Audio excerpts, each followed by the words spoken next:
Mic test. Hello, everyone. While waiting for the rest to come, we will have some raffle draw, okay? So make sure that you have registered at the back and you have written or drop your business cards, so written your names there so that we can, we have the chance to win our raffle, okay? So those who haven't registered, please go to the back and then we will start announcing the names. Please help me welcome Brother Joni Briones, our International Pathway Director for Philippines, to give away some of those prizes. A big round of applause, everyone. Can I have the fishbowl? Early birds get the early bags and shirts, all right? Aren't you happy? Are you looking for a jacket? Can we borrow that one? Okay. Let's ask our missionaries to help us draw the names of the first lucky winners of our BYU merch. Ating mga swag, all right? Pero Johnny, bati muna before we draw the names. Hello. We're very grateful to be here. Thank you, BYU Management Society, for including BYU Pathway to be part of your event. Thank you very much. All right. Okay, I give the time to our missionary. Yeah, to draw the name. Okay.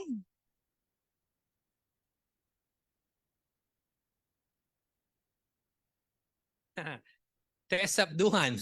Yeah, big round of applause to Tess Abduhan. Congratulations all the way from BYU Pathway Worldwide. Let's draw another winner. Crystal Lee. Where's Crystal Lee? All right. You look familiar. Your name sounds familiar. Congratulations to someone who's so acquainted with BYU. Another winner, everyone. Lori Grace Castro. Lori Grace Castro. Lori Grace Castro. Okay, palapakin natin. You have to. We're about to forfeit your prize, but you're here. Congratulations. At before we give you the prize, Q&A lang muna tayo. Please introduce yourself and tell us the essence of being a woman. No, where you're from, your name, where you're from. Yes, my name is Lori Grace Sanchez Castro from Bonifacio First Ward, Makati East, Philippines. And thank you so much. Yeah, thank you so much. Congratulations. We still have 3 more. All right. A big round of applause so that you'll win. Okay, good. Sedi P. Arpelida. Sedi Brad Smart, Philippines. Oh, Sedi. All right. Congratulations, Sedi. Here's your prize. Okay, once again, where you're from? From Camarines Steak. Camarines or Camarin? What? Bicol. Okay. What's your expectation? What do you look forward to attending our conference today? My expectation in attending this kind of event is for us to learn a lot when it comes to management. Okay, well, that's not gonna happen. No, that's gonna happen and even more. Congratulations. Thank you very much. Down to the last 2 winners for our first raffle draw today. Romelani Bataan. Wow, you should be standing so that you'll be called already kasi siya. Okay, congratulations. Okay, introduce yourself as well, where you're from, and what do you hope to gain from this conference? I'm Romlani Bataan from Bani First Ward, Makati East State. Well, from the conference title itself, I want to learn more about management or a business. Okay. You're in the right place. Congratulations. And to win a house and lot in, no, we're going to stick with the bags and the shirts, okay? Christine Saavedra. Christine Saavedra. Oh, I'm looking too far out.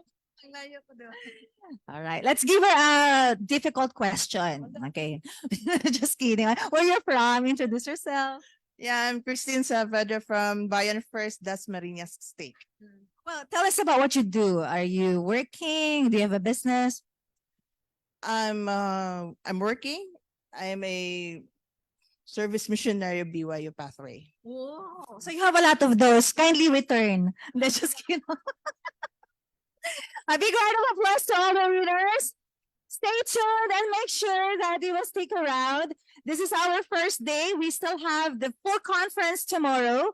It's going to be a big day, so you might as well really invite and remind those members who registered from your own stakes and districts. So meanwhile, let's continue networking with each other, and we will start in a few minutes. Thank you so much.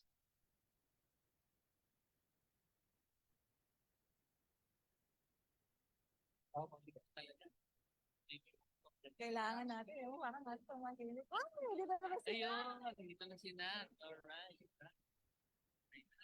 Why not? Not why not? Marami ba darating na mga race? Ayan na sila. Ayan na. Ay, James, happy na. Kung may pumapasok na 5, so dagdag 5 na. Nag-register ka ba? Wala kang bag pag di ka nag-register. Ayun. Register ako. Hindi, meron. Meron Saan kami pwede mag... Ano ba? Meron ba dito? Pag wala, maraming tables, hanapin lang natin. Meron din sa baba, meron sa taas. Thank you po. Okay. Nandiyan si Ate ano? President. See you.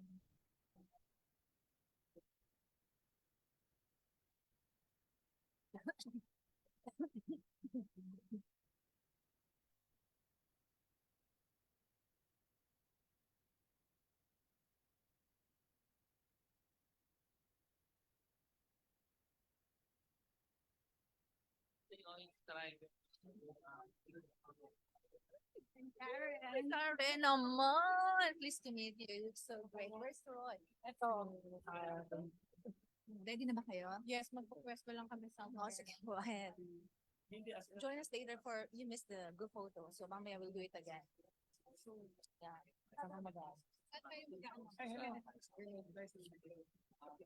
Si James.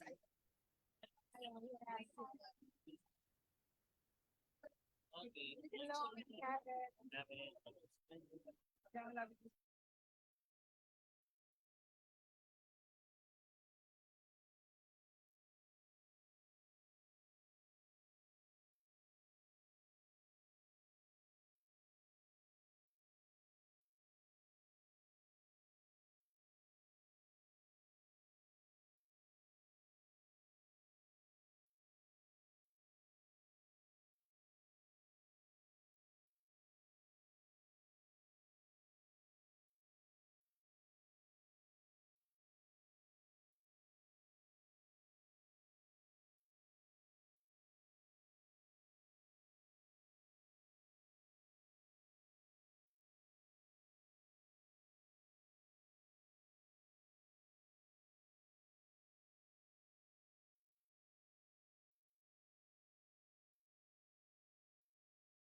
We will start.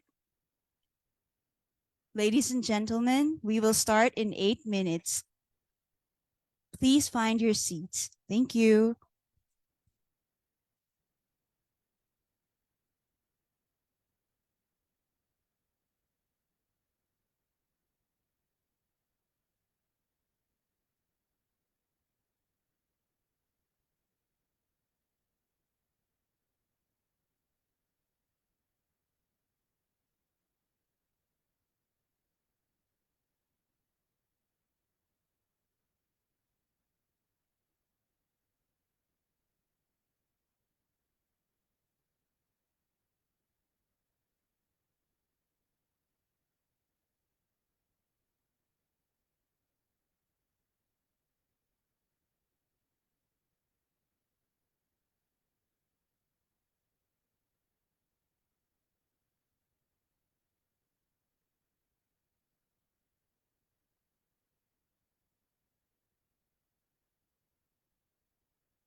We will start in 3 minutes. Please take your seats.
Welcome to the Brigham Young University Management Society Asia Pacific Annual Conference.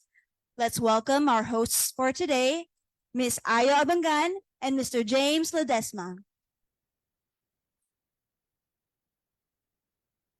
Good afternoon. Didn't we hear a big round of applause? Good afternoon and welcome. Welcome to the BYU Management Society Asia Pacific Regional Conference Day 1, the most awaited business competition finals. We're thrilled to have you here today to celebrate the culmination of months of hard work and dedication from our talented finalists from the Philippines, Vietnam, Taiwan, Malaysia, Mongolia, and Singapore. Not to mention the efforts of the wonderful members of the BYU Management Society Philippines chapter, headed by Brother Kenneth Lee.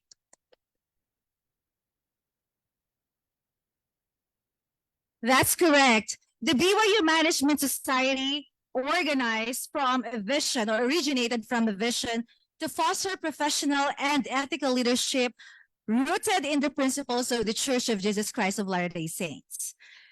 Founded in 1977 by a group of Brigham Young University alumni, the society quickly evolved into a global network of professionals dedicated to upholding high standards of integrity, service, and excellence in their respective fields.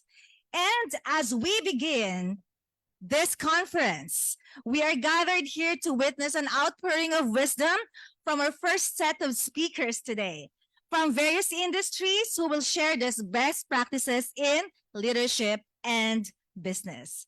To all of you today, make sure that you will come back tomorrow because we have more in store for all of you. This year's conference theme is Leadership in a Changing World, Utilizing Technology in the Work or Business Environment, Improving Diversity, and Increasing Moral Values. We want to take this moment to thank our major sponsors, doTERRA Philippines,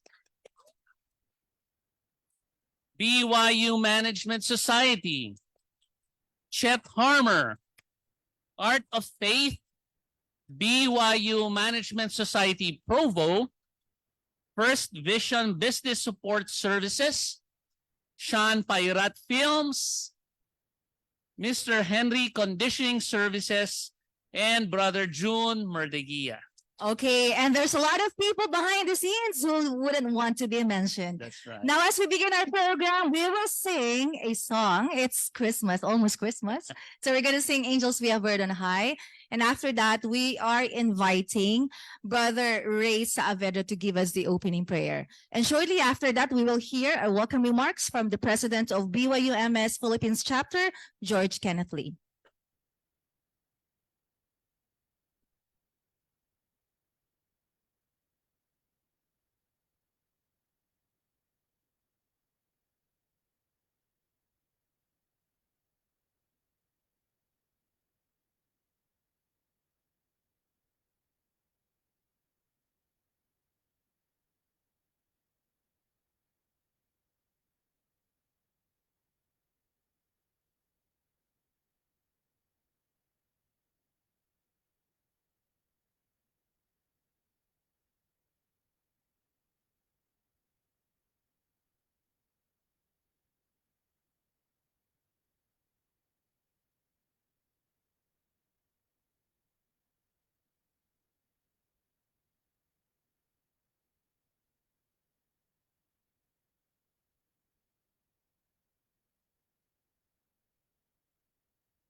Our dear most loving Heavenly Father, we are grateful to be gathered this day to attend this wonderful activity. We thank thee for this wonderful opportunity which thou hast given unto us to help thy children here on earth uh, to uh, to find ways to be temporal blessings, to seek for temporal blessings and be self-reliant. We are also grateful to the Heavenly Father that we were able to travel here safely. We humbly ask, O Lord, that may thou bless and help us that we may uh, absorb and understand the things that will be shared unto us this day, which could help us in our everyday doings. And we pray for thy blessing and thy guidance always. And this we humbly pray in the name of thy beloved Son, Jesus Christ, our Lord and our Savior. Amen.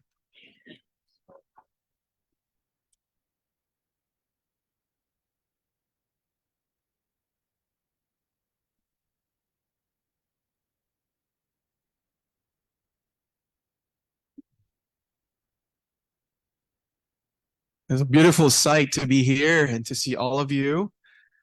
We started this planning early this year and we thought, wow, how are we going to do this? And here it is. We're so excited to launch this BYU Management Society Asia Conference. It's the first in the Philippines. We're only running for our second year. We're having BYU Management Society in the Philippines, and we're already excited to keep working through all these opportunities and many things that we could do here. We have great leaders that are here today. We have delegates that are coming from other countries. They're about coming here soon, and some of them. And it's great to see all of you coming here. I know there will be a few more, and we understand it's Friday, but we will also have another big day tomorrow where we have a lot of speakers. Today, we have a lot of great keynote speakers from Anita Hummel, Philip Tan, Dondi Rilliora, Elvin Jerome Laceda, and Elaine Timbol, and Dr. John M. Cutter. And our concluding speaker will be Brother Manuel Agustin. We'd like to send our appreciation to them and to all that have been part of this. For our sponsors that have helped make this happen, thank you for your help. And for our team, we have technical team that have also been working all night long or since yesterday. And for our core leader, our board of trustees, and we're grateful for their help. And I'm so grateful for my family, especially for my wife who's here today. He's been my strength. He's been my pillar, especially in the times I've have challenges. And our family, our daughter is here and my grandson too. It's just great to start launch this great conference, and we're grateful for all that have helped put it together, and let's all enjoy it. Thank you, and good afternoon to all of you.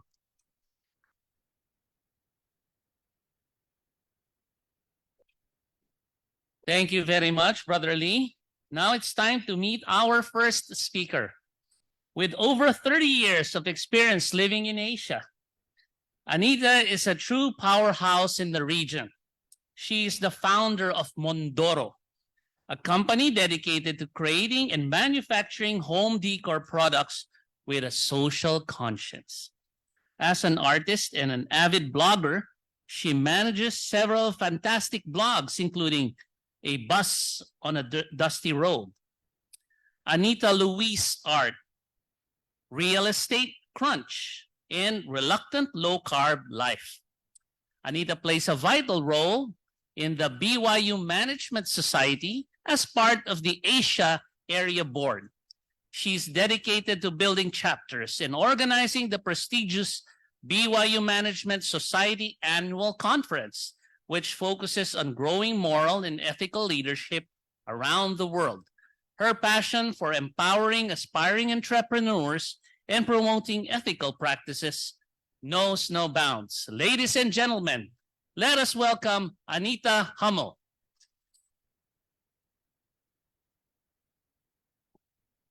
I'm not sure who wrote that introduction, but that was not me.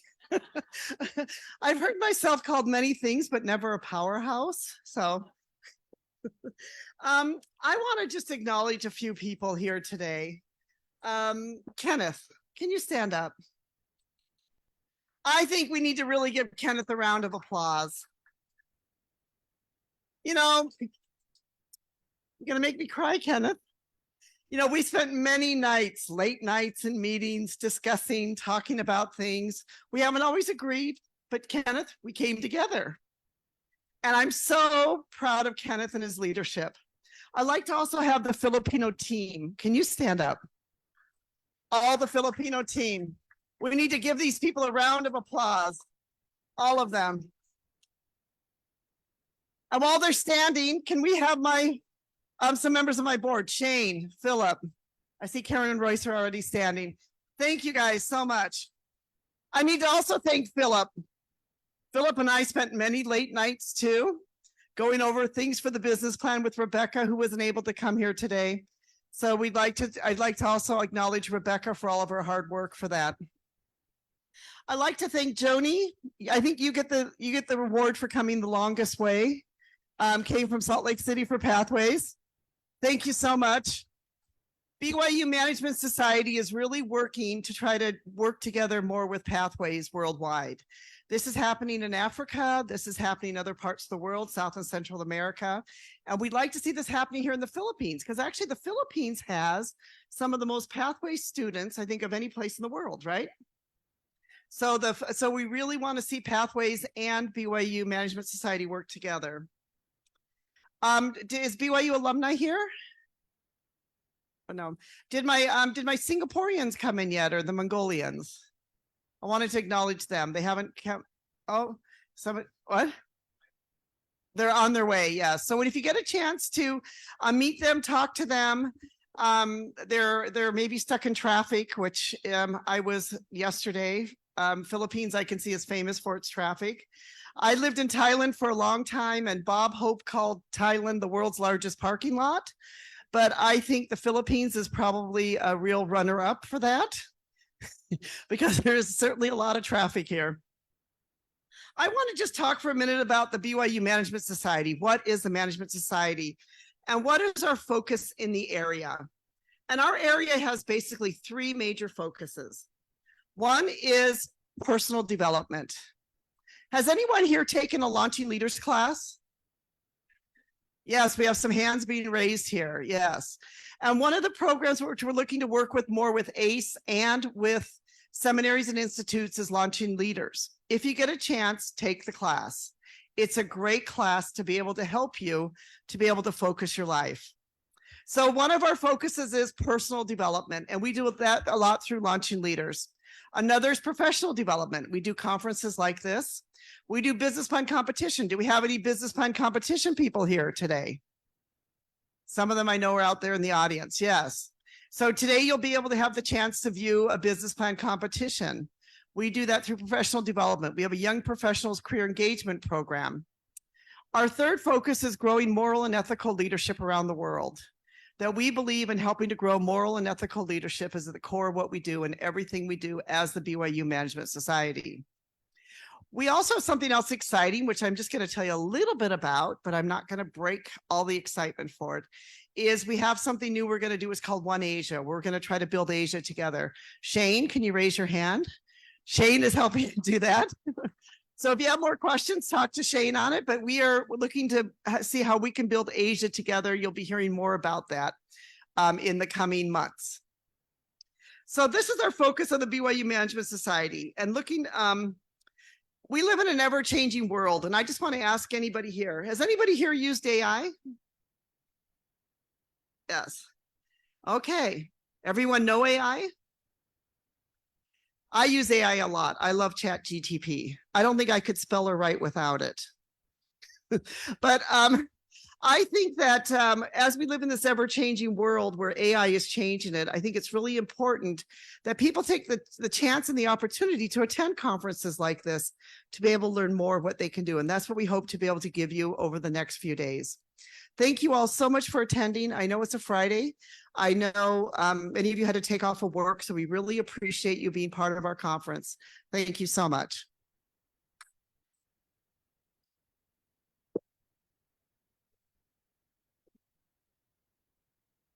Thank you so much, Anita. Before we continue with our speakers, let me just ask everybody to please take out your phones from your bags.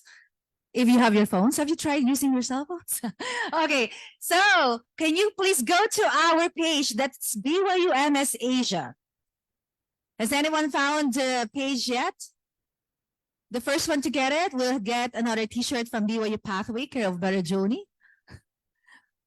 Who found the page? All right, we have a hand over here. Can we give him a t-shirt? All right, can I ask everybody to please follow our page and please post the live streaming happening now on your FB wall. Don't forget to tag us and use the hashtag BYU MS Pacific in Asia, BYU MS Asia Pacific in Manila 2023. That's our hashtag. Okay, and also I'd like to call and recognize our members of the Asia board who are going to live stream or be our Facebook live hosts. They are Royce and Karen De La Cruz. A big round of applause. It's going to help us a lot tomorrow to facilitate a smooth transition of what's going to happen in our Zoom meeting. Again, welcome everybody. As we move on, we would like to call another dynamic speaker. We're thrilled to introduce Philip Tan, an integral part of the BYU Management Society Asia Pacific region. Philip currently holds the prestigious role of Area Director of the Academy for Creating Enterprise in the Philippines. Philip's devotion extends to the welfare department of the church, where he has dedicated 13 years as a self-reliance manager. He earned his bachelor's degree in industrial engineering from De La Salle University, demonstrating his commitment to continuous learning. Beyond his professional endeavors, he also owns an industrial cleaning equipment dealership in Davao City. He's happily married to the former Geraldine Te, and together they are proud parents of two incredible children, Spencer, who is now an industrial engineer or designer, and Eliza, a software engineer. Engineers running their family. He currently serves as the Stake High Counselor for the Davao Philippine Stake, and his leadership extends to BYU Pathway as the zone leader for all of Mindanao. He also holds the role of Assistant Director for the Communications Council of the Davao Coordinating Council. To talk about managing risks in starting your business venture, the Act Now model, a big round of applause to Mr. Philip Tan.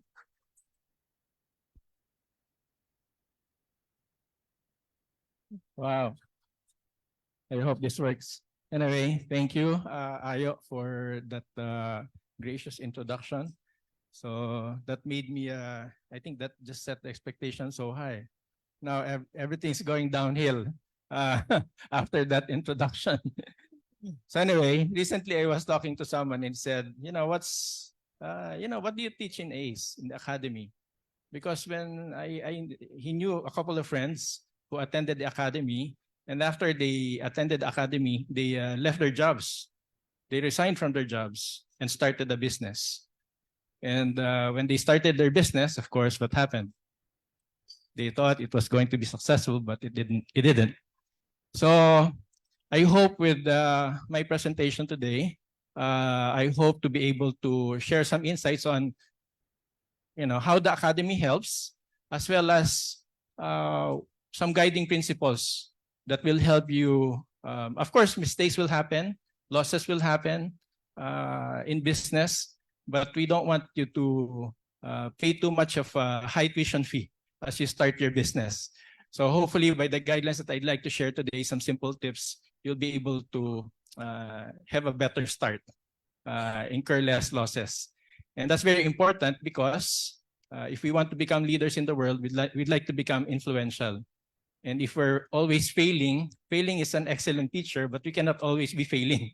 Failing should lead to more successes and growth. So this is an example. This is not the real person, but I think this is going to be typical. So Alfred learned about entrepreneurship and had a great product idea. He had a wonderful pie. Okay. And so it was the best tasting pie, according to him. And he believed that he had a great product. He was very passionate about it. And so he started the business and left his job. Okay. And invested and opened this store. And after he opened the store, he had some initial success. The friends came during the ribbon cutting, and they purchased some pies. And it was a lot of fun. And he had high hopes for the business. But after 2 months, all the friends ran out, and they're not coming back anymore. So after 6 months, he closed the business. No job, no business, had some debts because of that. No. So what's wrong with that? No. 78% of Filipinos there's a huge energy on entrepreneurship in the Philippines. 78% believe that they want to start a business. And these are some of the reasons that they say they want to start a business. You want to have your own time, don't want to have a boss, unlimited potential, income potential, need for daily income, and of course a desire to work or earn elsewhere rather than what they're doing with their employment. And then when they start a business, they start learning that, hey, I used to just work 8 hours. Now I have to work 12 hours. They said, no boss. Now I have too many bosses. All my customers are calling me even at 12 midnight. On a holiday, I used to have a holiday. Now I don't have a holiday because the customers are telling me to deliver or service them. Okay. So we see that, and we know, I guess some of us have experienced this. After the first year, 20% already failed. And then that grows to 50, 80% over the years. So there's a lot of, the survival rate is very, very low for business, okay? So what went wrong with Albert's approach to his starting the venture? So he was too sold on his product. He believed, he was very passionate about his product idea, or for some of us, maybe service idea. And he had a failure to validate his business with his customers. He was so passionate, he believed it, he was so invested. And sometimes when you're we hear that counsel, right? Start with your passion. But sometimes it's your passion that will really cause you to be doomed, because it's so hard to back up from your passion when you already invested too much. So that's the danger there. So he became too optimistic. And entrepreneurs, I guess, are like that.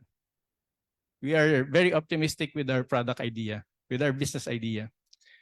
So we have to couple optimism. I don't know if you've heard of Harrison assessments. So it's a fun tool, but Dr. Harrison, who invented this, identified that there are what we call paradoxical traits. All of us have paradoxical traits. So some traits work together. They seem opposite, they seem counter to each other, but they actually work together. And for entrepreneurs, so these are some of the paradoxical traits. There are 12 that he identified, but I just wanted to share this with you.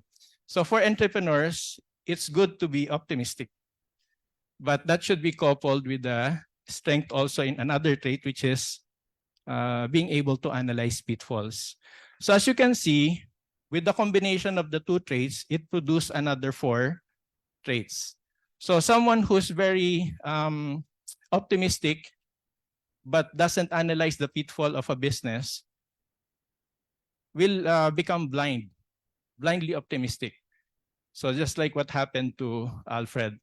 So someone, on the other hand, who's very strong with analyzing pitfall will never start a business because he's so pessimistic without seeing the opportunities that are around him. Someone who's very high on analyzing pitfall, for example, that person is a 10 on analyzing pitfall, you'll be very skeptical. All right. So if that person is low both on optimism and pitfall analysis, that will be careless. Sorry, I inverted that earlier. So the ideal situation is for that person to be optimistic as well as being able to analyze the pitfalls of his or her venture. And that will be someone who's realistically a realist optimist. And that's the ideal trait for the entrepreneur, to be able to see the dangers as well as be positive also in the opportunities that are around you. So it's very important for us to be aware of that if we're venturing into a business. Are we being too optimistic? Or are we able to also see the blind spots by talking to people? So when you talk to a customer, I don't know if you've experienced that. When you have a business and you talk to the customer and they give you a feedback about your laundry soap that it's not so good, you start saying, no, that's not true because you're not, you don't know how to wash your laundry perhaps. So that's becoming blind on your business. So the academy right now, contrary to popular belief where we teach people to leave employment, so we teach people to manage their risk when they start their business. So we have, we're teaching 4 modules right now. So it all starts with the module called the Start Now. And I think, has anyone here attended the Start Now training? So we're not so popular yet, I guess. So please invite us. All right. We have regional coordinators who are teaching Start Now. So Start Now is an 8-hour program training, and we teach people how to properly start their business. So the focus is more on experimentation. We don't even teach too much business planning. So before, when you attend an entrepreneurship training, you're taught business planning. Our focus in Start Now is on experimenting on your idea, getting to know the market, talking to customers, trying out your product. So not much investment, with very little investment. So you have to understand the needs of the market. If your product, your food, your service, or whatever, your technology is going to be accepted in the market with minimal investment. So I'll talk about that later. And then once you have seen that it's something that's working, it's something acceptable, then you move to the next phase, which is Grow Now. In Grow Now, that's where we teach more about business planning. So now that you know that you have a right formula, you have nailed a product or business idea that's going to solve a pain in the market, how do you now accumulate the resources and strategize so that you can grow that business? So it talks about organizing for that and sales and marketing strategy. And then once you've achieved that, you've achieved some growth, you've ascertained that this is really going to work and it's profitable, then you move to the Expand Now. Now, one thing that's different is we're not just aiming for continuously growing. So someone who's achieved some success, we teach them how to start mentoring others, how to start teaching and becoming, lifting others. So these are the modules that the Academy is teaching now. So if someone tells you, oh, I'm going to leave my job because I attended the Academy and I want to start a business, so please tell them that's not what we teach, all right? So we teach them how to manage their risk by going through these phases. So it's a development model for entrepreneurs. So going back to Start Now, again, it's a stage where you do a lot of experiments. It's characterized by many failures, all right? High rate of failure. And you have a very novice understanding of the market, all right? So since you are very new, you don't understand the market very well, so what are you supposed to do? You're supposed to understand the market, right?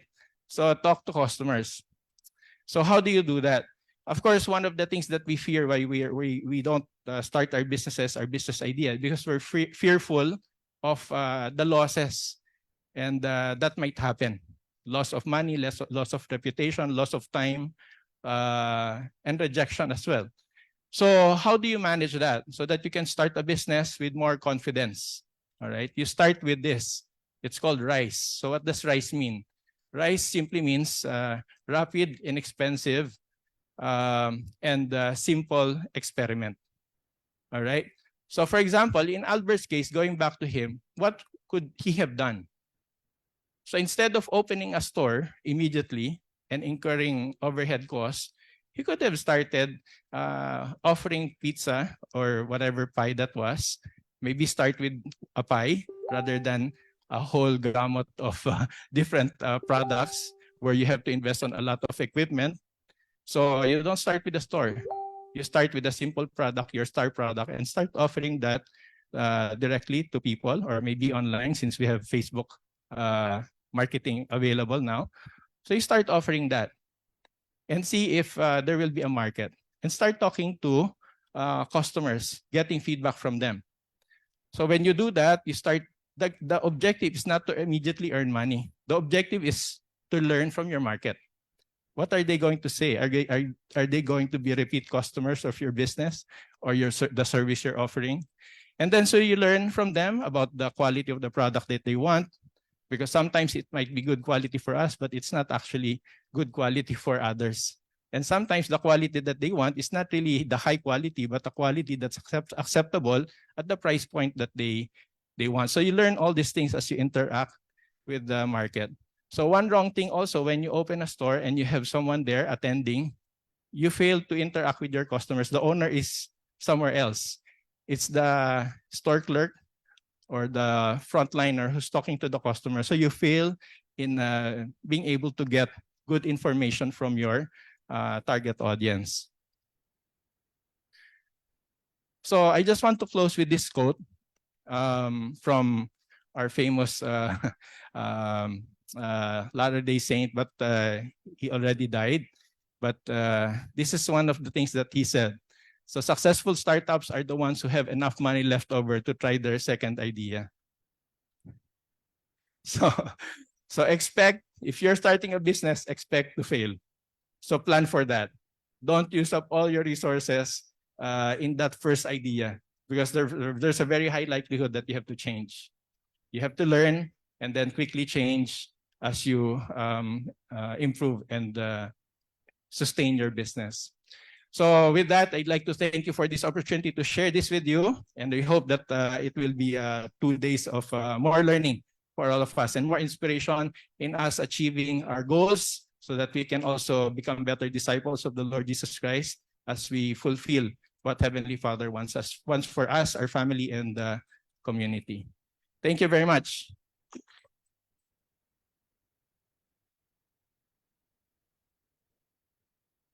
Thank you very much, Philip.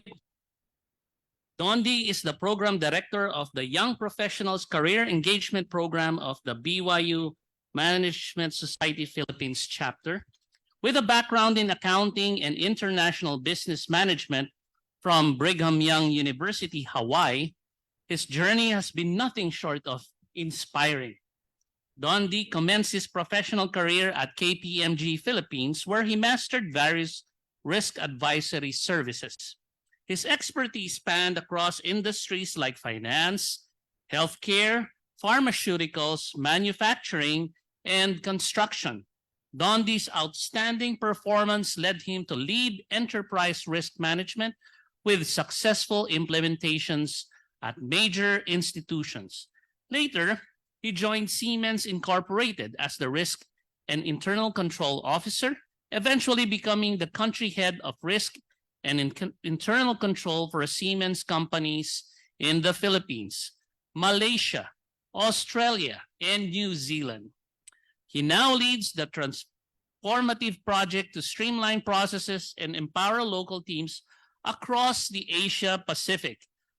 Outside the corporate world, Dondi and his wife Michelle cherish their roles as parents and their dedication to family and church. He will be sharing his insights on maintaining quality work ethic standards. Ladies and gentlemen, please welcome Brother Dondi Relliora.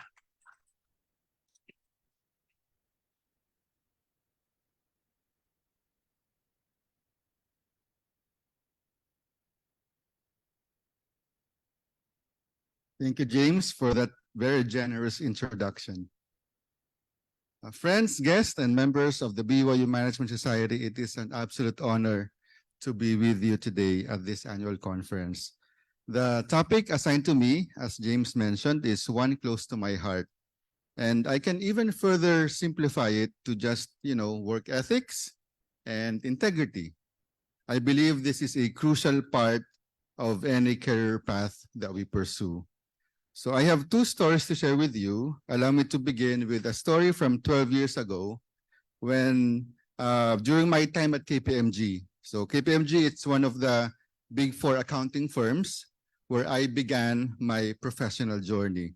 So it was a thrilling, it was challenging experience. I was brought under the wing of a commanding, somewhat exuberant firm partner who introduced me to various engagements like fraud investigations, forensic accounting, enterprise risk management, among many others, which laid the foundation for the rest of my career. I was then tasked with preparing the bidding documents for a multi-million peso enterprise risk management system project for a government-owned bank. I needed that bid. I needed to win that bid. My department needed that revenue to achieve our targets. That was going to be the second ERM project that I will manage and my first major bank. I really poured my heart and soul into that bid, paying meticulous attention to every detail.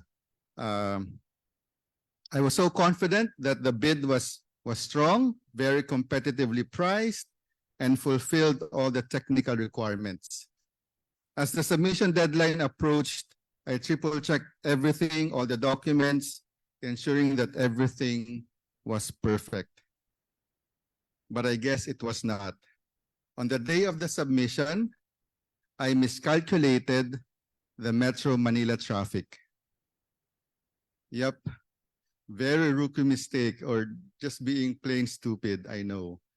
Despite leaving the office earlier than I needed to, which we all do, I still found myself stuck in a gridlock that just wouldn't budge. Again, something that should have been so basic in Metro Manila that I should have considered. So time was ticking away and the anxiety began to set in. As the clock continued to tick, I tried everything I could think of to get there on time. I called colleagues for alternate routes and I prayed. Oh, how I prayed that time. However, I was not meant to be rescued that day from my mistake and from the Metro Manila traffic. I arrived 2 minutes late. 2 minutes. Nonetheless, I logged the correct time in the building's logbook, 10:02 a.m., as shown in their clock, knowing it could potentially cost me the bid, but doing so without any hesitation. I proceeded to the 25th floor and I handed in the documents, hoping against hope that the timing would be overlooked somehow. It wasn't. The secretary told me the bid was submitted past the deadline and could not be accepted. I told her I was literally in the building on time according to my time on my phone. Then she came back a few minutes later and she told me, sorry, I checked the building logbook and it says you're 2 minutes late. But that is the time on the clock on the front desk. I told her on my phone, it was only 10 a.m. See, I was pretty desperate at that point.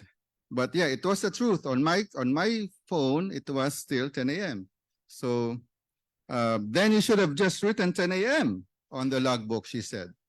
So after some more pleading to her, she gave in. She agreed to leave the decision to the bid committee. So I was invited to the conference room where they are now holding they're opening the bids. and checking the requirements of the bid. So the meeting was ongoing. Now, can you imagine? I was there pleading to the members of the bid committee to accept my bid because I told them I don't want to get fired. And I did so in front of the other bidders, including the high and mighty guys from EY, SGV. You know, they're the biggest guys. So in the end, the bid I worked on so hard was not submitted. So when I returned to the office, I told my boss, the partner, the truth, again, without any hesitation. He was understandably upset. No one wants to get him upset. There's shouting and whatnot. But there wasn't any of that day. And he didn't fire me. He said I had enough brownie points to not get fired. So a couple of weeks later, I learned that the bid failed due to insufficient number of bidders. Apparently, the other bidders also failed on some, technicalities. And I was given a second chance to submit our bid. So this time, I left nothing to chance. I ensured I was there well ahead of time. So early, I was there. So, and the chairman of the bid committee told me when he saw me again, so I thought you said you will surely get fired a few weeks ago. Sir, I replied, apparently I had enough brownie points to keep my job. He started laughing. They all laughed. Even the SGV guys, they laughed. So yeah, that was the first story, and it taught me a lesson that shaped my work ethics. That in the world of Filipino time, I shall always be on time. Anywhere I go, even in my family, to the exasperation of my wife, I would be pushing for time. At church, anywhere, even those flexible appointments, it has to be on time. But I guess the more important lesson here is the importance of integrity in doing business. To always do and say what is right and let the consequences follow. Now, for the second story, I want to share about Siemens, a company which I was previously associated with. Currently, I'm now with Siemens Energy, which is a separate company. So Siemens knows a thing or two about mistakes, consequences, and redemption, albeit on a more larger scale. So this German conglomerate has always been a leader in the field of industry, telecommunications before, energy, transportation, and healthcare. However, in the early 2000s, Siemens found itself embroiled in one of the largest corporate scandals in the world, which would ultimately cost them billions and damage their once sterling reputation. So the scandal began to unfold in November 2006 when German police raided Siemens offices in Munich and other locations, suspecting the company of engaging in bribery and embezzlement. Over 1.4 billion euros had been paid in bribes to secure contracts all around the world. This scandal shook the company to its core and forced it to confront the stark reality that its ethical culture had severely eroded. The primary cause of the scandal, as in any other companies who are embroiled in the same scandals, was the company's aggressive pursuit of market share and profits, which led to the culture that prioritized financial success over ethical business practices. Additionally, inadequate internal controls and a lack of effective compliance mechanisms enabled the misconduct to continue undetected for years. In 2007, a new CEO was hired from outside the company and immediately launched a massive internal investigation, replacing several top executives and overhauling the company's compliance system. Siemens recognized that it needed to make a fundamental change to regain its reputation and the trust of its stakeholders. The company embarked on an ambitious journey to transform its corporate culture. The company invested over 1 billion in new integrity measures, which included establishing global functions, including compliance, and my own department, risk and internal control, implementing rigorous anti-corruption programs and trainings for all employees, and introducing a comprehensive system for reporting and investigating potential violations, like a whistleblower hotline, for example. Siemens cooperated extensively with regulators and law enforcement agencies, ultimately paying over $1.6 billion in fines and settlements in the US and Germany. The company launched a comprehensive cultural change initiative to instill a culture of integrity. Only clean business is Siemens business has not only become a slogan written on its walls, but has also been written in the hearts and minds of its employees. In addition to these internal changes, Siemens sought to demonstrate its commitment to ethical business practices worldwide. In the Philippines, Siemens funded the establishment of the Integrity Initiative, a pledge signed by the country's biggest companies to promote integrity and ethical behavior in business and other sectors. By signing up for this initiative, these companies have committed to combating corruption, maintaining the highest ethical standards in their operations, and adopting a unified code of conduct for doing business. In its first years, Integrity Initiative Philippines garnered over 3,000 signatories from businesses and organizations. Some of these companies include SM, Ayala, PLDT, Meralco, Jollibee, and many other companies. Over time, Siemens transformed its corporate culture.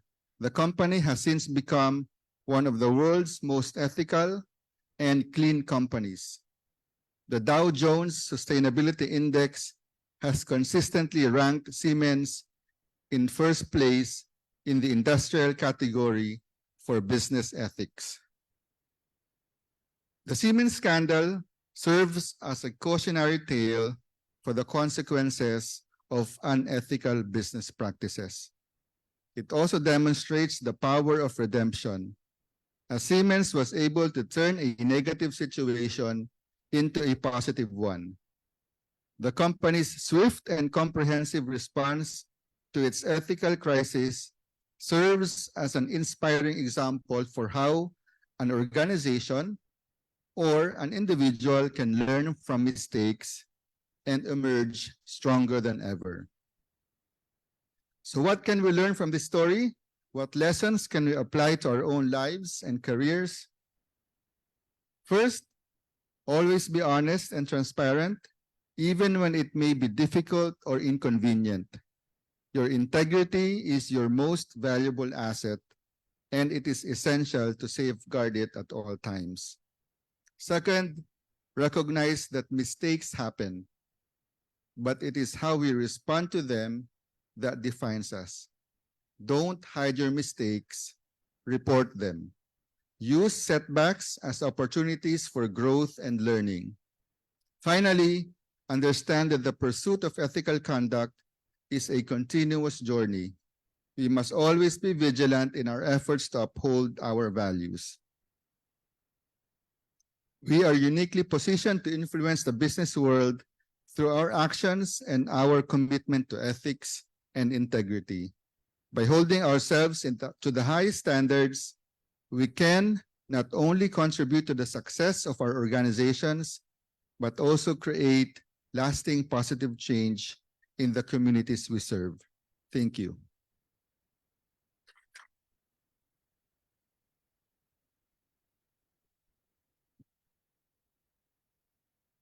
Integrity is indeed our most important asset. Thank you so much for reminding us, President Dondi. Another big round of applause to our speaker.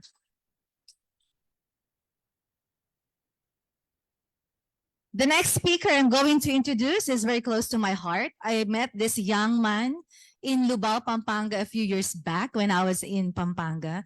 And from there, we have seen a celebrity, a superstar coming out in the world of agriculture. Let me introduce to you Alvin Jerome Laceda.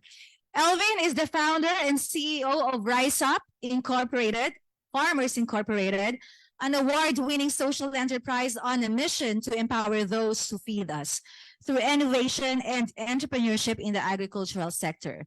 Alvin, a leadership and democracy fellow of the Asia Foundation, has an extensive background in agricultural engineering and political science and entrepreneurship from Brigham Young University, Hawaii in USA.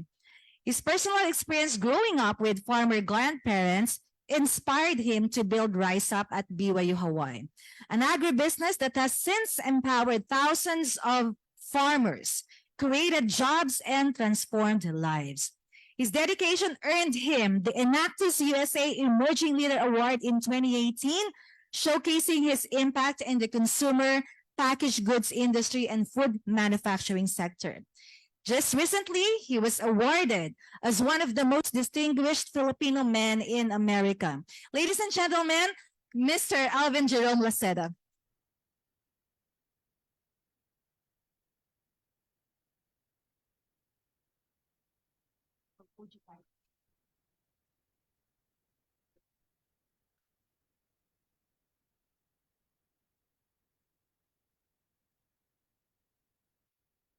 Hello, good afternoon to everyone. Okay, I'm not used in using the pulpit, but I can walk.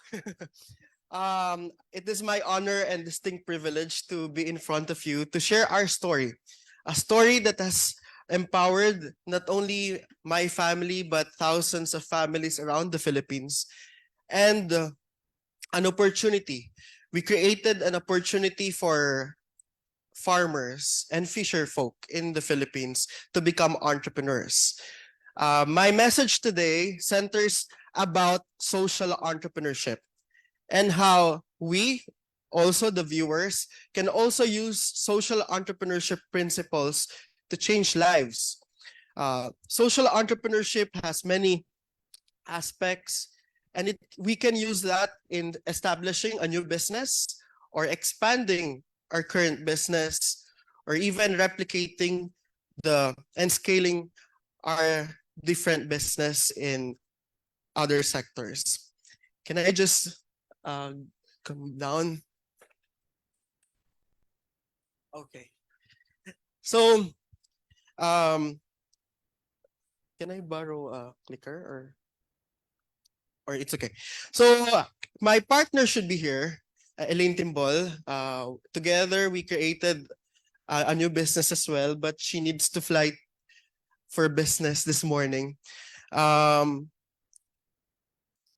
up in Pampanga, in Lubao, Pampanga, enabled me to see the hardship and the joy of farming. And the principles that we learned as farmers are very applicable to establishing a business as well. The values of patience in waiting for the seeds to grow and be harvested. The value of working together among the farmers in our village, and also the value of the family working together as one so we can create value for other people and prioritize our clients and customers.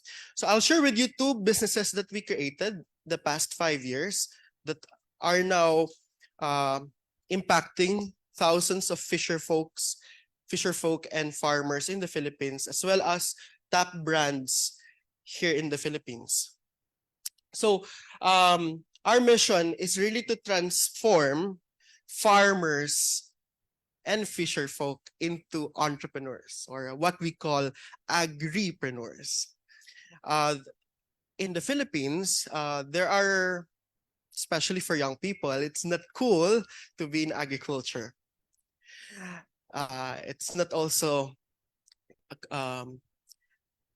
it's not popular because agriculture in so many ways has that reputation of being a poor man's job. So we want to change that notion. So while I was studying at BYU Hawaii, we created a startup company called Rise Up. How can I? Okay. First, I want to share with you. So there are lots of definitions about social entrepreneurship, but there's no really one. Even here in the Philippines, it's hard to define what social entrepreneurship is. But I've seen two definitions that are also helpful. So first, it says social entrepreneurship is a for-profit business that strives to make a positive impact on social issues. Second, which is my favorite definition, social entrepreneurship focuses on the role of risk-taking individuals who, against all odds, create social change. So as entrepreneurs, we can not only earn, but also let others earn and change their lives. So that has been our mission in Rise Up, in helping these farmers to see that their operations can be turned into enterprises and be able to change the lives of their families. So here is Elaine, and that's me in Zambales just 3 weeks ago. We have a farm school system. We created that in BYU Hawaii, and I want to shout out some people who are with me then in BYU Hawaii who are here. I'm so excited to see you after a few years. The Lee family as well for being very supportive on our project. So thank you so much. So here there are 500 farmers and fisher folk who attended our graduation ceremony, and even the sister of the current president attended our graduation because they've seen that our model is really a model that can transform the farmers. The government has been doing it for many, many years, but there's no ecosystem that will enable them to create enterprises other than production. So this is in Zambales area. So very bad news and sad news that drives us to work hard amid the complexity of agriculture is the dying breed of Filipino farmers. There are around 12 million Filipinos that are part of the agriculture labor force. However, the average age of Filipino farmers is 58. The life expectancy at birth of the Filipinos are around 75 above. And in the next generation, wala na tayong farmers. There will be no farmers in the Philippines if we continue that trend of Filipinos old age, Filipino farmers old age. So we needed to do something. So and most families, especially the parents, say, oh, don't go to agriculture because it's poor. We're very poor. Just go to Manila, work there, and find another job.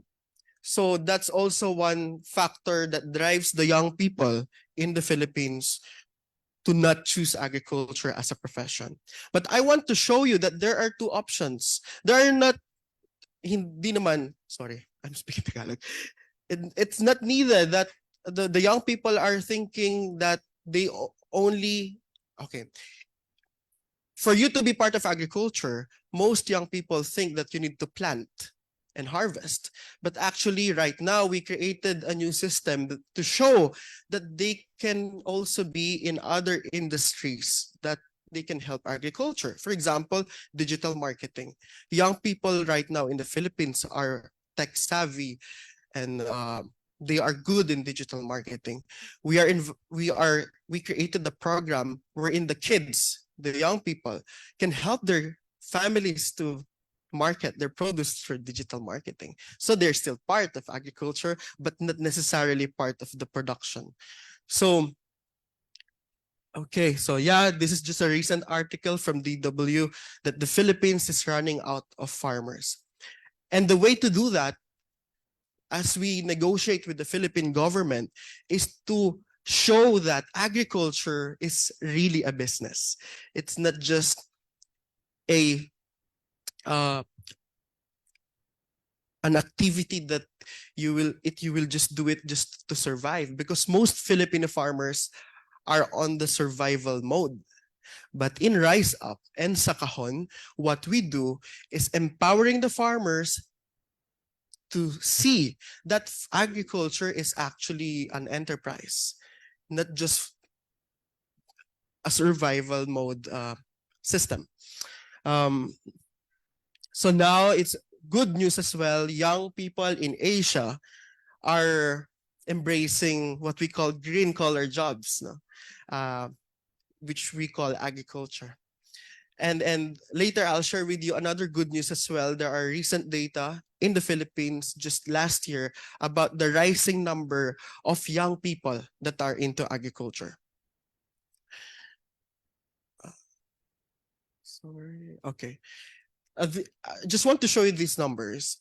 Earlier, I told you that the average age of Filipino farmers is 57. But there are 3 provinces in the Philippines that the average age is 63, 62, and 60.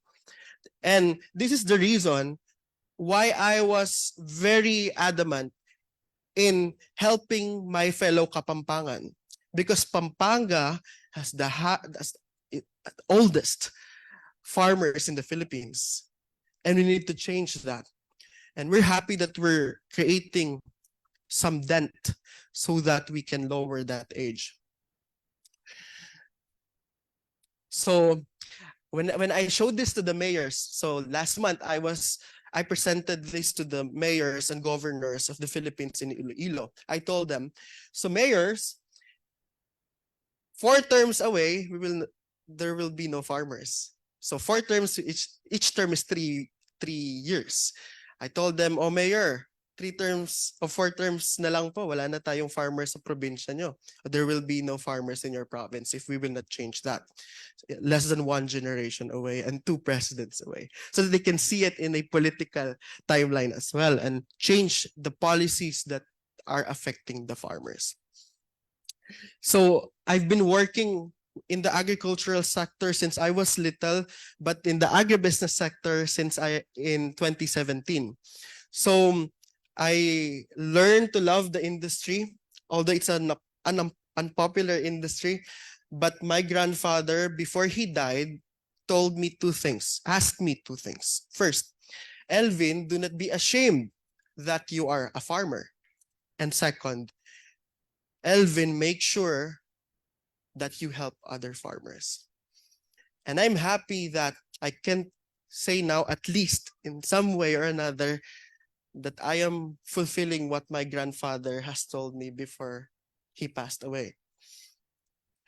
When I was at BYU, it's very important as well to have people around you when you create or start a business. So these are the people that helped me, my classmates, my fellow Filipinos, who helped me to create the social enterprise.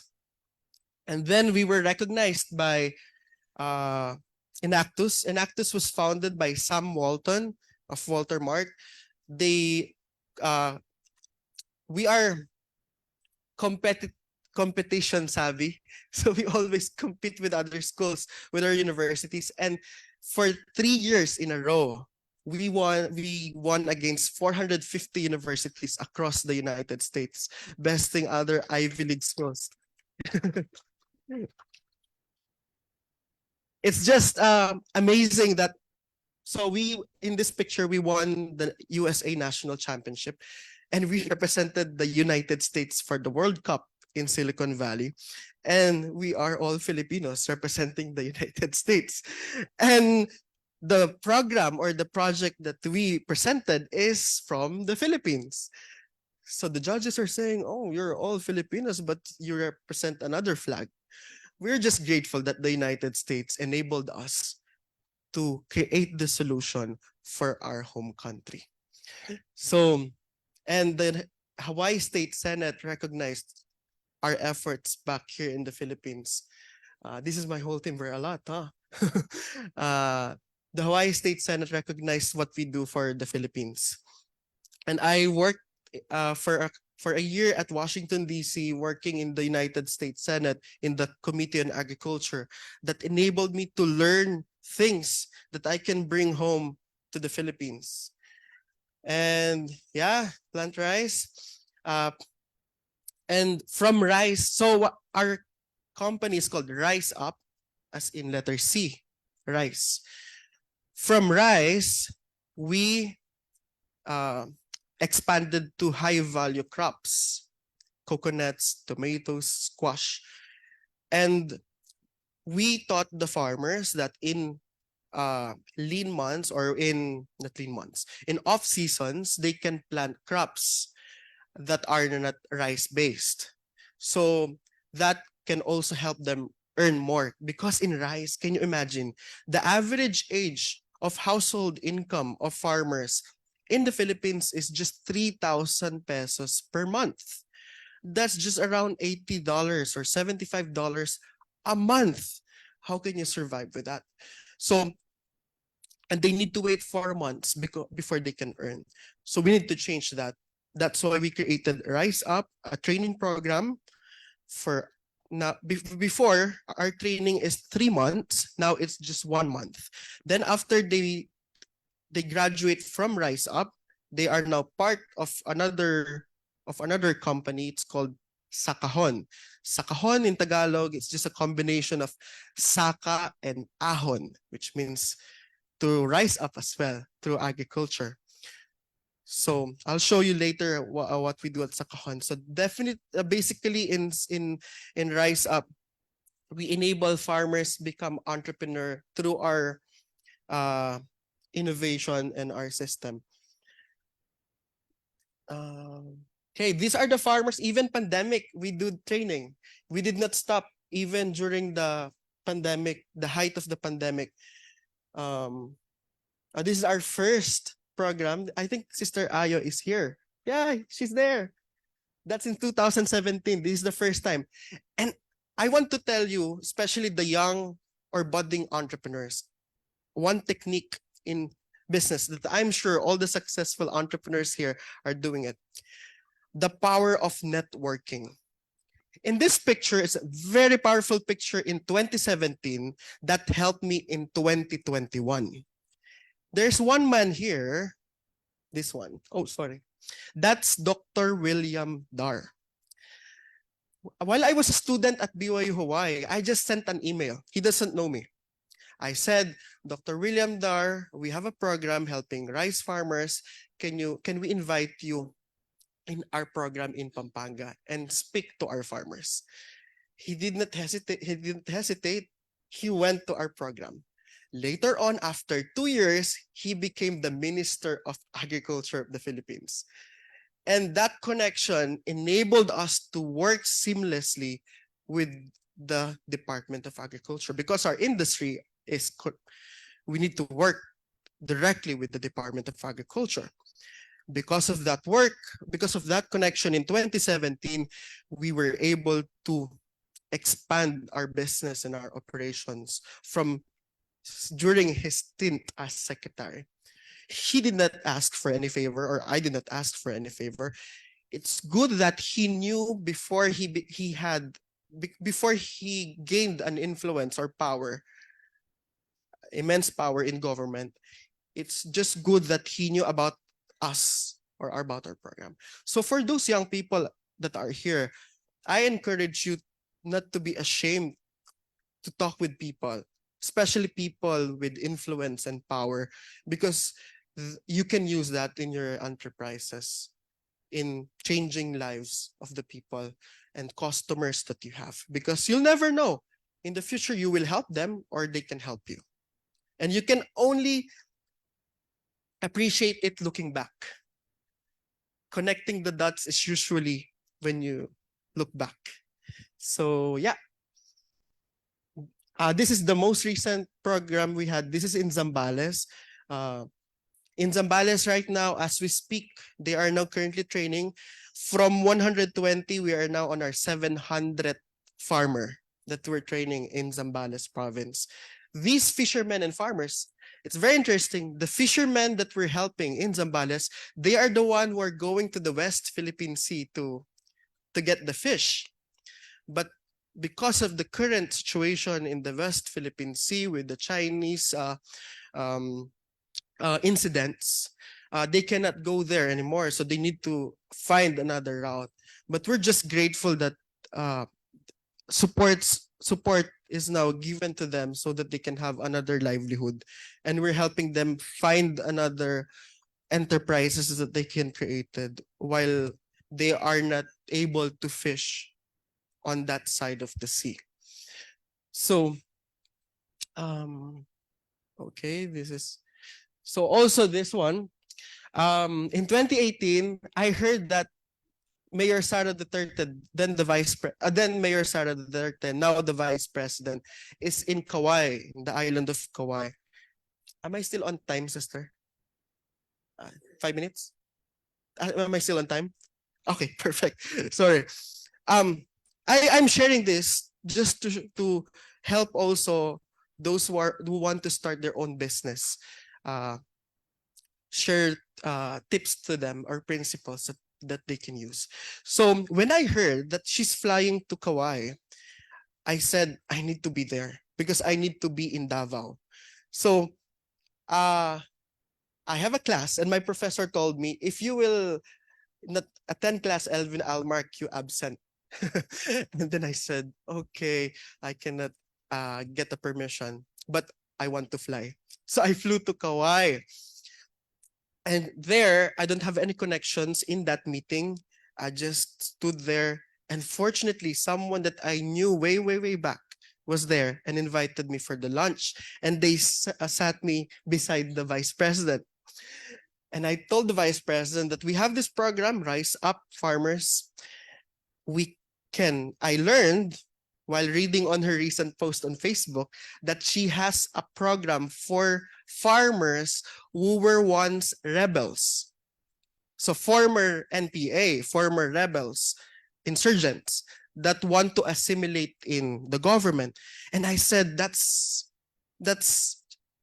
good because those areas are rich in agricultural resources and we can help them change their mindset from insurgency to entrepreneurship. And I showed her our module and she said, okay, Elvin, next month you fly to Davao. So she flew me to Davao.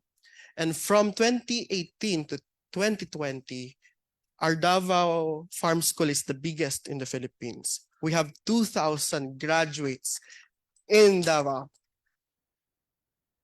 So we call our program there From Arms to Farms. So, and since we were there, we are the first social enterprise who went inside that place because it's very dangerous. Every month there are killings there. But I stayed there. I lived with the people.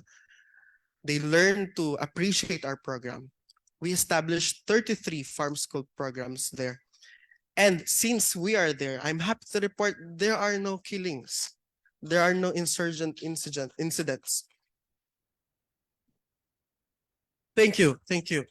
So I want to show that a simple, sometimes disobedience. So I disobeyed my professor in not taking the class that day, but I knew that I need to talk with this person because we can establish a business in her area.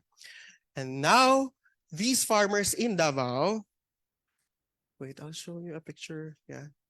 Yeah, these are the graduates in Davao.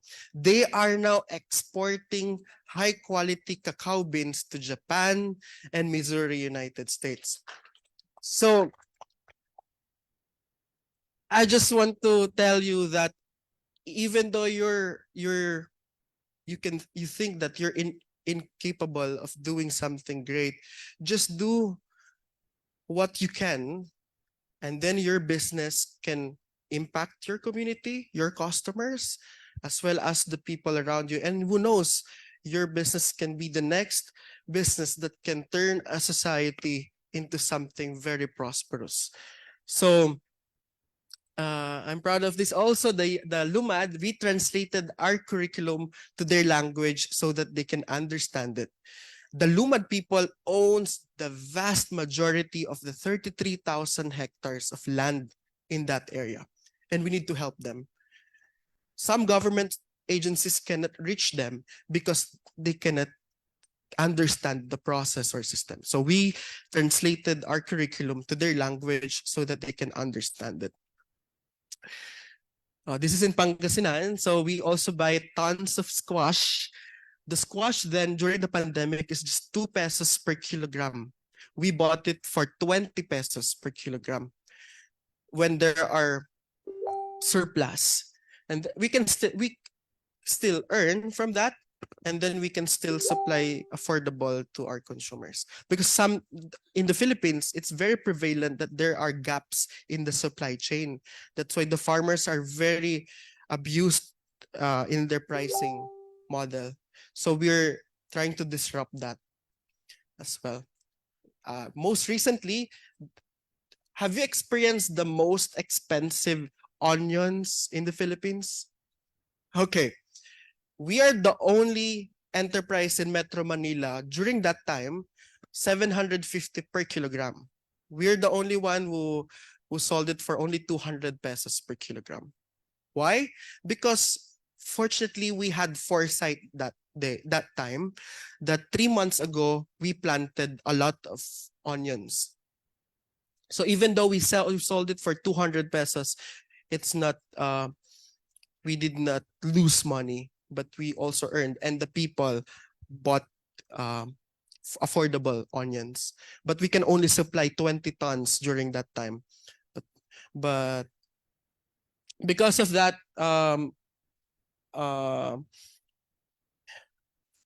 media hype that we got, Landers, one of the biggest retailer in the Philippines, contacted us so that we can supply them. And now we are now turning 2 years in supplying all the Landers stores in the Philippines. So we're the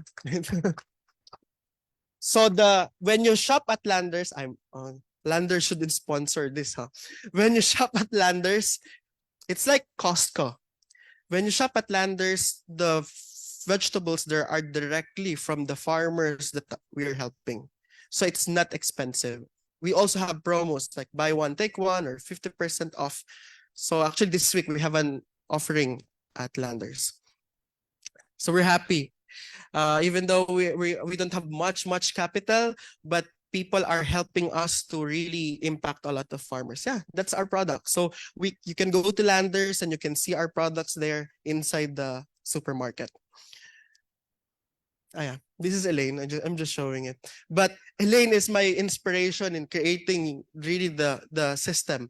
Elaine and I are working really hard, working closely. So Elaine is in the banking industry. I am in the agriculture. In the Philippines, banks are mandated to lend to farmers. That's a law. 25% of their loan program should be lent to farmers. However, they would rather pay penalties than lending to the farmers because lending to agriculture-based enterprises is very risky, especially in the Philippines, lots of typhoons. But Elaine and I created a program with the government to get guaranteed funds from the government so that we can give loans to the farmers for 0% interest rates with no collateral. So now we have released around 50 million pesos to the farmers. This goes directly to them in their bank book. And it's a government program that we channeled through Elaine's bank. Not all banks in the Philippines would like that because there's no income. The banks are because there's no interest, but the funds are guaranteed by the Philippine government. But if you know a farmer in your area, we want to help them. We can connect them to the proper government authorities for them to get the 0% interest rate. But they need to have a business plan, a business model, like what ACE is helping also the our fellow Filipinos. So in Rise Up, we help them create their business plans as well, so that they can qualify to the loans. So this is in Austria. We are just grateful that this year the European Union recognized what we do for the Filipino farmers. And they recognize the system that we created, that 3 to 6 months ahead of time. So what we do now, because we have Landers, we have Waltermark, and now we just signed with Philippine Airlines. Philippine Airlines vegetables on your plate is from us as well. So because we have the data, what they need 6 months ahead of time, now we can project, we can help the farmers to plant what is needed by the market. We call it market-driven production. Just produce what the market needs. So that's what the European Union recognized us for what we do. I think I'm over time, but thank you so much for listening to our story. I hope that I can inspire my fellow young Filipino Latter-day Saints that you already have that light. You just need to shine brighter and create a lot of impact, not only for yourself, I'm sure you already know it, not only for yourself, but for all the people that you can help through business.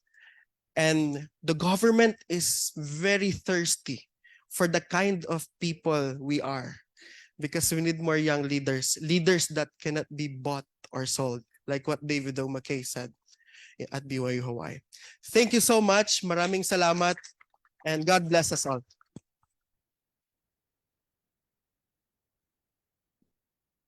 That was really an inspiring talk.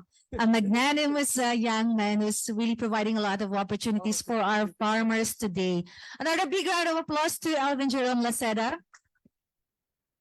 And to all our previous speakers who shared their valuable insights today. We are going to pause for a break. And at this juncture, we would like to ask everybody to please stay seated or get your food, and then, like Elvin said, start networking, because you'll never know if you're going to need them, they're going to need you, but it's more about providing value for others, okay? And of course, Anita will be here to instruct her judges for the next round of our activities, which is the business competition final round. And so we would like to ask the judges to please come forward as we have this break so that you can get your instructions. For the rest of us, enjoy our snacks.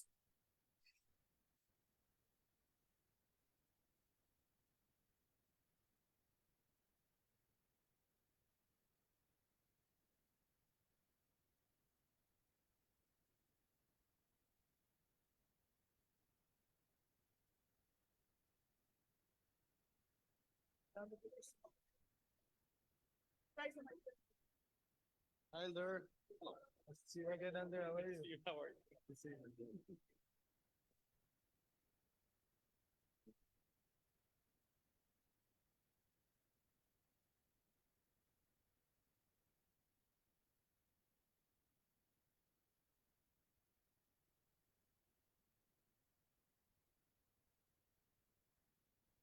Thank you po. Overtime lang po.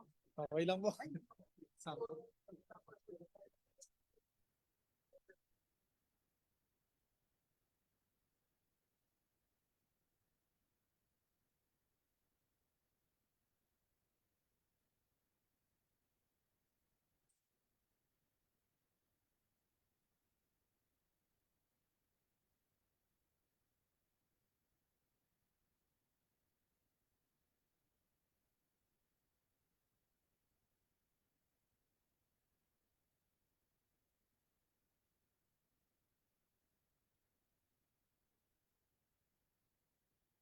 All right, brothers and sisters, ladies and gentlemen, please stay seated. We will just give the snacks to you.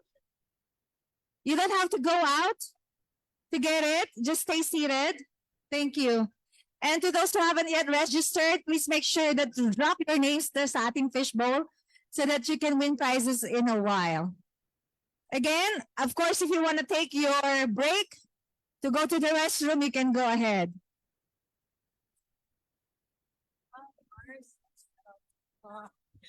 Go, go, go. Cheer ako, cheer. Bukas.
Kailangan i-surrender yung stubs nila, diba? Okay, so kindly prepare your stubs because only then we can give you your snacks. So please surrender your stubs to our ushers outside to claim your snacks.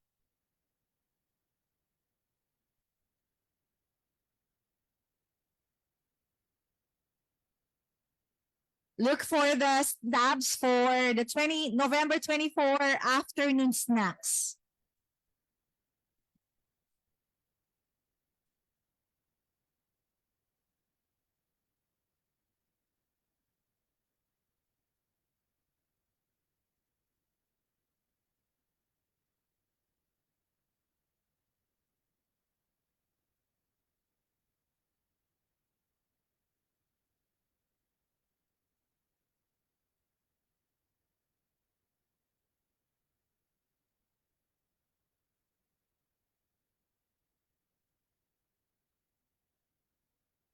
We're not yet done with the program. We have just heard the first part. So the exciting part is coming right up.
Ngayon pa lang po.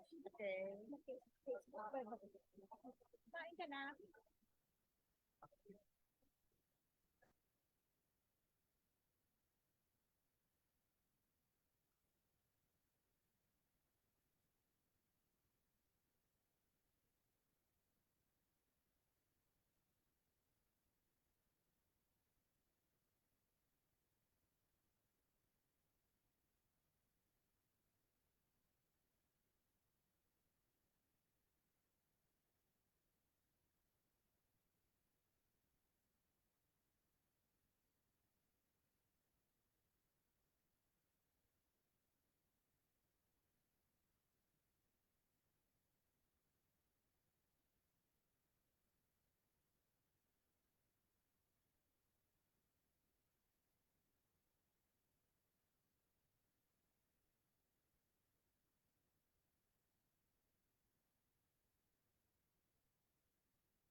Ladies and gentlemen, may we now ask everyone to take their seats as we proceed to our next set of speakers.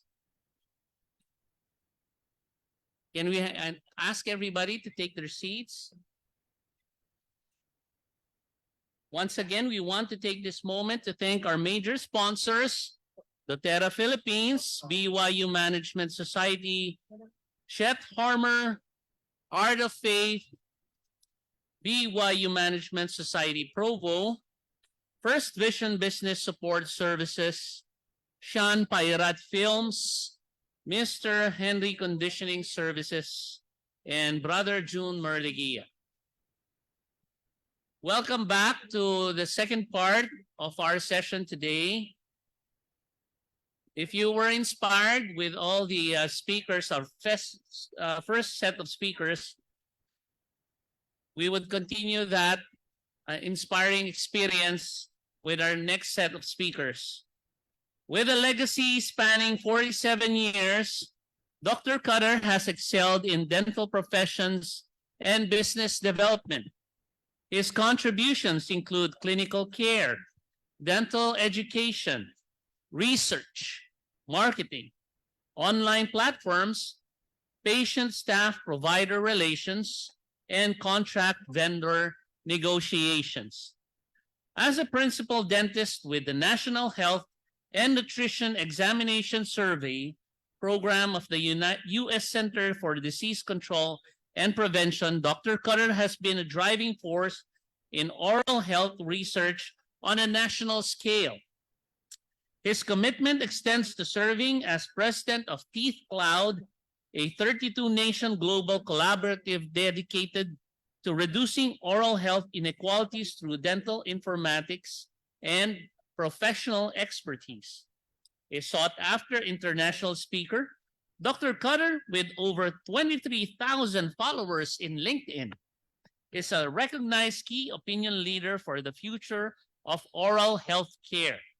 His expertise resonates globally, making him a prominent figure in shaping the landscape of dental care.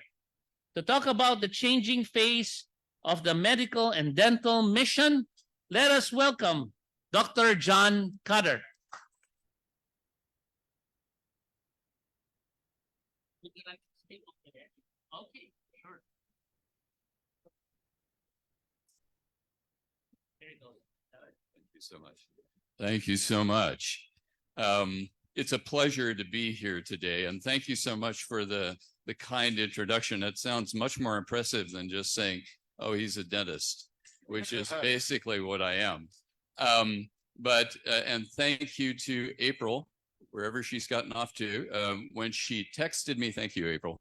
When she texted me, I had just come back from a week in Africa, setting up programs in universities in Kenya and South Africa. And I was in Ho Chi Minh City with some of my researchers from Australia. And we were doing programs on laser-assisted dental care and doing charitable outreach at a burns and post-trauma hospital there in Ho Chi Minh. And she said, I know it's short notice, but can you give a lecture? And it's like, oh, sure, glad to. So I'm good to talk. Thank you. You haven't heard the lecture yet. When I was at university, one of the things I taught at National University at the College of Dentistry there was a course on pathology. I taught one class of 100 students 3 times a week. That lecture was 8 hours long. Wow. And I know every day at 2 o'clock, the students were looking at me thinking, he can't keep talking any longer. He's got to drop dead sooner or later. So let's talk about the changing face of the medical dental mission in the world. The acrylic watercolor that you see here on the screen hangs in my study at home. It was painted from life, and the artist here depicts 2 street children in Manila trying to brush their teeth from a glass of rainwater. And it's images like these and the fact that the majority of our population lives in an impoverished state that's made the Philippines the poster child for every medical and dental mission across the globe. And yet when I ask individuals involved with these efforts the same questions, I get the same answers. Are you doing a good job? Oh, yeah, we're doing a great job. Huh. How do you know? Oh, well, we came to town. We set up a tent city on a basketball court. We took out 1,000 teeth. We did 400 fillings. We cleaned 300 mouths. I see. Did you take data? No. Are you ever coming back to the same population or group of people? Ever? No. But we spent 3 wonderful days on a beach in Palawan. And unfortunately, and forgive me, that's when I turn into the ugly American. Because that kind of program doesn't help a soul. And if we're intellectually honest, what happens in these efforts is we take a severe acute care problem and we turn it into a monstrous chronic care problem. And tell me how I'm supposed to look at my national citizen in the Philippines and says that that helps, whether it's here or anywhere else around the globe. Prior to my moving to the Philippines in the end of 2014, I was a principal dentist for the National Health and Nutrition Examinations Survey, otherwise known as NHANES, for the U.S. Centers for Disease Control and Prevention. And my responsibility was to travel around cities, depending on where the algorithm sent me in the United States, and set up oral health research centers and acquire data. What most people in the US don't know is this is the gold standard for legislative healthcare initiatives and data that empowers those initiatives, as well as postdoctoral research. And so when my contracts with NHANES were up and I came to the Philippines at the end of 2014, I was supposed to be retired, but I'm just not built to sit. And so the easiest thing was to become the best prom date in the Philippines. I went around from location to location with my CV in my hand and said, look, it's not about money anymore. It's about bandwidth. How can I help you? Better yet, show me your databases and I'll show you how I can best fit in and help. Well, wala na. We ain't got them. And in fact, the National Monitoring and Evaluation for Dental Survey Program, NMEDS, basically in 2014 was using the same data that it had obtained in 2004. That program is supposed to be renewed every 4 years, but to date, no one has really picked up that banner and moved with it. So our data for oral health healthcare is about 19 years out of date. The statistics that do hold up, though, when we looked at some of that data, is that of our 112 million population now, 70% of our population, of all of our citizens, never, ever, ever, from cradle to grave, see a physician. 90% never see a dentist. They live, they die. We don't know what we don't know. And that's basically the problem. So it seemed pretty clear to me at that point that what we needed were valid databases to help assess disease prevalence, help us marshal resources to locations that needed the most, and to help inform and influence education and policy throughout the landscape in an effort to affect some positive oral health outcomes. Of course, and I'll come back to this slide later, there are challenges. And one of the biggest challenges is manpower. We have an absolute undersupply of masters of public health and masters in dental public health, MPHs and DPHs. The average dentist here, who basically is in practice, has to work 312 calendar days a year to make their revenue goal. That basically means our dentists are working 6 days a week and they get a week at Christmas off.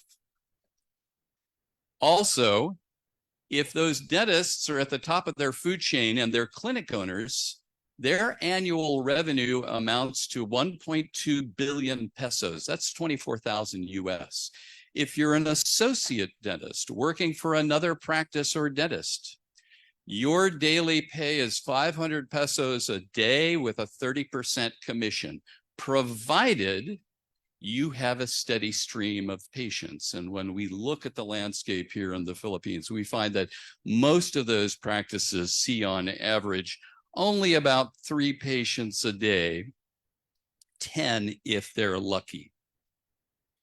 And also equally as important, perhaps even more important, is that the Philippines has never educationally invested in the role of dental hygienists and chair-side assistants. We lose the value and the scope and the reach of those ancillary personnel and professionals. The other challenge is education.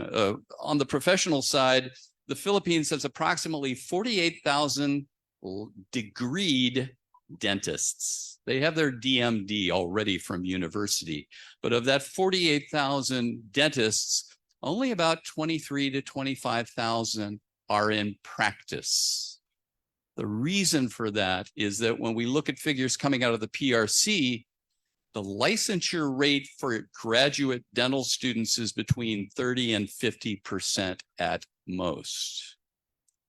And that is a sad indictment of just what our mandate is in terms of education. We're turning out degreed students. We're not turning out potentially licensable professionals to serve the national citizen. And more frustrating for me when I was teaching was that our best and brightest don't stay in the Philippines. They go outside of the country where they have a better expectation of earning a livable wage. And I can't blame them. Last but not least, in the triad of challenges is government. Beyond the bureaucracy, beyond corruption, the government feels little compulsion to address oral health. And why should they? They know 90% of the population isn't going to seek care anyway. Why spend pesos to accommodate that driving need? For example, if we look at potential feeble services the government has tried to institute, we only have 18 government dentists per million individuals. We have only one dentist per 70,000 school children in the Philippines. Here in the Philippines, if you've looked at the recent stats that do seem to hold water, we have a 12-year shortage of nurses in this country to take care of our healthcare needs. We have a 23-year shortage of physicians. Nobody's ever scratched the surface of how many years short we are in dentists, and it petrifies me to learn how much. The other problem with our school dentists is when they're placed in the schools to try to at least draw a line in the sand and say, well, let's start with our young populations and build that rising tide from that early age. Those dentists come to and complain to us about the fact that they are not being utilized for their skill sets. Instead, they're being treated as if they're adjunct staff for teachers and administrators in the school. Put another way, our dentists aren't filling teeth and caring for their young patients. They're filing and they're copying paperwork for the school. And those are attitudes that have to end. And my favorite, just in case you haven't heard, within less than the past 8 years, 600 mobile dental vans, 600 mobile dental vans that were purchased for DOH at a cost of 1.2 billion pesos have been allowed to die on the vine. They are now, because of lack of repair and staffing at the LGU level, completely inoperable. Ow. And that just fractures me, because these were free of charge to any LGU who would ask them. And instead, because the LGUs didn't know how to maintain them, how to run them, and more importantly, how to staff them, can't blame them. We've already talked about the challenges of manpower. What they did become was glorified rally wagons during campaign seasons. The LGUs would bring them out and say, look what we've done for you. And then they'd mothball them. And we never got any kind of benefit here in the country from that.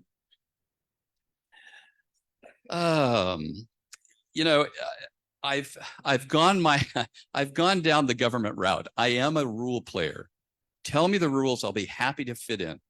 I'll work the system. I'll talk to whoever I need to talk to. I'm not shy, certainly not at this age. But I've had verbatim conversations with the like of DepEd, where I was talking to one official there, and she said, look, Dr. Cutter, we'll stipulate to the problem. We don't really want to know how big the problem is. We want you to make an 80% correction in that problem. And after apologizing for laughing in her face, I broke into what in my hometown would be called Kentucky vernacular and said, well, dang, lady, it ain't gonna happen.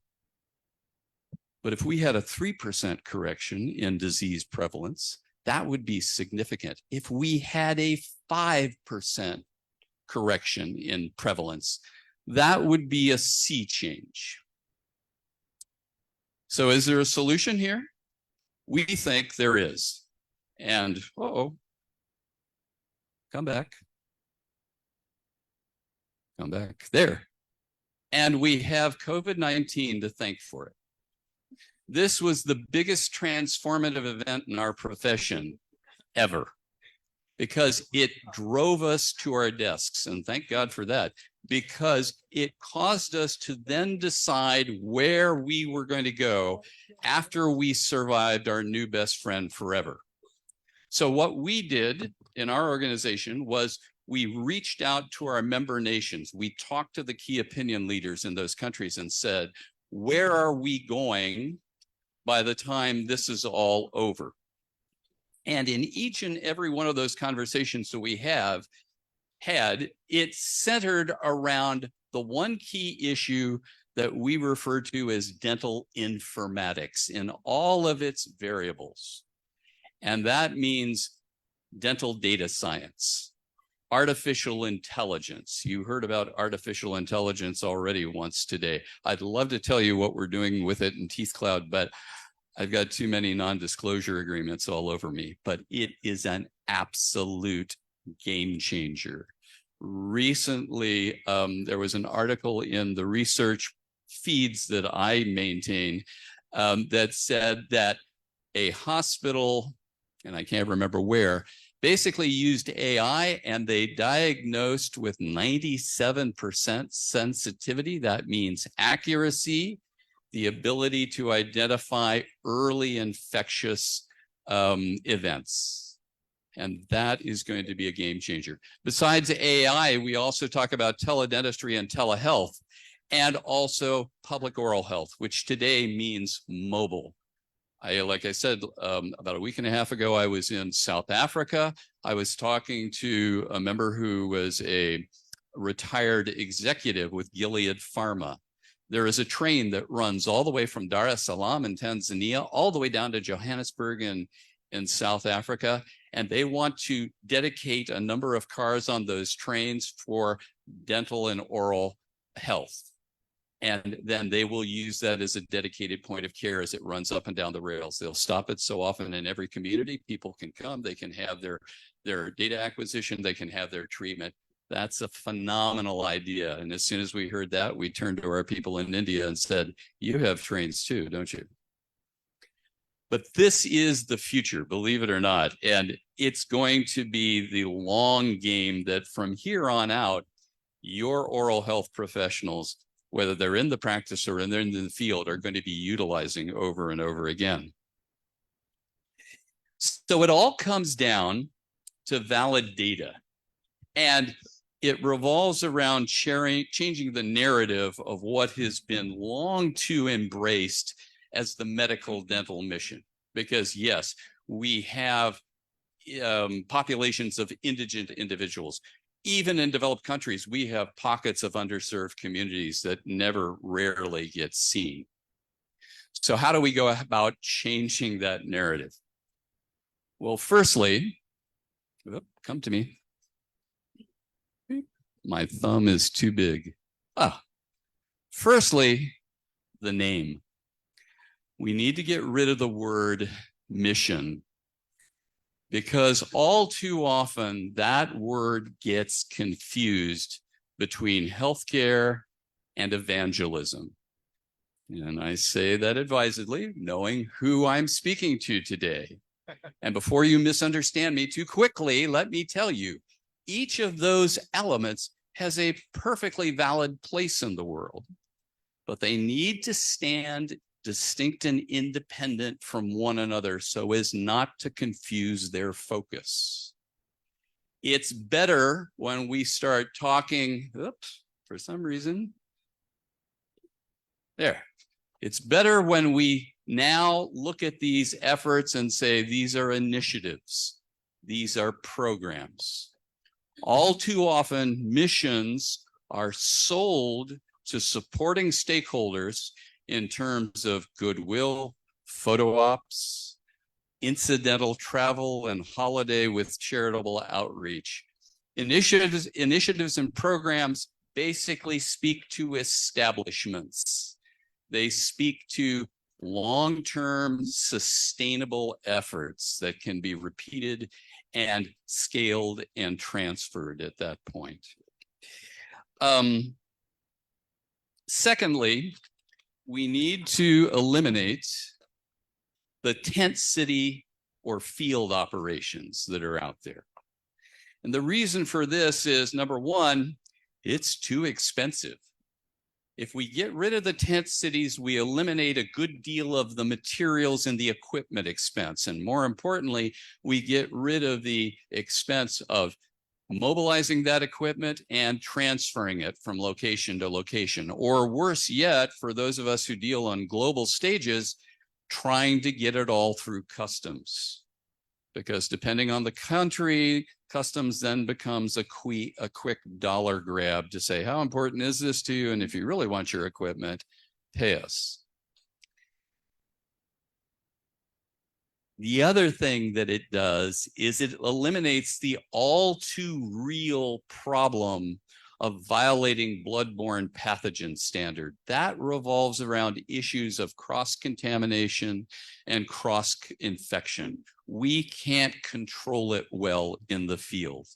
We come close, but it's still a very potential problem, especially when you remember 70% of our population here never sees a physician. The potential for adverse events or reactions is largely real, especially when we deal with anything invasive like surgery, which includes not only taking out teeth, but filling teeth, cleaning teeth at that point. So where does this leave us for dealing with the underserved? Well, oh my gosh, it's Thanksgiving. My thumb has gained way too much weight. We now look at these initiatives in 3 phases. And by modularizing each phase, we tend to be much leaner, much more efficient, and we get much more accomplished. The first phase is always the same: awareness, education, materials distribution. That's followed quickly thereafter by the second phase, which is what we call baseline triage, finding out what's there. And if we do anything in the field now, we do minimally invasive prevention. And finally, the third phase, and this is the tricky part, is discovering and identifying dedicated points of care. Pop, pop, there. Awareness is simple. Beyond the big 4 of bleeding, swelling, pain, and lost filling, there's only one compelling reason why anyone should ever consider seeing a dentist, whether they're in a healthy state or not. And it's because your mouth, this big 40 by 40 millimeter hole in your head, is the gateway to the rest of your body. And the oral health professional is the first line of defense for, oops, excuse me. Oh, I'm sorry. I thought I had another slide there. The mouth is the gateway to the fact that now we know that there's a positive correlation between your oral health, especially gum health, and 200 other systemic related diseases. Diabetes. I can tell you faster than your physician whether or not you're diabetic. And it's all I have to do is look into your mouth and take a quick dental history. Heart disease, kidney disease, hypertension, obesity, erectile dysfunction in both men and women, low birth weight babies, and spontaneous miscarriages in the first trimester, Alzheimer's disease. Chances are that if you have extremely poor oral health, you are much more inclined to Alzheimer's disease. And we found that out by doing postmortem brain sections on Alzheimer's patients and discovering bacteria that should only exist in the mouth in the brain tissue. And the most recent thing that came out is for women, if you have poor gum health, you have a 30% higher incidence of breast cancer than if you have a healthy mouth. Education and materials distribution is simple at that point, but it gives us an opportunity to move away from the disinformation and start bringing valid data and evidence-based materials to the public. And we do that through written oral hygiene and awareness booklets, also basically making you aware of the fact that vendors and manufacturers, which probably is where you're getting your information, aren't necessarily concerned about your health. They're concerned about sales and product. So what's the best toothbrush to use? What's the best toothpaste to use? What happens if you don't have toothpaste? Do I really have to floss? And how do I floss? Better yet, how often should I brush my teeth? And my answer in practice was, depends. How long do you want to live? Oh, you got that one. Good for you. And that's the truth. You heard it mentioned today that the life expectancy in the Philippines is 75 years. I wish it was. Your life expectancy as a woman in the Philippines is now 72.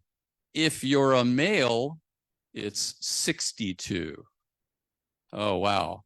And when I first got here in 24, the WHO, the World Health Organization, had done a survey, and they said at that point, and it frosted DOH to no end, that the life expectancy for men was trending toward 59. It's gotten better. Why?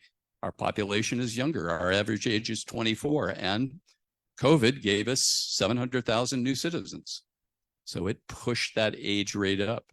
62 to 72. How do you know? When does the Philippine government issue you a senior card? 62, or I'm sorry, 60. Why? They're only betting 2 years of spread, and at 62, they expect you to die. Their cash outlay is minimal. Yeah. Baseline triage. What does that mean? It means open your mouth, let us take a look. This is simple visual examination. It's not definitive. That's meant for dedicated points of care, but it gets us there. It tells us what the lay of the land looks like, what the disease prevalence is at the present time. And more importantly, it gives us an opportunity to do, again, something that's extremely non-invasive, and all of our equipment can be disposed of. When we do that, we don't have to account for sterilizing things in the field. If we do anything in the field today, it's very non-invasive preventive procedures like what you see here on the right. This is silver diamine fluoride. Silver diamine fluoride, SDF, is a type of fluoride that has a silver content to it. If I apply it 2 to 3 times to a tooth that has decay, the decay stops. And it stops for 2 years. That's not a filling. That's not an absolute solution, but it gets me 2 years of grace period if I'm dealing with populations who don't have immediate access to a dentist. And by the way, take notice, since I know we're talking about technology today, this is no longer a paper-based acquisition. These are cloud-based programs where we can plug into the internet and we can capture that information. And this is a program called dentalcharting.com, which we have used since about 2014, 2015 here in the Philippines, that is strong enough to give us the opportunity to have same-day real-time analytics, but at the same time not be so packed with bells and whistles that it keeps first-time end users away from using it at that point. Boop. Oh, is my bed up? No. There we go. The last phase, and this is the trickiest part, is dedicated points of care. Once we've done the triage, once we've done the baseline, once we know the treatment that probably needs to be done, then at that point, we need to identify areas of care where those individuals can be sent and they can receive definitive, sustainable oversight and treatment. That may be a dental practice, a barangay clinic, a community center clinic, a college of dentistry, a university, even a mobile unit, if that mobile unit can be routinely scheduled on an established calendar. That gives us a much better opportunity. At that point, those are individuals who then have their care provided for, and we can come back to them in 6, 12, 18 months, and we can take a new baseline. Now we know what the outcome is. Has it gotten better? If it has, great, we're doing our job. If it's gotten worse, how come? What's the problem? If it's flatlining, how come? What's the problem? Oop, oh, sorry, I keep pushing you back. Our new instruments today, talking about technology, are the laptop, the tablet, and the cell phone. And I promise you, they're much sharper, they're much more incisive than the instruments we use now. And they're what's going to lead the profession and healthcare throughout nations from here on out. But the one thing that we lose entirely in all of this, very, very often, despite those instruments, are data. And it's a vastly rich supply that we need to capture. And if you don't believe me, take a look at this. On the left, on your left, is a pixelated map of the northeastern region of the United States that identifies heart disease prevalence by means of studying death certificates. On the right are those same heart disease rates predicted by Twitter, basically scraping search engine optimization, SEO terms off of Twitter. The slide on the left takes an arduous amount of time to collect and compile and analyze. Gotcha. The slide on the right can happen in the moment as we upload data at that point. That was the beginning of why we created Teeth Cloud. Teeth Cloud is now a 32-nation oral health collaborative across the globe. We have 70 thought leaders. We have 30,000 individuals who follow us online. We have about 18,000 people who come through the website. And our whole thrust is to try to decrease global oral health inequalities by means of informatics. Got questions? Got a community that's important to you? Ask us. Chances are likely we have expertise in the field who can come to you, help you set up those programs, capture that data, and make a difference at that point. What did we find here in the Philippines? Is there a proof of concept? Absolutely there is. When we've gone into the field, we have discovered that 97% of our population at worst, about 87% at least, have some form of dental decay. 92% of our population has dental decay. 97% of our 6-year-old population, our children, have dental decay. 78% of our 12-year-olds have dental decay, and 74% of that population have some beginning signs of gum disease. That's gingivitis. And these are images from some of our original field studies. When we go into the field, we don't see health, we see disease like this. We've already seen over 11,000 study participants just here in the Philippines. We have about 80,000 globally in the database. And when we look at DMFTs here in the Philippines, that's disease missing and filled teeth. When we look at that index, for most of the developing world, that index is 1.2, 1.5. That means 1.2 to 1.5 teeth in a mouth are diseased, missing, or filled. For males in the Philippines, it's 9.6. For females, it's 13.7. We have the #1 region in the Asia Pacific for dental decay right here in the Philippines. So we took all that information, we basically took it to the Fédération Dentaire Internationale. We presented it 3 different times to World Dental Congresses. And by the time we got done presenting it at the International Association of Dental Research, we were joined by 10 other nations who said, we want to do what you're doing right now. And so we now basically are being joined by elements across the globe. At the top of this past October, we were joined by groups from the Filipino-Canadian Dental Hygienist Society who came and went with us to a program we've instituted for 3 years in a Montessori school at Mithing Pangarap, close to Barangay 128 in Smoky Mountain, Tondo. And the interesting thing about this program is that as we've acquired our data and we look right across the river, there's another little community called Happy Land. Now, Happy Land is largely an adult population, understood. But the difference between these two populations is at the school routinely provides toothbrushes, tooth gel for brushing, and an individual who once a day looks at the students and says, brush your teeth, doesn't say how to brush your teeth, doesn't say when to brush your teeth, just gives them that reinforcement to brush.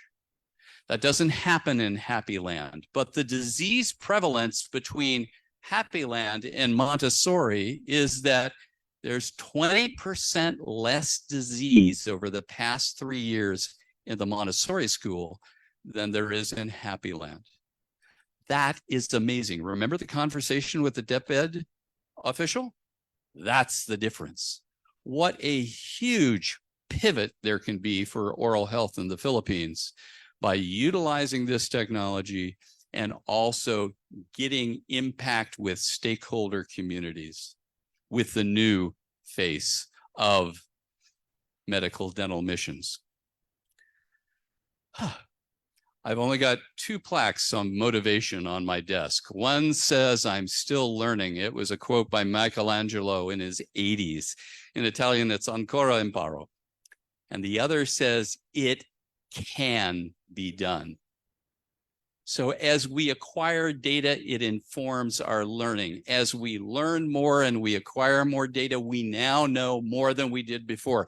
We can now go to the communities that need us most at that point.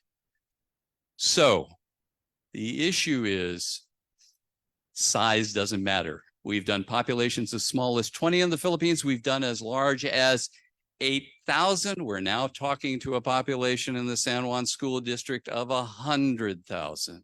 We're talking to communities in Nairobi of 3,000. The issue is, what are your questions? We have those answers. We can help you find the answers. And you'll find out what we found out. There's no health without oral health. There is no oral health solution without valid data. And each of us now can be a virtual research hub. So join with us. Tell us what communities are most important to you. We are here to serve. And as the saying goes, give me but to serve, and I am doubly blessed. So let's make a difference together. Maraming salamat po.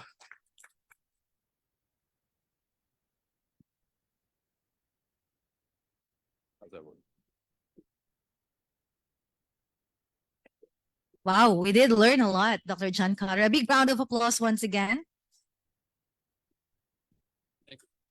Thank you for inviting us to have a new perspective on things regarding dental medical, no longer mission, but rather initiatives and programs. We have to change the narrative, James. Isn't that what we do also in the welfare and self-reliance services? Yes, we now call everything programs, not missions. Yeah, thank you. And I think that our participants here may have some questions because are you willing to answer some of them? But Dr. Carter will not open your mouth. No, don't worry about that. This is not a time for Can we consultation. have a microphone for Dr. Carter? Just so you know, there is already an ongoing competition, the final round for our semifinalists for the business plan competition below on the second floor. So after this Q&A, you are free to go to any of those rooms to watch, to witness how it's going to be, because next year you might want to join as well. For now, we will open the floor to some of you who may have some questions or comments regarding the talk of Dr. John Carter. Anyone, please? Those who will raise questions will get something from BYU Pathway Worldwide over there. This is your chance to actually have this really good conversation with a dentist who's really renowned for what he's doing and for thinking about innovations about dental and medical health, especially for Filipinos. I know someone who's very eager to ask a lot of questions from Dr. Carter, but he's downstairs, Judge. It's like Another dentist. But we have a raised hand over here. Oh, we see a hand.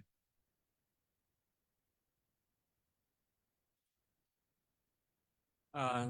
Thank you, Brother Carter, for the very nice presentation. I used to work in a hospital, and that hospital made a program of talking to the PhilHealth and possibly use the PhilHealth for the dental care of the patients. And I learned that they have approved of major dental operations, and I don't know if right now if there's an improvement on the program of the PhilHealth with regards to dental healthcare, and I'm just praying that it will go cover more patients in caring for you know the less fortunate member of the society. Yeah, agreed. And I can't speak to PhilHealth directly. I had a chance. I've worked nominally with Secretary Herbosa when he was chair of Physicians for Peace here in Manila. He's now the Secretary of DOH. I had an opportunity to be at lunch with him about a month and a half, 2 months ago. Right now, he has initiatives. The president has initiatives. I don't know if they necessarily meet cooperatively as far as their worldview is concerned. But I think that's a logical place to go. Without being rude, if I walk into the average street side dental clinic in the Philippines, it's 1952 dentistry with 1980s equipment. And that's not meant to be rude. It's just the way it is at that point. If you would empower a third party to underwrite or to actuarially support oral health, it'll be like 1968 in the United States. Everybody will walk in thinking that insurance is a credit card. It's not, but it's a good place to start. And that's how it started in the US. That's why you all think you should see a dentist twice a year. You shouldn't. You should see a dentist 4 times a year. Well, why did they tell me twice a year? Because originally when insurance came to us in the States and said, how often should a patient see a dentist? We said 4 years. And the insurance company said, well, we're not going to pay 4 times a year. How about if we split it? You do 2, we'll do 2. And we went, okay. And so what did the dentists do? They backslid. And they said, well, just come in when your insurance pays for it. And that's where the attitude has come from. The science supports every 90 days. Because if we stir that pot bacteriologically, we don't see a lot of disease. But nevertheless, here's the con in all of that. I mean, here's the negative. And the negative is if you have dental insurance, the next thing you'll have in about 2 to 3 years is malpractice. And the reason for that is the attorney population, which is huge, will see that blood in the water and they won't let it go by. And we'll start having the same kind of defensive medicine that we have elsewhere in the States and developed nations. That's my prediction. I may not be here when it happens, but see if I'm right. I think I probably am at that point. But, you know, is that a bad thing? Yeah, it'll up prices. It'll change the landscape. But I think PhilHealth is a good place to start. PhilHealth has its own problems, but good question. We can go down that road a lot. So, any other questions, or do I get to ask you questions, ma'am? I just would like to clarify something. So this cloud is your company? Yeah, well, that's the question. It's not for profit. Is it my company? Uh-huh. But do I serve it as an officer? Yes. Okay. Oh, okay. Yes. So Chief Cloud is not my personal company. I don't own it. It's a not-for-profit. Think of it as a global think tank that was started during the pandemic because we were sitting there listening to the information saying, where does this come from? Even from professionals. Where did you learn that? Who's informing you? So that was part of it. Okay. So follow-up question. So Teeth Cloud stores data, the data that you have told us about, and those are amazing. So with those data, what's your program? How do you do it? Do you have any program for the Filipinos? Yeah. We have done programs with small schools. We're now looking at larger school districts. One of my committee members from a different group is now doing programs on hand hygiene. And he's asked us to come in and do the awareness, education, and materials distribution module with his hand hygiene programs. That's a great 1-2 punch. In point of fact, if we did nothing, if you want a public health impact, if we did nothing but hand out soap, just a 20 peso bar of soap to individuals, using soap will stop 70% of all known infectious diseases, including some forms of Ebola, before it starts.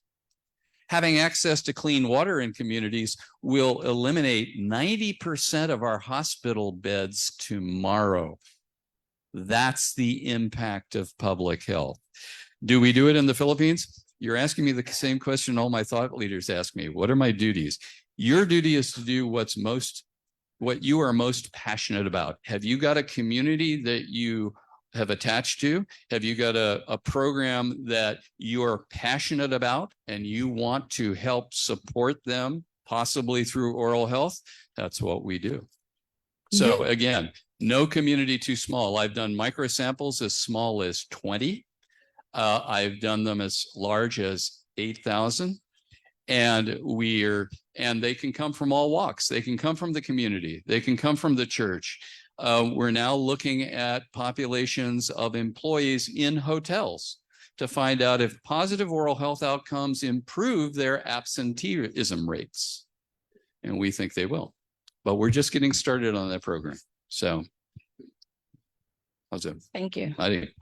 Yeah, I'm done. Thank you very much for entertaining questions, Dr. Cutter.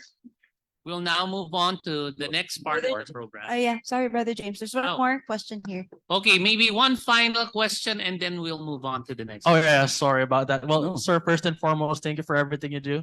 Appreciate it. I'm Mark Ayo. My question is more about your management skills. I think this is like one of the best place to learn about management because it's like BYU Management Society conference. So like some of the great leaders I know, they have their management values.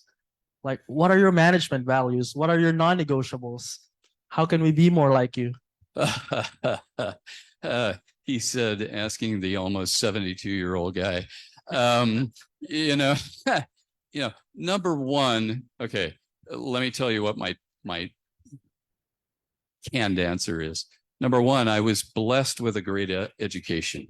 I mean, even though I came from what at the time was what we thought was a small Midwestern school in Ohio, that was Ohio State, I had a phenomenal education. I rubbed up against people who were world class at the time, and I didn't know it.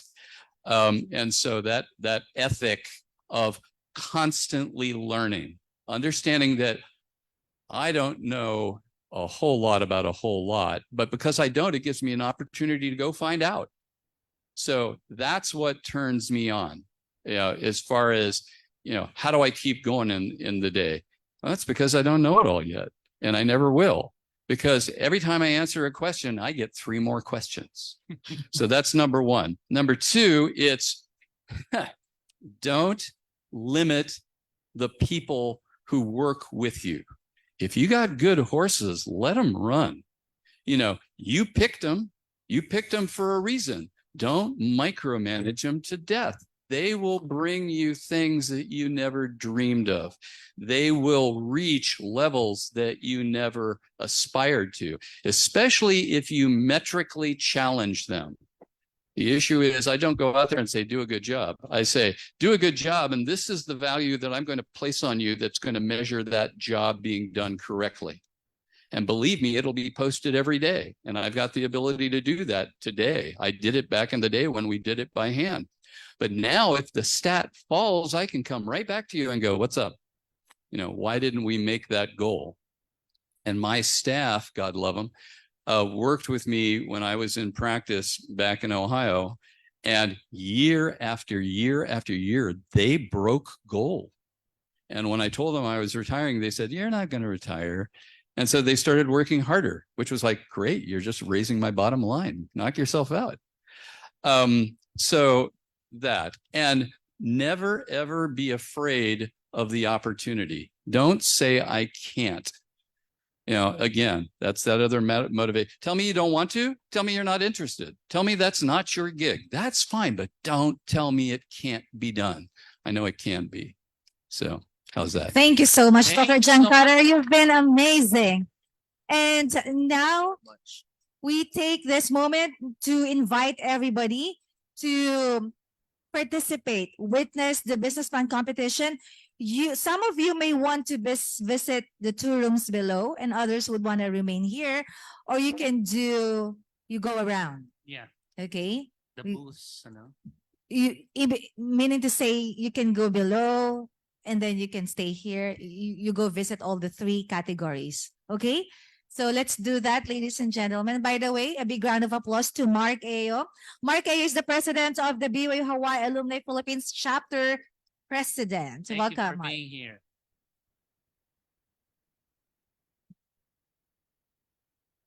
Don't go away because we have more surprises for you.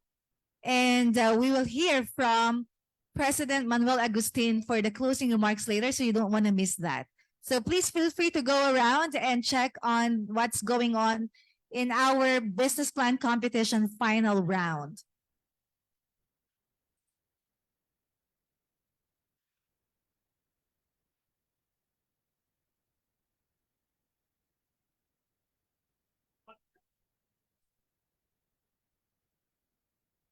Yeah. Okay.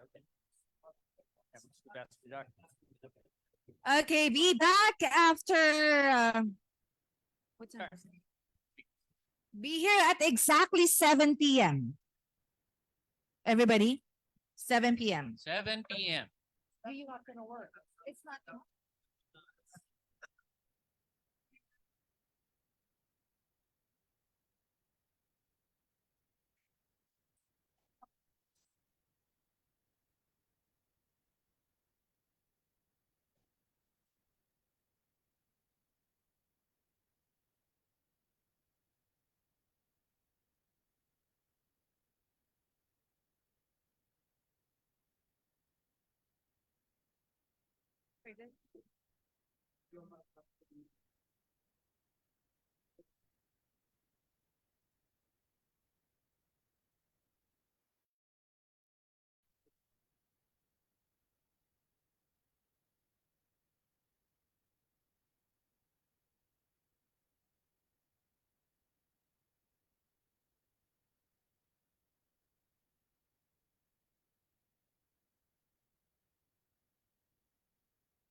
Mark, nakasama mo daw yung sounds. Okay, you have to know the categories, but Saan yung sounds?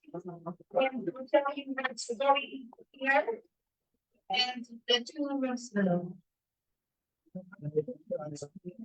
So, welcome to the business 2023 BYU Management Society Great Idea Business Competition.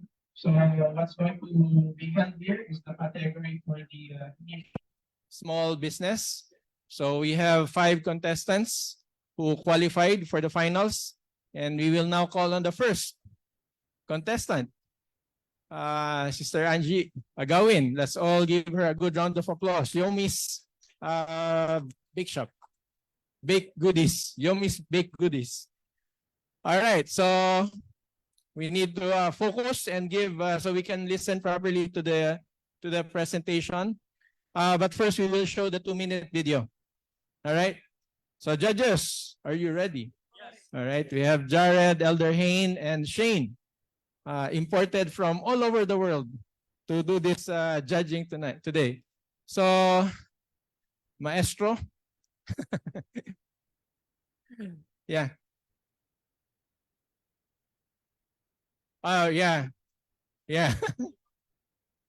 Yeah, so everyone who's in the room, yeah, thank you, Elder Hayne. So we'd like to invite everyone to sit down so that you can settle down and listen to view the video. Yeah, you can whisper on your way out. So what's going to happen, just to have you understand the flow, we will show the 2-minute brand video that was submitted by the contestant. and then they will be given a 5-minute presentation, opportunity to present their business plan, and then last 5 minutes to for the question and answer.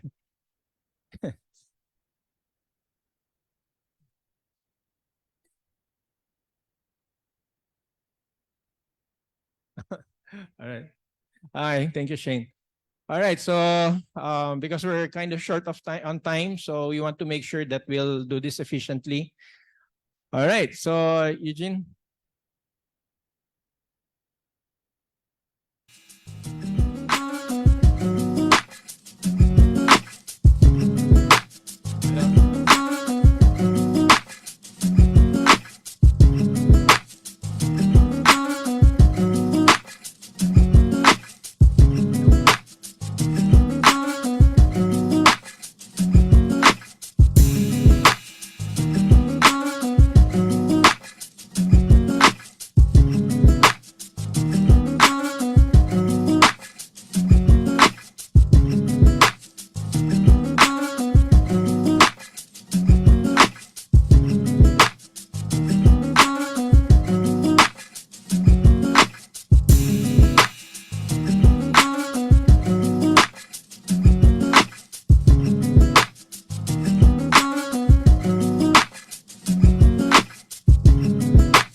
Paano po siya nag-work? Forward. Sige po.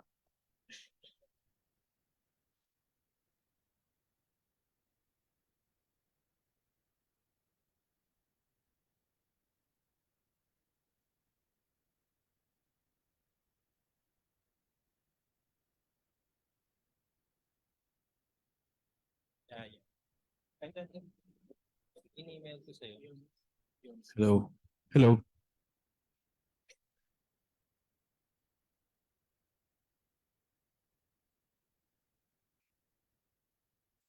Facebook.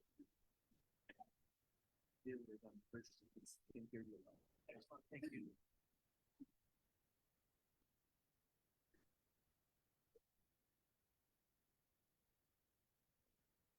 Just,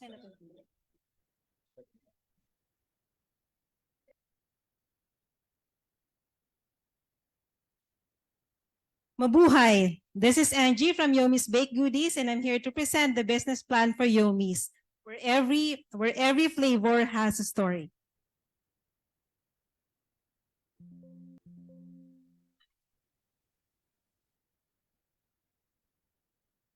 This is our humble beginning. We started in the middle of pandemic when my husband lost his job. With a few penny from our pocket, we started an income-generating activity. We pulled out our recipe and some baking tools, and we started baking our favorite, which is buko pie. This is how we sell our product. At first, we sell it with our families, friends, neighbors, village marketplace, and then we found some resellers. Most of the time, we do our marketing online since it's pandemic.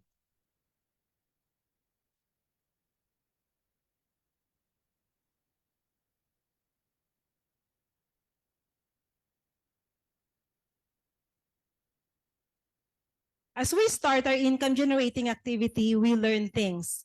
We learn that business is not only about us selling our product with our customers for profit. We learn that business is also about responsibility. Responsibility with our customers, employees, suppliers, and country. We learn that business is also about resiliency, patience, hard work, and innovation. From our learnings, we created our vision and mission. Our mission is to be a sustainable business that uses fine organic ingredients directly from farmers. Number 2 is to make a difference by helping other people to start and grow a small business. And our mission is to help small farmers by sourcing our main ingredients directly from them. And number 2 mission is to mentor and assist other people to operate and own a business. This is our income statement. Based on this report, yes, we are making sales. But I know that our sales is not enough to sustain the business. It is not even enough to pay us a livable salary. But out of that data, we listed down some factors that we have seen on why our sales is not increasing. Number 1, it's because of restrictions during pandemic. Number 2, it's because of limited manpower because it's only our family who are baking the pie. Number 3, it's because of limited space. When we started, we are only making our pies in our kitchen. Number 4, in 2022, prices of ingredients really shoot up like 100% increase. And then the last one, I have a full-time job, so I'm only doing the business part-time. So I don't have any focus.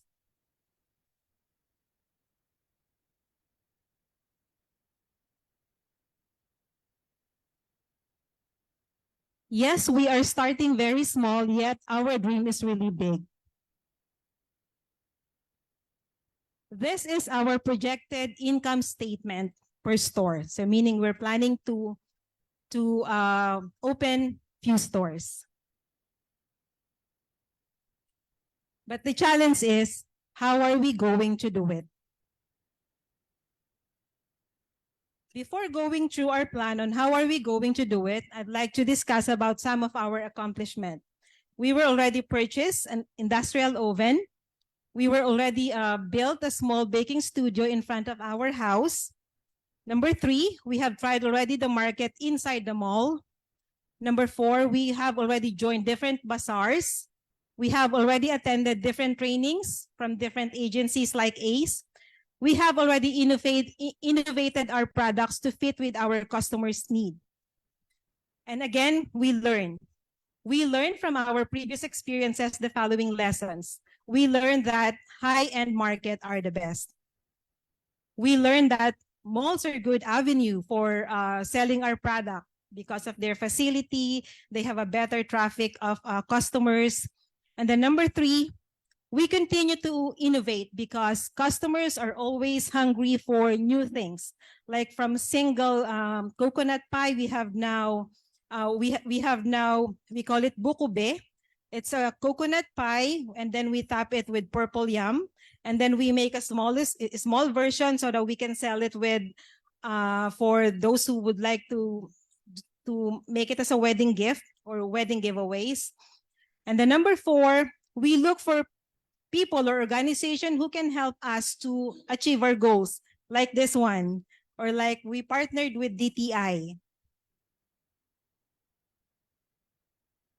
Now, this is our plan. I will be joining the team full-time. We are going to open a physical store. We will be hiring people to help us in the productions and sales. We will purchase additional machines for us to produce more. We will be joining bazaars in Metro Manila since at this time we were only selling our product in Cavite.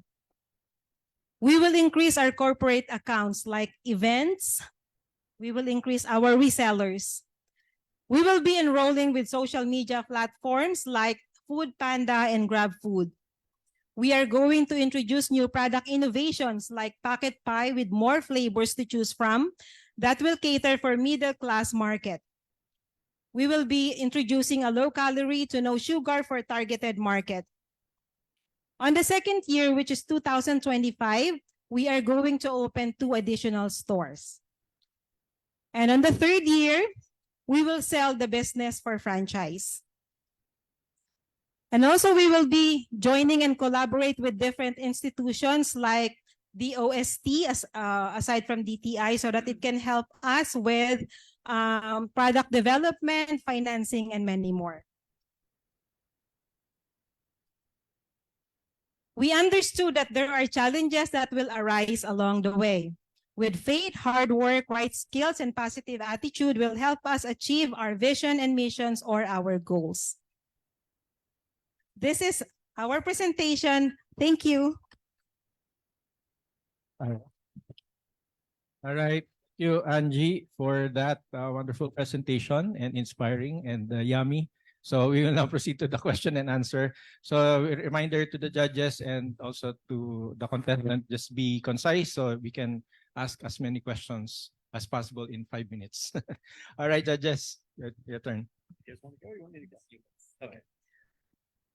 All right, thank you very much. That was wonderful, and love what you're doing there. I do have a couple of questions on your scalability model and what you're planning to do to grow your business. So I have 2 parts to that question. One is, what are you doing to open new stores? What exactly is the process for opening a new store, and how do you plan on being able to afford that? And then 2, your online marketing, and how do you plan on carrying that out to generate revenue? Yeah. Okay.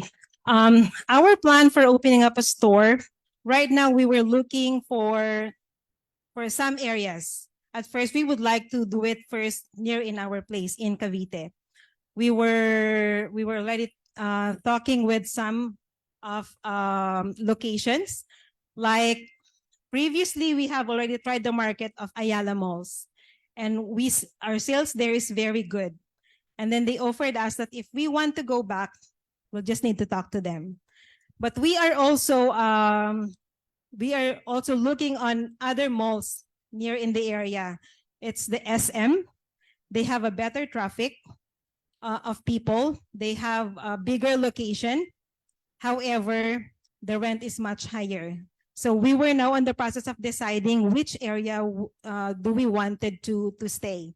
Is that the Ayala Mall or the SM? It depends on our budget. It depends on the communication with them. So hopefully, me personally, I would like to set up my store in SM. They have a bigger area. There's a lot of people in there. And I think our product, I know that our product will sell there. And then your second question again, what are plans? The online, for what's the marketing plan for online? For online. Right now, we would like to partner with Food Panda and Grab Food. Usually, if you were with Food Panda or Grab Food, your market reach will reach further, because that's one of our problem at this time. Like, we cannot deliver for like very far from our place because it's very limited for us to move. So we would like to partner with them so that they can deliver our product. So that's one. And then the other thing is, aside from what we were doing, that we're selling it with marketplace. So yeah, I think that's it for now at this time. What are you doing how are you going to go full-time on this with everything you have in your life? How are you going? So I loved your 2024, 2025 plan. It's great. Who's going to do that? Yeah, actually, me and my husband were partner in this. Most of the time, I do the planning, I do the marketing and everything, and he's the one implementing. But yes, of course, I want to join the company because so that I will focus on. So currently, I have a full-time job. I work as a fraud analyst for a big bank. And then I wanted to leave that job for 2 reasons. Number one, I have a retirement that I can use to establish the business. And then number 2, I will be focused. And I plan to maybe work part-time, work from home, look for work from home job while doing the business. Last question from me. If you were to win the grand prize,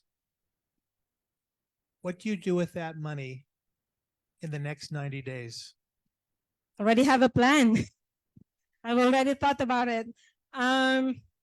Number 1, I'll be buying machine. Number 2, I will use that to speed up, to open up the store sooner. And then number 3, I will use the other money to as a backup. Like maybe I can stay that in the bank that I can use for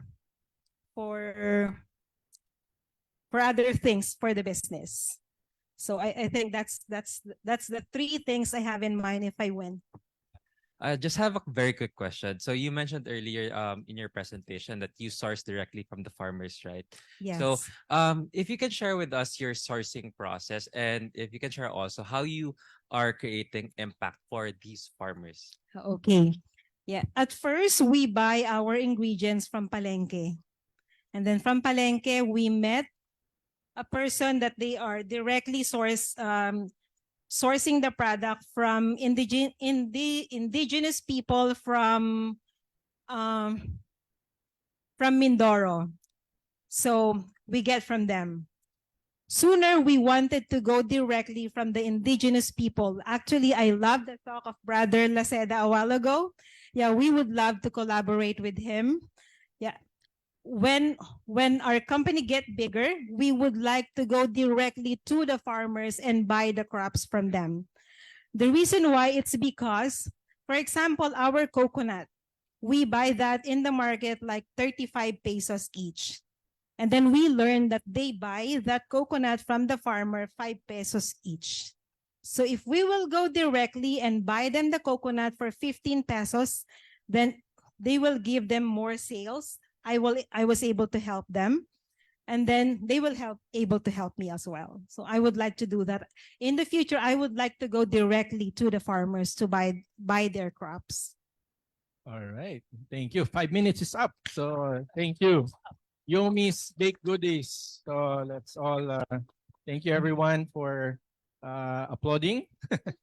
And for the judges, as you try to consolidate your scores and finalize your scores, we will call on Sticky Graphics, our second finalist. So this is Clyde Bustillo. So maestro. We will play the second video, no? Sticky Graphics 2-minute video. And then you will also use your video from the submitted video, right? Welcome to Sticky Graphics.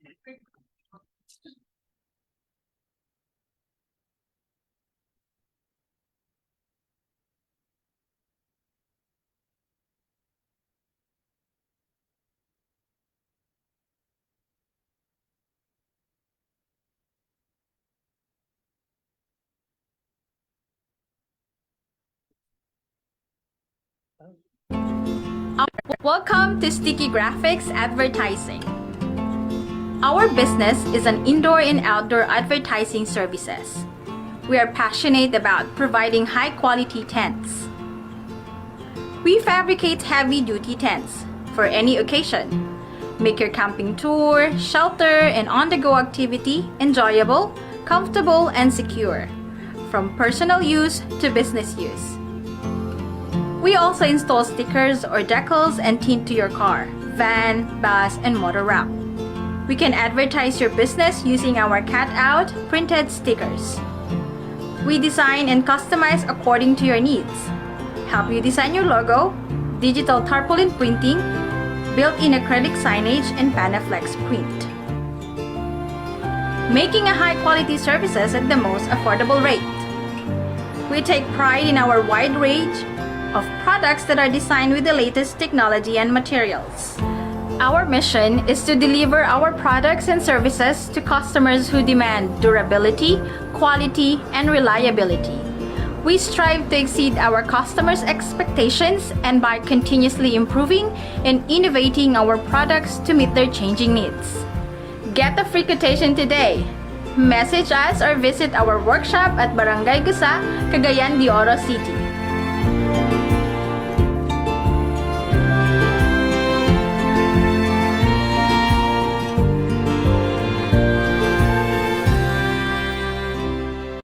All right. Clyde opted to just present his 5-minute video for the business plan presentation. So we'll request the video to be shown. The 5-minute video. Hello everyone. I'm managing the video. Where will respond to the question? We're here to share the fulfilling journey of sticky graphics advertising.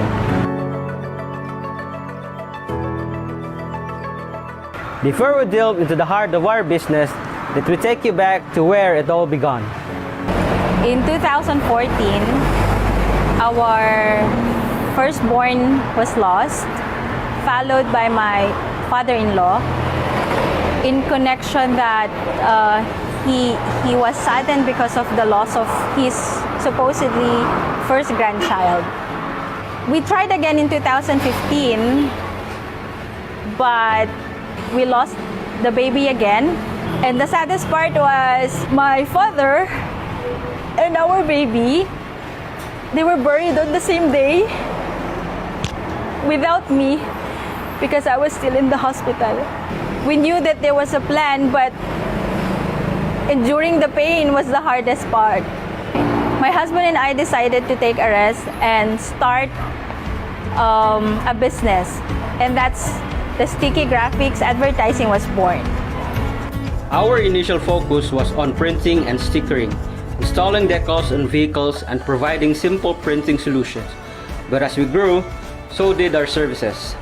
We expanded to tarpaulin printing and signage services and moved to a bigger location to cater larger clients, including RTMI Bus, the largest bus company in all Asia, Philippine National Police, and various government agencies. The year 2020 brought an unexpected challenge, the pandemic. The coronavirus forces business to close. We had to innovate to survive. That's when an opportunity arose when a former customer inquired if we could provide tents for hospital triage and local government unit checkpoints.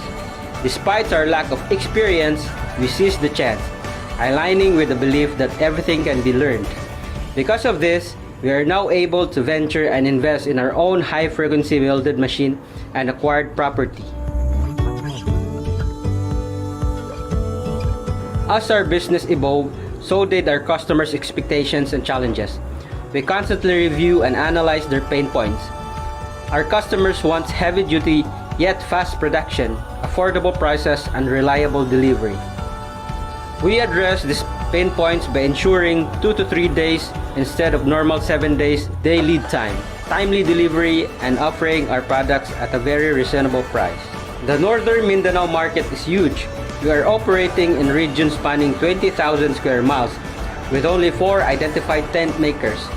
We serve 8 provinces, 11 cities, 150 municipalities, and 3,426 barangays. Local governments allocate budgets to purchase tents for temporary shelters during funerals, fiestas, and other outdoor events. Our target market includes a diverse range of individuals and entities, government agencies, construction shelters, victims of natural disasters in need of temporary shelters, businesses organizing outdoor events, and personal use. We consider demographics such as age, gender, income, and location. Competitor analysis plays a crucial role as we study competitors' market share and pricing strategies. In selling our products, we've explored various strategies, from direct sales to leveraging individual representatives. We've created a network that not only sells our products but also recommends them. Personally, This journey hasn't just honed our skills, but revealed untapped potential within us. Thanks to the principles we have learned in Academy for Creating Enterprises and other business trainings, because of taking risks, start small, think big, and never say no principle, we are now able to enjoy the blessings of having business and cherish the time with our family. We are now blessed with 2 wonderful babies. I'm humbled by the thought that our Heavenly Father guides us through challenges and blessings alike. Through risk, resilience, and relentless determination, we transform challenges into triumphs. Today, we're not just business, we're a beacon of hope and innovation in our community. Thank you for joining us in this incredible journey. I'm Clyde Bustillo. I'm Manilyn Bustillo, representing Sticky Graphics Advertising. Together, let's continue creating a lasting impact.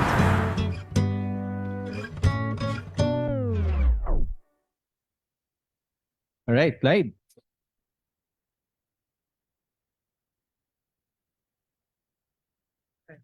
So judges, your questions. All right, thank you. That's good stuff. Love what you've done so far. Wondering, looks like there are 4 competitors in the market.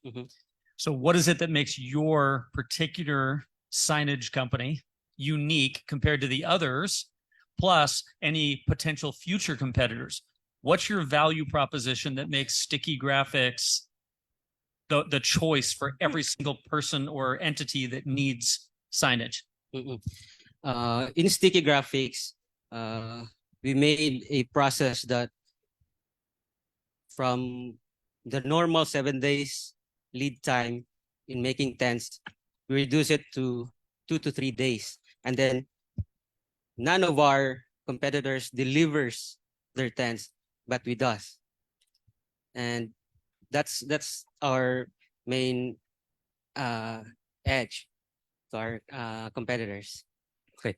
Hi, Clyde. Actually, congratulations. Very good business. So first question, I have 2 questions. So first question, diba, you're currently operating in Northern Mindanao. Yes. Right now. So only in Northern Mindanao, right? So do you have plans to expand outside of this region? And if you have plans, where specific kung asang region ka mag-expand? And the next is, I have another question. So do you also have plans to expand your product line? Because right now you're currently doing out of home, di ba, mga billboards and yung mga advertising. But do you have plans to expand digital to digital products as well? In planning, setting up shop in outside Northern Mindanao, yes, we do have plans setting up in Cebu and in Ormoc in Leyte. So I'm confident that maybe next year or the next 2025, maybe we can set up a shop in those area, because I'm familiar with those area, because I'm from Visayas and we just set up our business in Mindanao.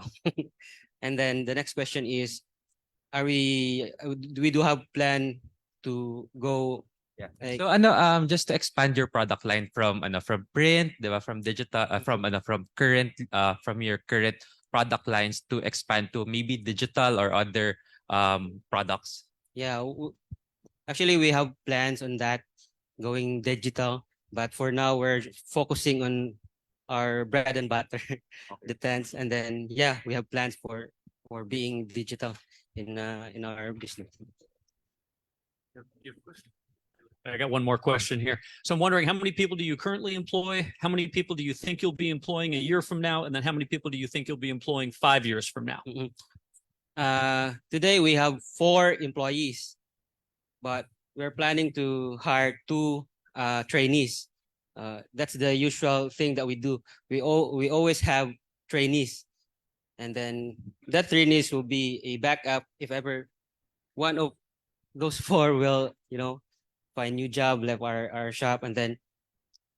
And what makes us unique is our all employees knows every process of the business.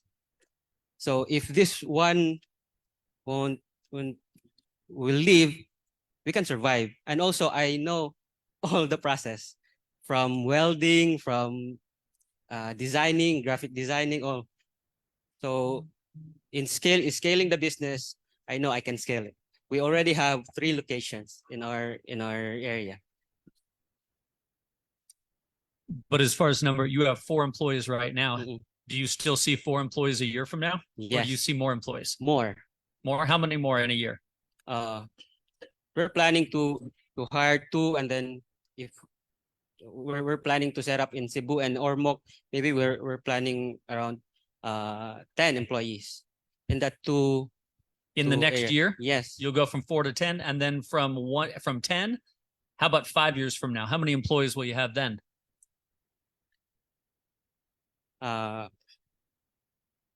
It depends on the the market.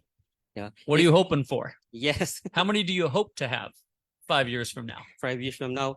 Actually, we're planning to set up 5 years from now 10 locations in northern in whole Mindanao, and we're planning to hire at least 4 in every location.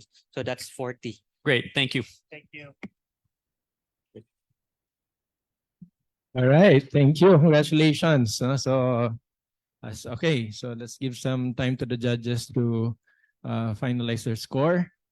Congratulations. Sticky graphics. So I think the third is international. I think we'll be hearing from Mizu Consulting. So we'll need a translator. I wonder if the visitor from Mongolia is here. She was here earlier. So anyway, we'll just wait for that. Can we bring Mizu Consulting on?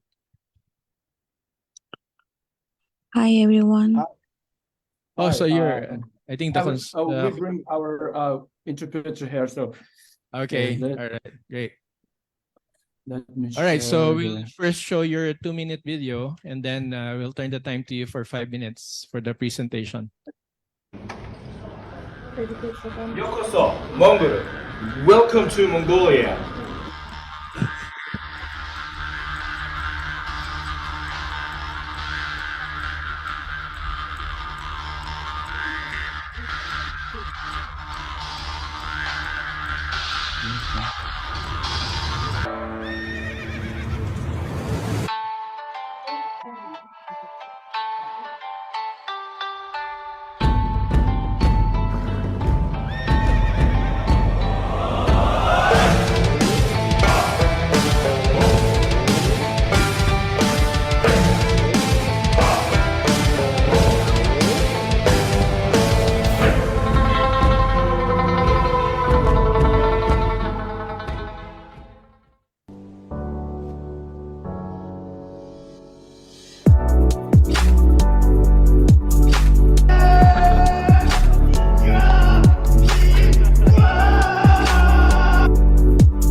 Yokoso, Mongol.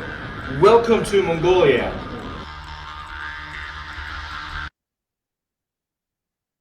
I think that's the 2-minute brand video. So let's bring on Mizu Consulting Live.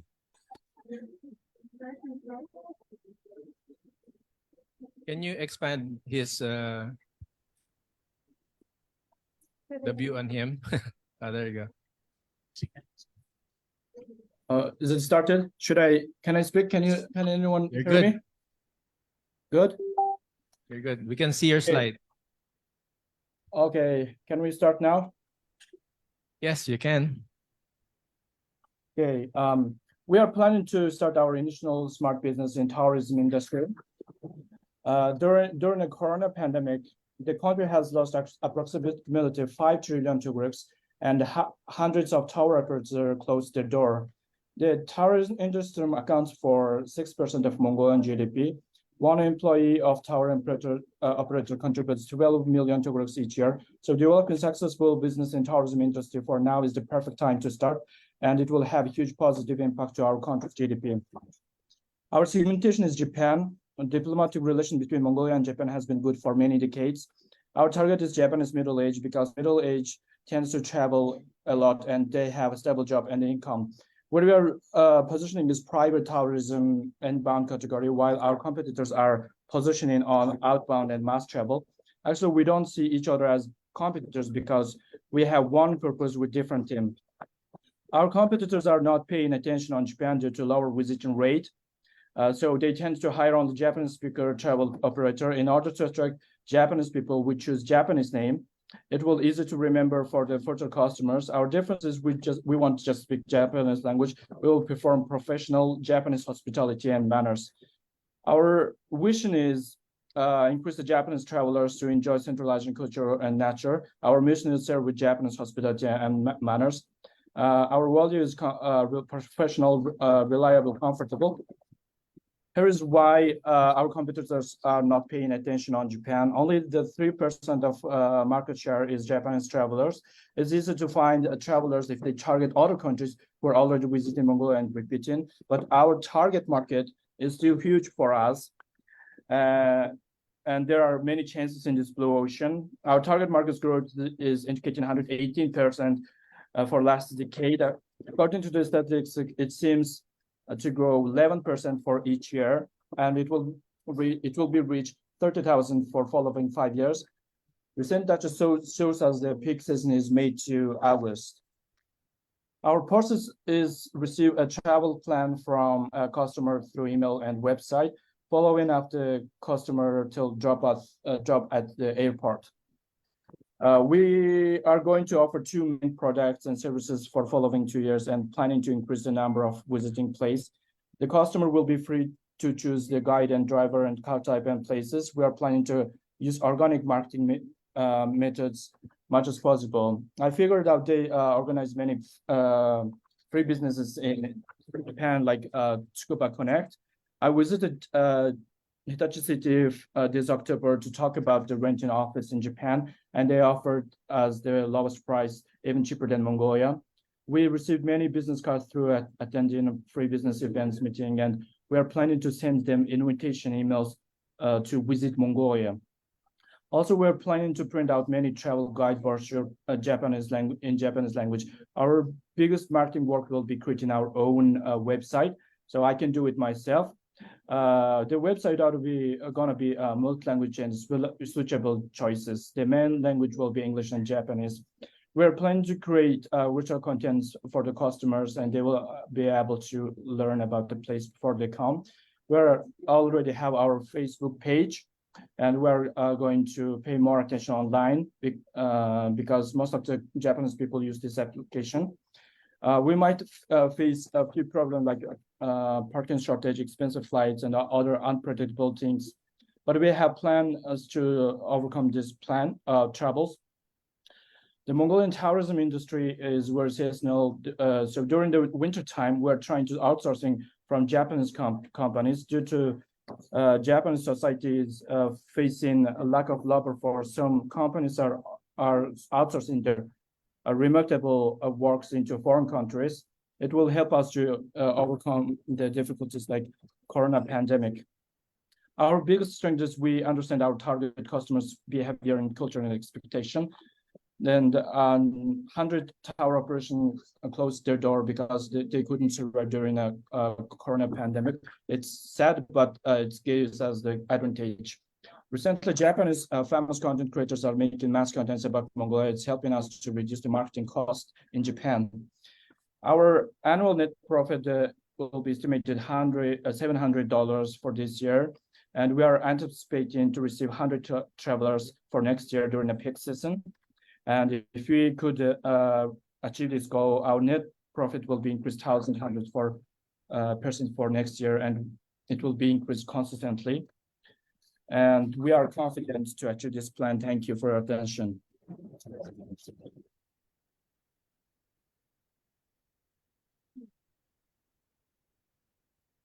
All right, so I think we can adjust the screen so we can see him better. So, all right, congratulations, Mizuyuki, for your presentation. We'll now turn the time to the judges. Thank you for that presentation. That was a very good presentation. I'd like to know why only 3% of the tourists in Mongolia are Japanese, and what you're going to do to create a need with them to go to Mongolia. Also, ягаад зөвхөн танаа зуулчдын 3% нь Япон. Тэгээд чи зуулчтай яг Монголд юу хэрэгтэй юм юу хийх гэж байгаа вэ? Зорилго нь юу вэ?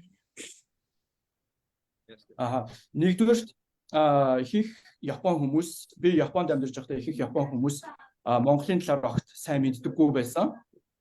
Тэгээд Япон хүмүүсийн нэг онцлог байдаг. Тэр нь болохоор бас яг шинэ зүйл дээр ингээд чаленж хийх тал дээр бас жоохон юм worry байдаг. Тэгээд тийм учраас хэрвээ маш сайн юм тийм travel guide тэгээд план байх юм бол travel guide байх юм бол ерөөд Япон хүмүүс Монгол руу ингээд ирэх боломжтой. Гэж үзэж юм болсон. Орчлаарай. Орчлоо. Орчлаарай. Okay, so as he said, okay, give me 1 second. I'm just trying to wrap it up again. Most of the Japanese people, they have like interesting and Mongolian like tourists, and then we have like ancient historical stuff. And okay, I'm so sorry. Can you repeat it one more time? It's okay. It's okay. So here's the question. Here's the question. The question is, everything about your plan is getting more Japanese to come to Mongolia. Yes. How are you going to do that? They have so many choices. They have so many places they might want to go besides Mongolia. Do they not just know about Mongolia? What are you going to do to really create Japanese to not spend their money somewhere else, but go to Mongolia? Зөвхөн Япон хүмүүс өчнөө олон places байгаа тий. Зөвхөн Монгол руу яаж авчрах юм бэ? Яаж тэр хүмүүсийг зөвхөн өөр орн руу тий өөр орн руу явуулахгүйгээр зөвхөн Монгол руу авчиж чадах вэ гинэ? Тэгэхээр ерөнхийдөө Япон хүмүүсийн онцлог байдаг. Тэгээд ялангуяа Япон хүмүүс хоолнд маш их ач холбогдол өгдөг. Тэгээд Монгол, Японы хооронд бас ямар тийм түүхийн нэг дурсалт газрууд байдаг. Тэгээд Япон хүмүүс бас түүхийн дурсалт соёл газруудыг үзэх маш их дуртай. Тийм учраас ерөнхийдөө тийм түүхийн дурсалт газруудаар бас болон Монгол амттай хоолууд болон амьтанд маш их хайртай учраас тиймэрхүү зүйлүүдээр дамжуулан ерөнхийдөө Япон хүмүүсийн сонирхлоор дамжуулж бид Монголд татъя гэж бодож байна. Буйна хэлбэлчи. Okay. Hello. So I'm going to be translated for now. So as we realize that some of the Japanese people have like the very unique things, which is they're really attracted to foods. They're really gonna attract the good food, and also they love animals. So we will seeking that Mongolian food and also Mongolian dishes, and between the Mongolian and Japanese cultural and historical places they would like to see. So we were thinking that this will help us to helping the Japanese to come into Mongolia as a tourists. And also, if we have the best tour guides and the marketing, such as the social media marketing, because Mongolia will be the next year is going to be a very one of the best places to visit for the tourists in 2024. And we were thinking that we can use this opportunity to share our advantages to the Japanese people as well. Thank you. Excellent. No, great English. We got it. Thank you.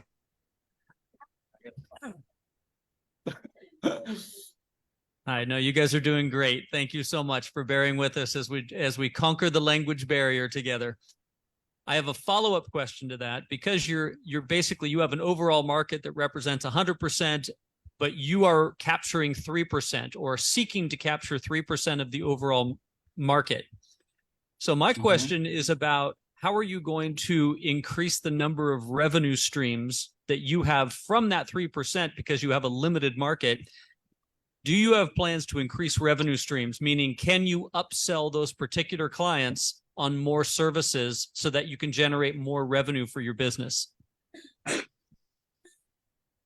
Чи болохоор чиний нөгөө нэг customer-уудын чинь одоо үйлдвэрлэгч чинь зөвхөн limited байгаа шүү дээ тий. Зөвхөн Япон хүмүүсүүдийг авчирна, зөвхөн 3% авчирна.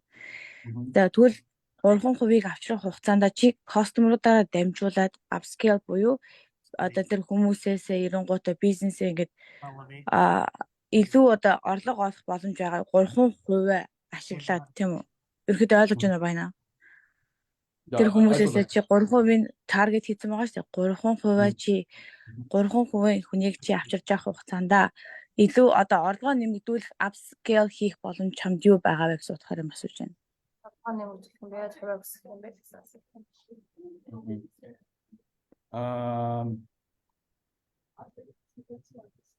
Ерөнхийдөө бол юу яг саяны нөгөө нэг датаг 10 жилийн датаг харах юм бол жил болгон ерөөсө 11%-аар өссөн юу Япон хүмүүс Монголд ирж байгаа өссөн байгааг ерөөсө бид нар харж болно. Хоёрт биднэрт ямар боломжууд байгаа юм бэ гэхээр саяны нөгөө ярьсан Япон нөгөө юу контент creator Монголын талаар амар их нөгөө нэг контент масс контент хийж эхэлж байгаа гэсэн шүү дээ. Тэр байгаа. Тэгээд бас Монголд нөгөө нэг юу сумочд 4 Yokozuna байдгаас 3 Монгол Yokozuna байдаг. Тийм учраас ерөөдөө Япон хүмүүс илүү нөгөө Монголын талаар илүү их мэдэх болно. Тэгээд бид нөр тэгэхээр баянахгүй авчирж байгаа 3 хүнээсээ одоо чи нөгөө одоо чи ашиг илүү олж чадах уу одоо чи ингээд одоо 30 мянган хүн авчирна гэсэн бол тэр 30 мянган хүндээ чи хүмүүсээ ингээ илүү бизнесийнхаа нөгөө нэг upscale буюу илүү юм зараад илүү юм одоо орлого олох тийм боломж байгаа юу гэж байгаа байхгүй юу? За чи энэ жил 30 мянган хүн авчирлаа. Тэр 30 мянган хүнээс чи илүү бид нэр одоо нэг юу жишээ нь говь хувьцат компани байдаг шүү дээ. Тэнгүүд бид нэр тэн дээр нөгөө traveler-уудыг ингээд авчираад худалдан авалт хийлгэх юм бол тэндээс нөгөө commission мөнгө гэж авдаг. Эсвэл бас нөгөө хотелууд байдаг шүү дээ. Тэд нар хотелуудад ингээд энэ хотелуудад юу санал болгоснороо ерөөхдөө бас юм commission мөнгө бас авах боломжтой. За тэрийг хэлж. Жохон 50 байж байгаа сандраад байна. So okay, just let's wrap up things. He wants to say the Mongolia has a really good with the like the cashmere, the clothes, and he probably has some like the big company has the you know the contract. If he bring a lot of tourists, they're buying from the products from the company, he will get some commission. Also, there's a like the historical hotel and the stop, and there's a lot of like the commission based on the commission service, you know. So he might be kind of bring the more the revenue from those like the upscale from those stuff.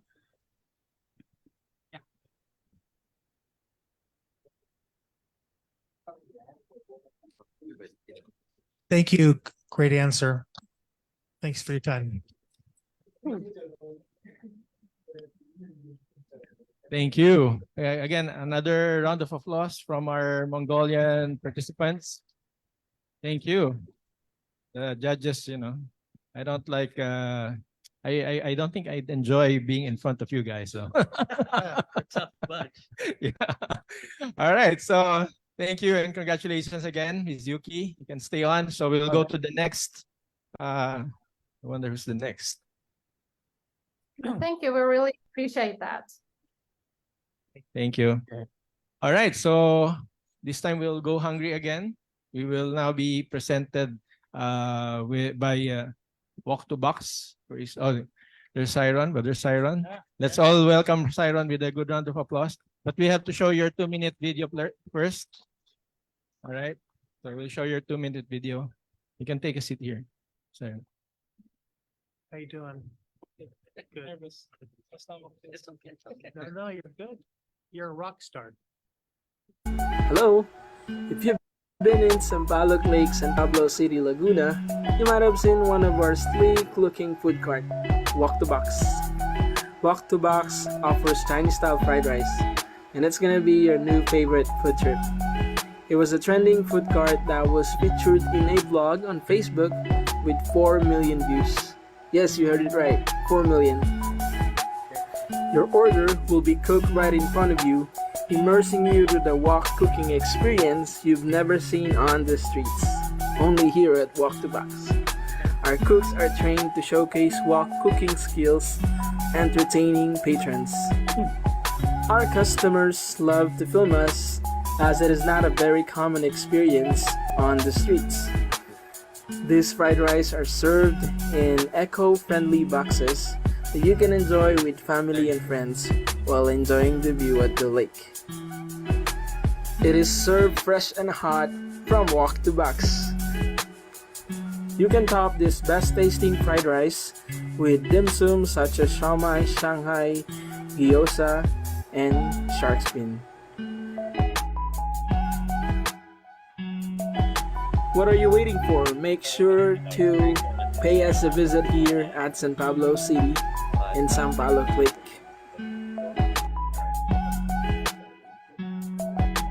Walk to Box also offers siopao, chili garlic oil, and a recently added menu, stir-fry noodles. We can cater events for schools, local organizations, churches, and private companies. Here's our menu for you to see as a reference, and here's an event that we joined. We received a feedback from one of them. We all love the fried rice. It's very delicious, and your team is very good in handling unexpected number of people. Really hope to see you in our future events. And if you're interested with your business, you can franchise from us. Thank you. Hello.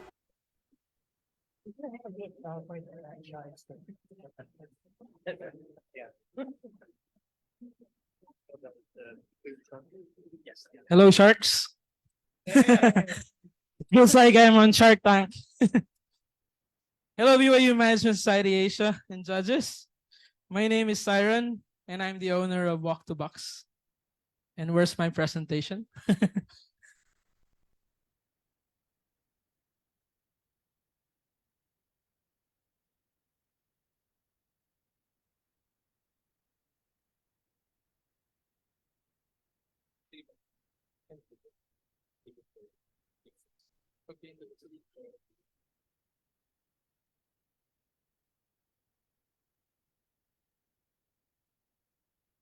So again, my name is Siren, and I'm one of the owner of Walk to Box.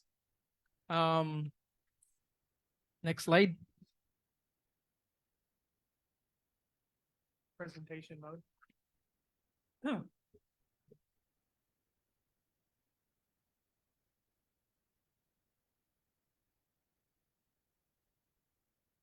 All right, so we believe we are revolutionizing the street food experience of Filipinos. Here are some of the street food options around in the Philippines. Over the years, I haven't seen anything new on the streets. There's not much innovation that's going on how the product is offered. But it's a huge market. It's a $1.58 billion market in the Philippines, which is expected to grow continually year by year. And so we decided to enter this market with an idea in mind. First, we'd like to offer a unique culinary experience on the streets, which will give customers an experience they can share with friends or even on their social media accounts. You know, when you see the cart and they will say, hey, I've seen this cart. They're cooking fried rice right in front of you.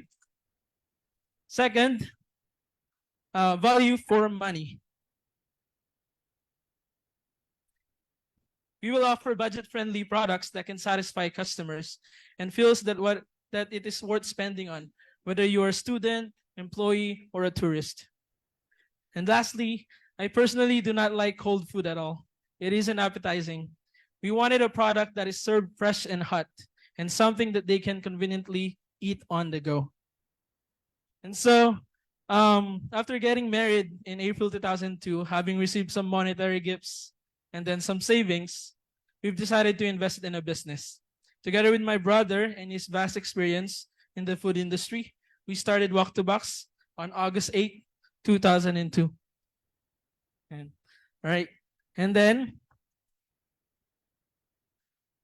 Walk to Box is a food cart business that offers fried rice, cooked in a wok and served in an eco-friendly box. Our fried rice is cooked right in front of the customer, engaging them in a wok cooking experience they've never seen on the streets. Our cooks are trained to showcase wok cooking skills, entertaining patrons, like the one on the picture. When we started this business, we never expected that this would be huge. People were asking us to come to their area and serve them the best fried rice. And so we did go around the cities and towns nearby our town. They would take pictures and video of our product and post them on their stories on Facebook. We received numerous positive feedback on our product, even comparing it with a known brand. And on our first week, a startup blogger featured our business, and it blew up to 4.7 million views. It was like 2 days, 1 million views, and then over time, 4.7 million. It was crazy. They like our business and they want us to come to their area. So we were very overwhelmed. By the way, we offer egg fried rice for 49 pesos. Just add 20 to 25 pesos and you get a flavored fried rice. Pork, chicken, beef, and seafood. You can top it with our dim sums, siomai, Shanghai, gyoza, and shark fin, and also extra egg. We also have a meaty asado siopao, and don't you miss our very own chili garlic oil. I can give you one if you do want. I believe our pricing is perfect for our target market, which is low to middle income earners, considering we're on the streets. Now, let's get to the financials. This is how we did on our first year of operation with one cart. We had a total of 1.1 million sales with a gross profit margin of 45%. And part of our business model is to avoid rent. It's very costly. So I'd like to highlight our operation expenses ratio of 20%. That's a good number, I believe. We've had 234,000 pesos of net profit. That's 25% of the sales, averaging at 19,000 a month.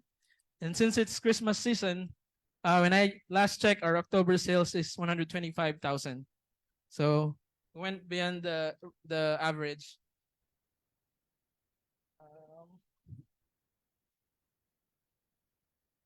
And we now have 2 food carts and 1 food stall. So this number are expected to grow on the second year and the years to come. And Walk to Box is managed by me and my brother. I take care of the admin staff and finances, marketing, and graphic design. I did all the graphic materials that we use. My brother, on the other hand, is handling the operations and quality control. He formulated our best tasting fried rice and continues to develop them. And of course, we do have a future plan. First, on our branding,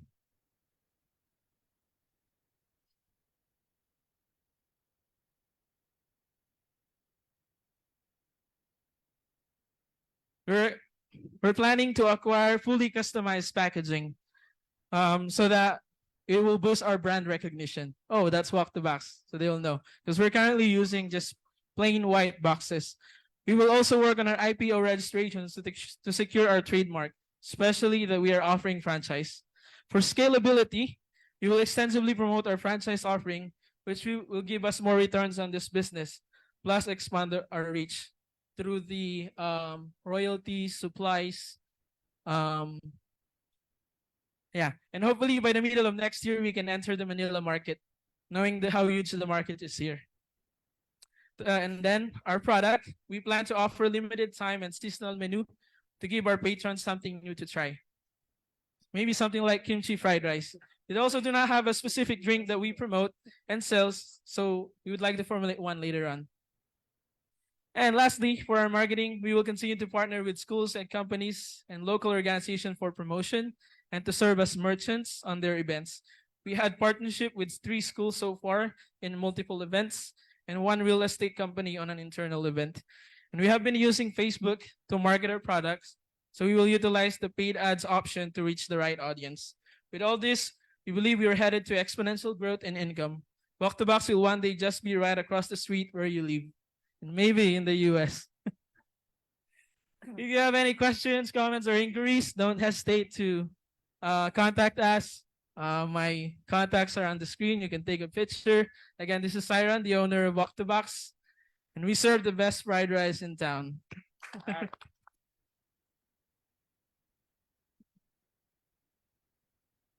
Excellent. So you have 2 food carts. Yes. How many will you have by the end of next year? We actually have some few franchises already, which is why I said it's going to be extensively. Next year, so currently the own is 3. So I'm hoping to have at least 6 by next year. And then when it comes to franchise, hopefully 2 every month. So that's going to be 24 franchises.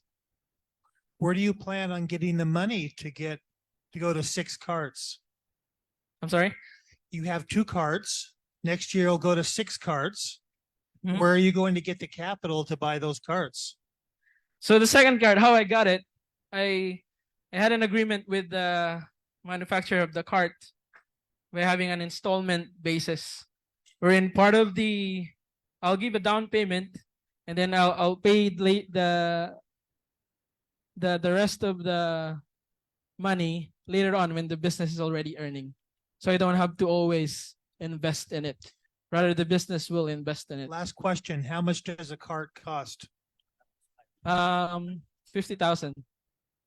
I mean, a franchise or the whole thing? The cart. How much does if you 50,000. Yeah, a So when physical startup. you need at least 100 what is that in USD? USD. Let's get the calculator. Yeah. So I need each 2 cart- weeks today. Each so I cart get is 3 carts. $1,000. At least 1 cart, sorry. $1,000 USD for a cart. Yeah. Thank you. Right. I have a question about your price point. I noticed in your other video, you have a price threshold of about 100 pesos for your average worker. That's what they're going to spend on lunch. Yeah. But yet your Exactly. price point is actually far below that. What is the thought process behind having it so far below the threshold? And have you done the analysis on what led to your price point of like 49 pesos or between 49 and 60 pesos? What leads to that versus raising the price to get it closer to that 100 peso threshold before they go somewhere else? Have you done that analysis, and can you explain that? I to did us? realize that. When I knew there's value in our product. At first, we didn't really, think it would be that much delicious, or it would click with the public. For now, we're training our employees to upsell because we have toppings, and on toppings we have at least 45 to 50% profit. So that's the first step that we do. We always tell them, make sure they upgrade. They don't get egg fried rice. It's just something to catch them. All right. Maybe they buy beef, where we have a larger percentage of income.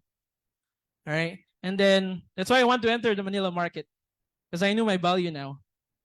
And my pricing, I can change it here because the cost of living is higher. So, They could be closer to that. and we did adjust our pricing. Actually, we started at 40 pesos. Yeah. We started at 40 pesos. Then inflation, we had to go up 49. And they still buy. So I know we can adjust it. Thank you. Just a quick question. So, because I know that the food industry is very competitive, right? Exactly. And especially for this type of concept, diba? So, when it goes viral, so a lot of people will will copy, or some may copy your concept. So, just want to know what's your strategy to make sure that you are the top of mind for in this space or this category? Branding will take you places for sure.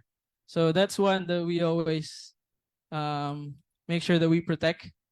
Second is the product itself, because we're battling with a fast food chain, a known fast food chain, and they'll tell you ours is better. So that I know, and that we will continue to protect as well. And then I always tell my employee, customer service is what will make customer come back. So no matter how cheap you are, no matter how much they can afford your product, or no matter how close you are to them, if you don't have good service, they won't come back.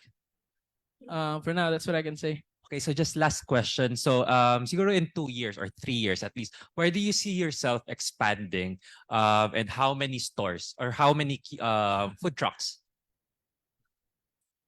Owned. I'm hopefully in 2 to 3 years. Yeah. 2 to 3 years.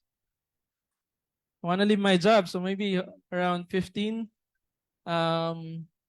in 3 years. And then franchises, maybe at least 50 to 60 franchises. Every town there's walk to box.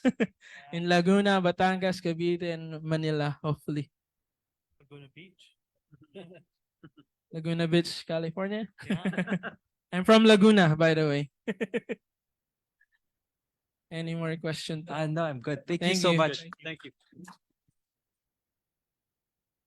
Wow. Well, I guess you really made us hungry. Hungry for the franchise as well. All right, congratulations. Another round of applause for Walk to Box. You're very good with time. You know what 5 minutes is all of this about. All right, so this is the last but not the least, definitely. So our last contestant is from India. So we'll see another beautiful country. So are you ready? Hi, I'm Neha, owner of Sneha's. I have been a beautician for the last 16 years. I lost my father when I was 13, and because of that, I had to drop out of school. Without education, I had no other opportunity, so I found work as a cleaner in a beauty salon. I had no money for a professional course, so I learned whatever I could while cleaning at the beauty salon. It took me 2 years to learn everything, and then I wanted to start my own salon. So I quit my job and started as a freelancer doing home services.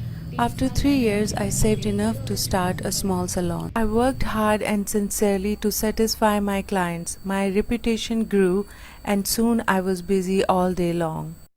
I sent my younger sister Sheetal to train in hair and makeup, and she joined me. Now we started offering bridal and festive makeovers. Soon we were able to afford a car and a small flat. And after that we opened a second salon. And now we employ 7 girls. I train young girls who had to drop out of school and give them an opportunity to realize their dreams. 4 भाई बहन हैं। मेरे पापा STS guard का job करते हैं और उनको फाइनेंशियली सपोर्ट करने के लिए मैंने ये पार्लर लाइन को ज्वाइन किया। मेरी इतनी सेविंग्स हो गई थी, मैंने अपना खुद के पैसों से नर्सिंग का कोर्स किया और अब मैं कुछ टाइम में हॉस्पिटल में जॉब करती हूँ। Salon work is a good option for these girls. We don't need full workforce in morning and afternoon, so my girls could take turns, spend their time on their education. काम करके मैं अपनी बुआ का हाथ भी बटा रही और साथ में मैं कंप्यूटर कोर्स भी कर रही हूँ। I measure my success not by how much money I make, but how many blessings I get by helping my young women to work towards a better life. I hope you give us a chance to change more young lives. Thank you. Hi, I'm Neha.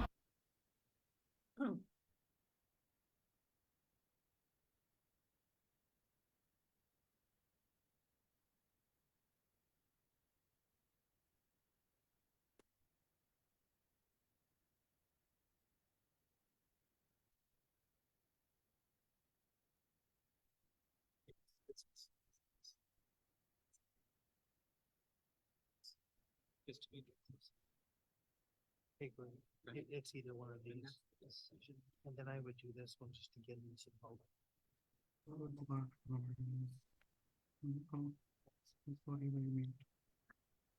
Sorry, I was on mute. Let me start again. Okay. Is that Neha? Neha's Makeover is full-service beauty salon operating since 10 years. It has 2 locations. It offers complete range of skin and hair services. It's located next to a busy artillery road in high-density locality. The neighborhood has a mix of working class residential buildings on the streets and commercial properties along the main road. Majority of the customers are homemakers who live in the area. Neha Makeovers has more than 100 regular customers who spend up to 2,000 rupees a month. The area also has around dozen independent salons that mostly serve local residents who need economical services. There are three big brand chains salons in the area. They serve professional women who only work in the area. They are too expensive for the locals. Neha started as freelancer without a workplace, but now she has two profitable salons. Even in September, which is the weakest month, the pre-tax earning was a healthy 54,000 rupees. October is the strongest month, hence the earning were more than 100,000 rupees. The salons have fixed cost of around 120,000 rupees, which eats up profit during the weak months. The variable costs are comparatively lower. The material supply, including new equipment, vary between just 25% to 30% of revenues. The cosmetic products costs are only 10% of revenue. Therefore, the high revenue months also have a higher profit margin as the fixed costs for those months take out a lower portion. While revenues are good for a salon in same segment, they are only fraction of a large chain revenues. The owners feel they offer better quality service than the local independent salons and can compete with the high-end chains. Hence, they can plan to raise their rates and shift to mid-tier segment, which is lacking in the area. To shift, they plan to target the professional women working in the area. These women are only 30% of current customers. These women want quality services and willing to pay higher price for that. The large chain often push clients to pay for expensive, unnecessary packages. Also, the chains have a high turnover rate, which means the employee don't stay long enough to have personal relationship. Neha personally mentor her employees. She helps them grow and hence they are loyal to her. She has genuine relationship with her customers. To attract the target segment, Neha needs to advertise through social media and have a website. But the best way to target these clients would be the old-fashioned flyer distribution by hand, giving trial service coupons at workplace and lunch places. After creating awareness, Neha has experience in keeping the customers coming back. They keep the detailed record of each customers and their visits. They have a directory with details of each client, including family details, birthdays, and any sensitivities or complaints. They also give back to clients according to what they spend. Their most effective tool is their employees. The young workers are highly motivated as the salon provides a good growth opportunities and is a healthy workplace. They are highly skilled and attend with care. As an example, threading is the most popular salon service in India and is universally acknowledged as being painful. Oh my god. Oh my god! And now let's see how Neha does it. It is same with waxing, blackheads remover, etc. Everything is done with care and without pain.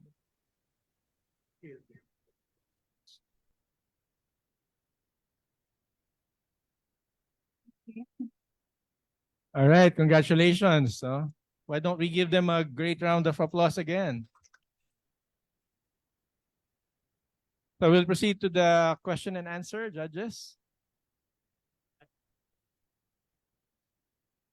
Yeah, thank you. That's a great presentation, and we love how you put your business together. I have a question about your market, and it seems to be a very localized market. But if you can explain to us, perhaps, how would you scale exactly? Because it seems like you're just sort of in a neighborhood, but how would you expand this to other neighborhoods, and how would you be able to manage that? Because it's a very close-knit family style business. How do you expand it to other areas to get larger? I'll have to translate that. So Neha,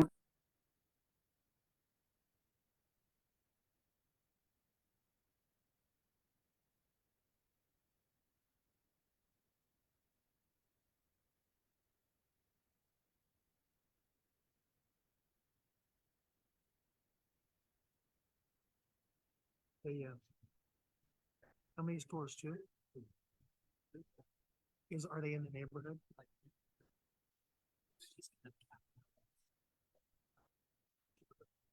Yeah, like what's she gonna use the money for? so what Neha said is that she there are two ways to expand. The first is, of course, to get more customers, and she has excess capacity in labor. So she can utilize all her current labor force by targeting more customers. And it's a localized business, as you said.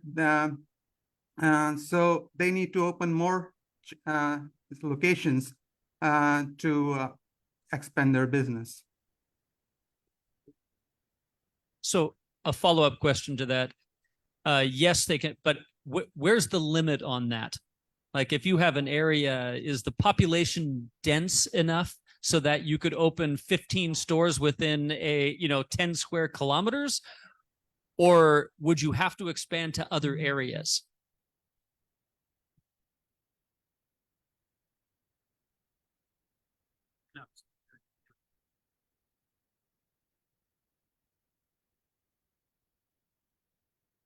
You've been in India, everywhere you go, it's so dense. The question is it dense enough? Yeah, yeah. The exact market that they're trying to reach. And the incredible people are not using this service.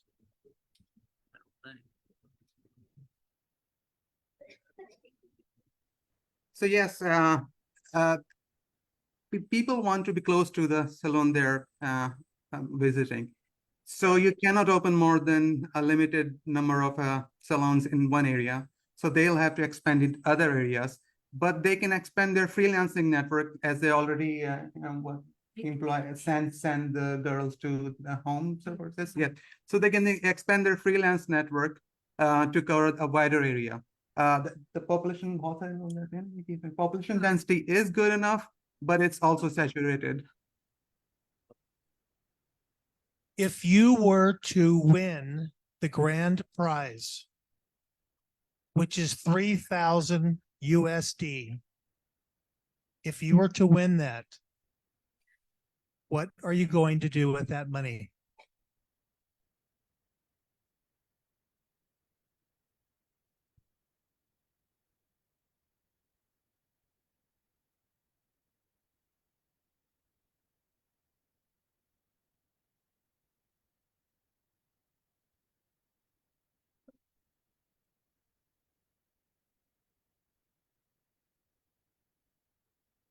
Well, they plan to spend it on advertising, on the getting a website, and getting a website with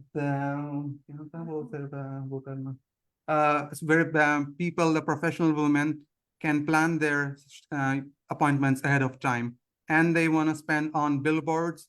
And plus, they also have girls who need in course of girls who need the current courses in cosmetics. So they're going to finance a couple of those.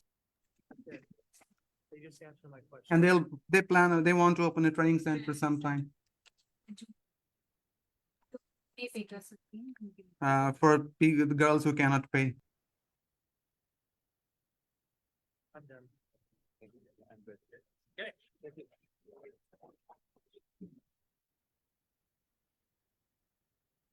All right. Wow. Thank you. Congratulations. Great thing you're doing there with the girls. So making everyone beautiful, right? Thank you. So thank you, judges. So we'll take some time for you to summarize, maybe deliberate on your decision. So we'll pause for now so you can take a break. But tomorrow, actually, I think we're done. No, Ayo? I think we're done. We're done. So the announcement of winners will be tomorrow. So they're still going to work overtime for another 3 hours to deliberate. Okay, so while they all go home. They need to know how important was how serious we're taking. Because that's sacred money. Oh, yeah. You tell people this is sacred money. Uh-huh. And we want it to go to the thing that will make the most good. This is not just some sort of random. Yeah. So thank you, Shane. So Shane wanted to emphasize that the money that is being donated here is, it came from generous donors. And of course, this is sacred. That's why we even had to make sure, because we did have a lot of Filipino contestants. So we had to make sure that almost all of the judges, except for our sponsor, doTERRA, they even flew here, and we were very intentional in the selection of judges to make sure that there will be no biases. And we also did an orientation so that we can make sure that all the judges are aligned with the values and intentions of the donated money, on where the money will go, in which winners will reflect the values of the management society. So we really take this seriously, Shane. So we even flew you here. So thank you everyone for supporting, and of course to the contestants. It was a great deal of effort for them. They're all busy with their businesses, but they really took time to participate. And I think it was a great benefit as well, as they evaluated their own businesses and as they prepared for this contest. So I think by that alone, you're all winners already. So by being here and taking time to really prepare for the contest. And the questions were just, mind-wrecking, nerve-wracking, mind-wrecking. So congratulations for being up here and having the faith and the courage to respond to these questions. So I'll now turn the time. So congratulations and thank you everyone for joining, to our contestants from International for showing us your beautiful culture and country as well. Thank you. So Ayo.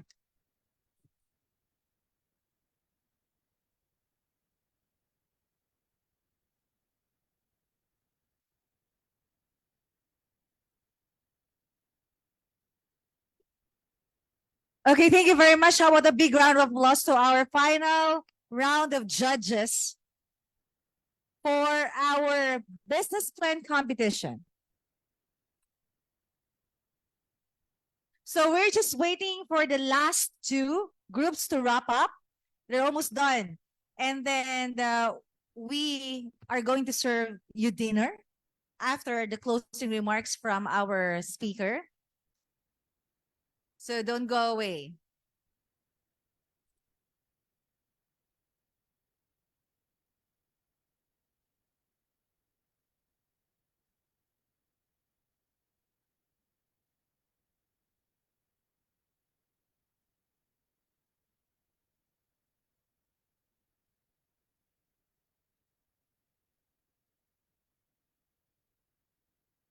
Let me see the Filipino delegates, the finalists. So please rise from where you're seated.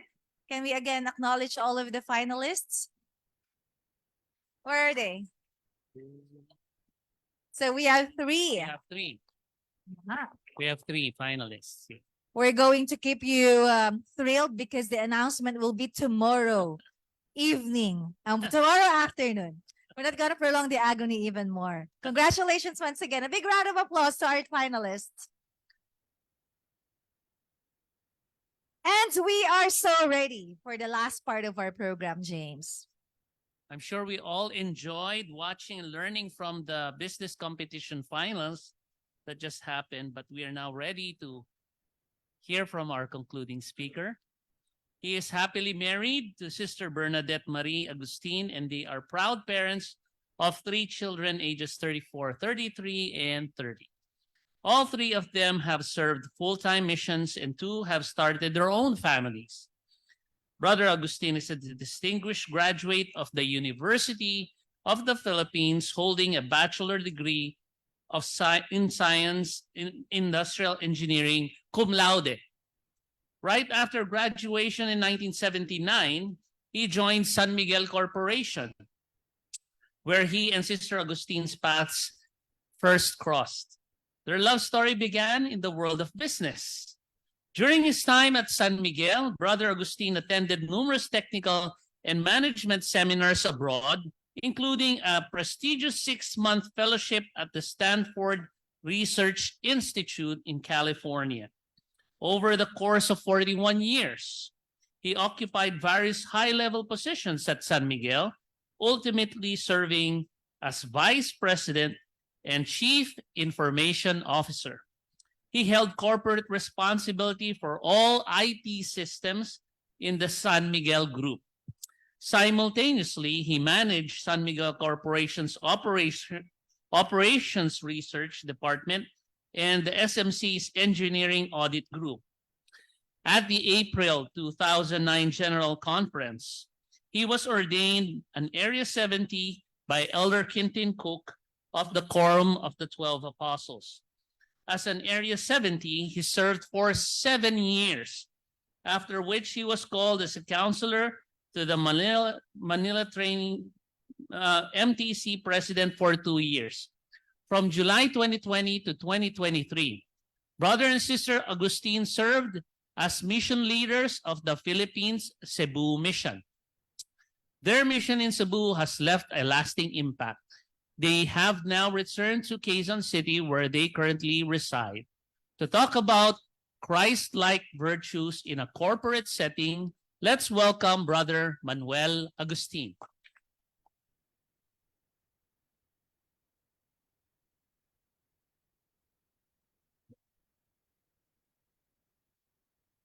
Thank you very much.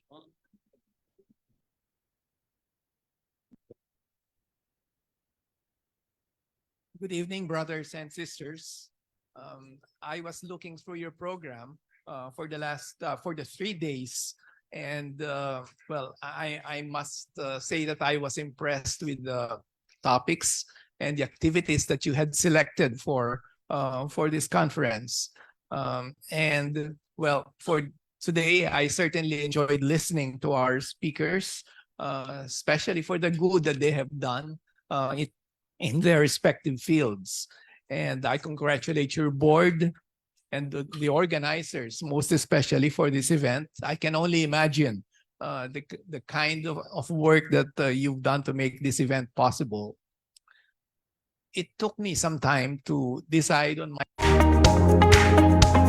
first received invitation. I thought to myself that I had already retired 3.5 years ago, and that many new things have already happened in my absence from the corporate world. However, I realized that the gospel principles do not change regardless of time or space.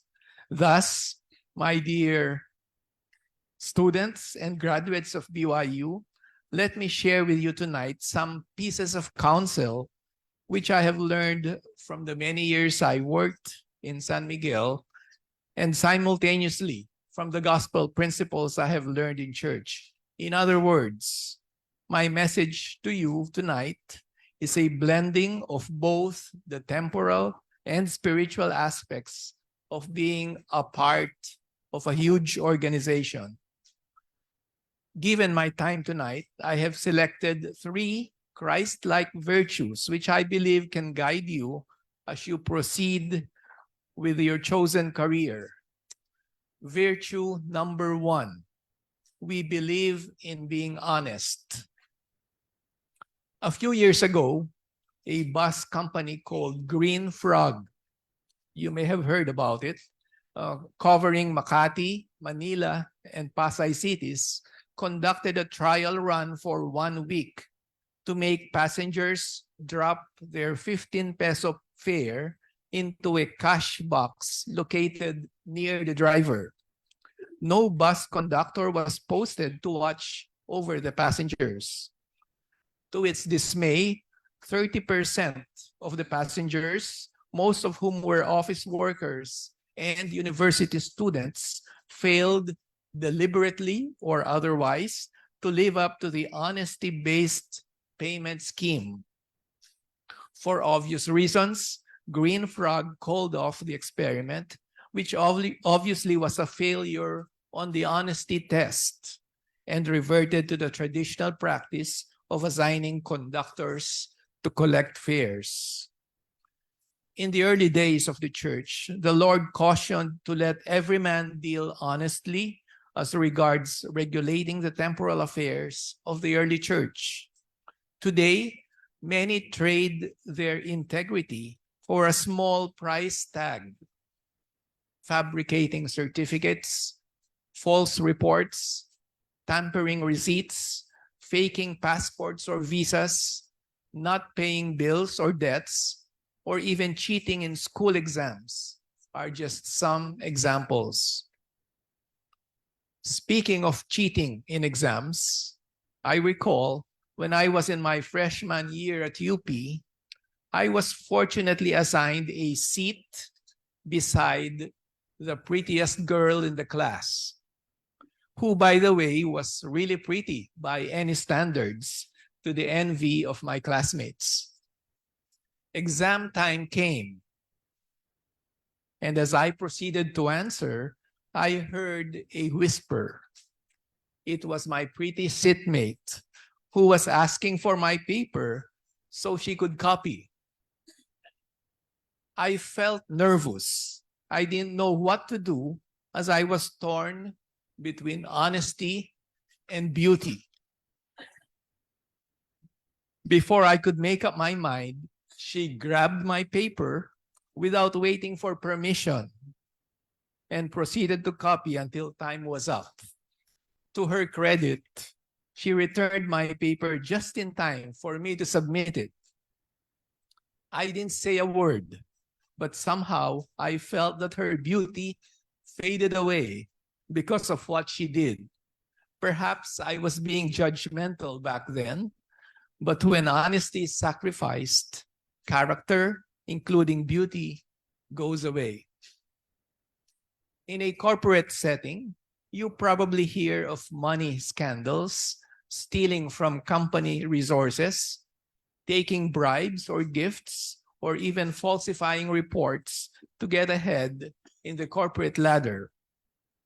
Almost every day, you see in newspapers a section where they display photos and names of persons who are no longer connected with the company and that you should not enter into any transactions with them.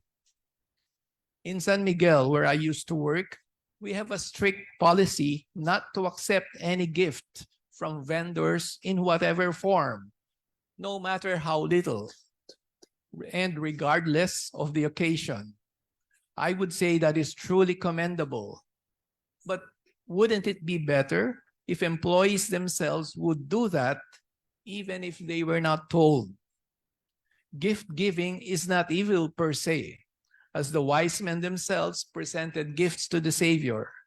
But when there is an ulterior motive to get gain in some form, it becomes evil. Christmas may be a time of gift giving, but not so with companies that practice honesty in their business dealings. In the Temple Recommend interviews, question number 9 asks, do you strive to be honest in all that you do? Further, the 13th article of faith declares we believe in being honest, true, chaste, benevolent, and so on.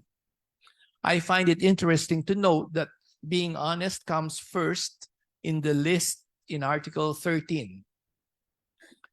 It is also no coincidence that 5 of the 10 commandments deal essentially with honesty. Thou shalt not kill, thou shalt not steal, thou shalt not commit adultery, thou shalt not bear false witness against thy neighbor, and thou shalt not covet. All of these include an element of dishonesty. Indeed, as we have learned since elementary, Honesty is the best policy. Virtue number 2, strive to be perfect. When we encounter this portion of the verse in Matthew chapter 5, we usually talk about it in a spiritual sense.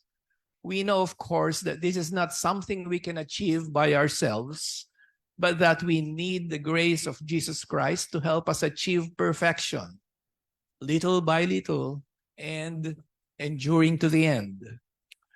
Let me, however, at this time, tackle the verse from the standpoint of career, whether it's in business or employment. Let me start with an example. You may have heard of Rolls-Royce, a company that manufactures high-end cars that most likely only the really well-to-do would purchase. Rolls-Royce many years ago published an advertisement which read like this: at 120 miles per hour, the only sound you can hear inside your Rolls-Royce is the ticking of the clock. That speaks of high quality, quality at its highest probably, no outside noise, no engine sound, no rattles here and there, only the ticking of the clock. Of course, that was before the advent of digital clocks. But one of the company engineers remarked at that time, he said, if you can hear the ticking of the clock, something must be wrong with that clock. And so the engineers poured their efforts on the clock until they finally came up with a completely silent clock for Rolls-Royce. They subsequently revised their advertisement as follows: at 120 miles per hour, the only sound you can hear inside your Rolls-Royce is the beating of your heart. The engineers of Rolls-Royce were simply not content with an excellent car. They wanted a perfect car.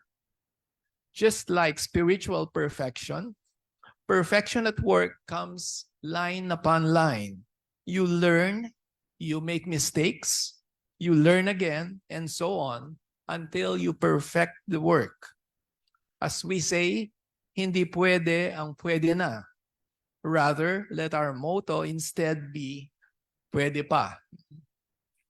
I understand many of you are still enrolled, perhaps some are working. Let me share 2 pieces of advice to you to get you started on the road to perfection. First piece of advice, get yourself more educated. I believe that's what many of us have done or are still doing. And this is precisely what President Gordon B. Hinckley counseled us. Quote, you must get all the education that you possibly can. Life has become so complex and competitive. You will be expected to put forth great effort and to use your best talents to make your way to the most wonderful future of which you are capable. A study was made some years ago that indicated the higher the education, the greater is the faith and participation in religious activity. And so I say to you, young men, and he was addressing the young men at that time, rise up and discipline yourselves to take advantage of educational opportunities. Do you wish to marry a girl whose education is far superior to your own? Unquote. The scriptures have something to tell us about getting educated. Section 88 of the Doctrine and Covenants says, yea, seek ye out of the best books words of wisdom. Seek learning even by study and also by faith. And again, in the same section, teach ye diligently, and my grace shall attend you, that you may be instructed more perfectly in theory, in principle, in doctrine, in the law of the gospel, in all things that pertain to the kingdom of God that are expedient for you to understand, of things both in heaven and in the earth and under the earth, things which have been, things which are, things which must shortly come to pass.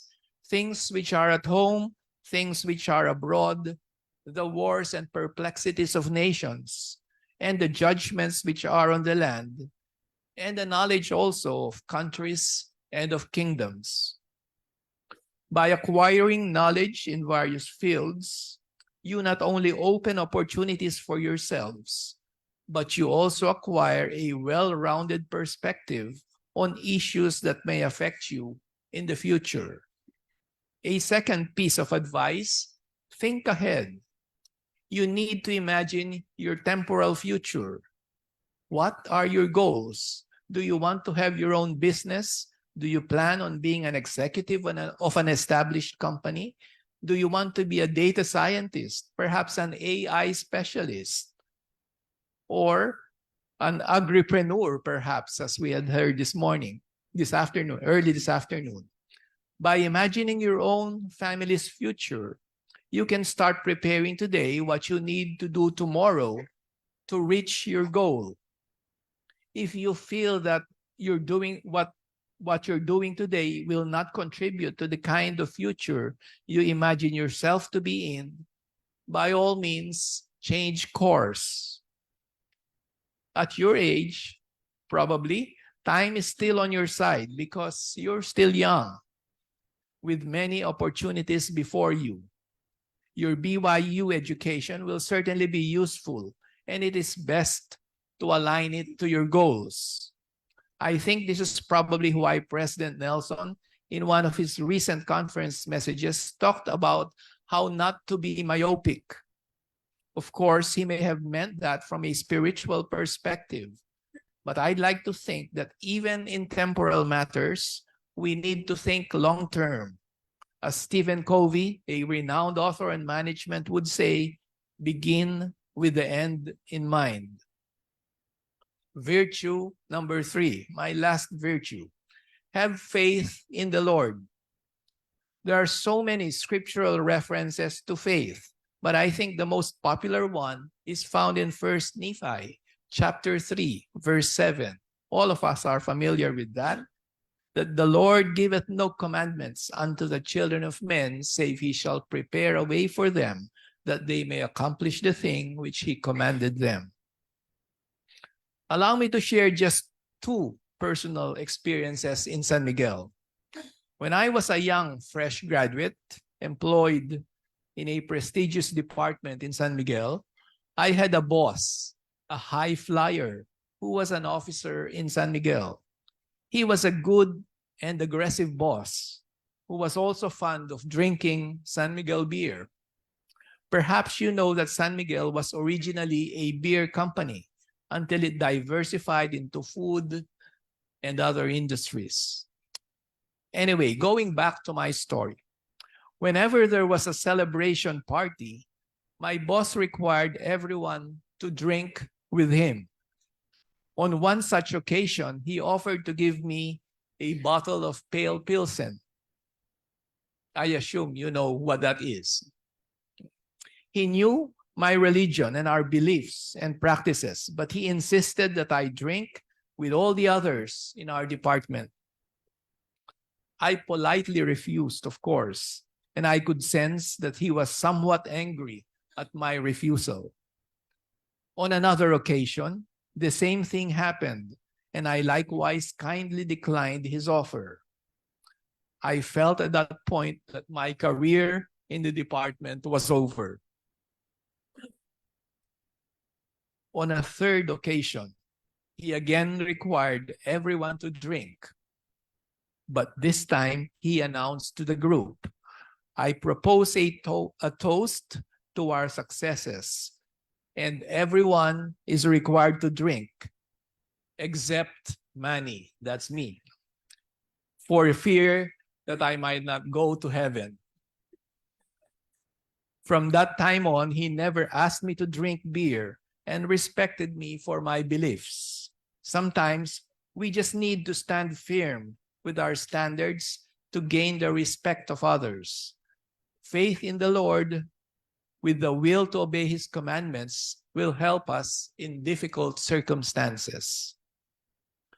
The next account I'll tell you happened many years after. I was then already the general manager of San Miguel's IT company, a position I held for 2.5 years. And while this position required much of my time, I was already beginning to be comfortable with it. Then came my call as a 70, where I was ordained at General Conference in April 2009. Surprisingly, the following month, there was a reorganization in San Miguel, which involved the transfer of our Chief Information Officer, or CIO, to one of San Miguel's subsidiaries, leaving the position at corporate vacant. To make a long story short, I was given the new position at corporate as CIO, reporting directly to Mr. Ang, the president of San Miguel. I was uncomfortable at first with my new position. What I did not realize back then was that the Lord's hand was in all this. The new position involved different skills, interacting with top management, formulating technology policies, painting the future of technology in the company, conceptualizing solutions, among others.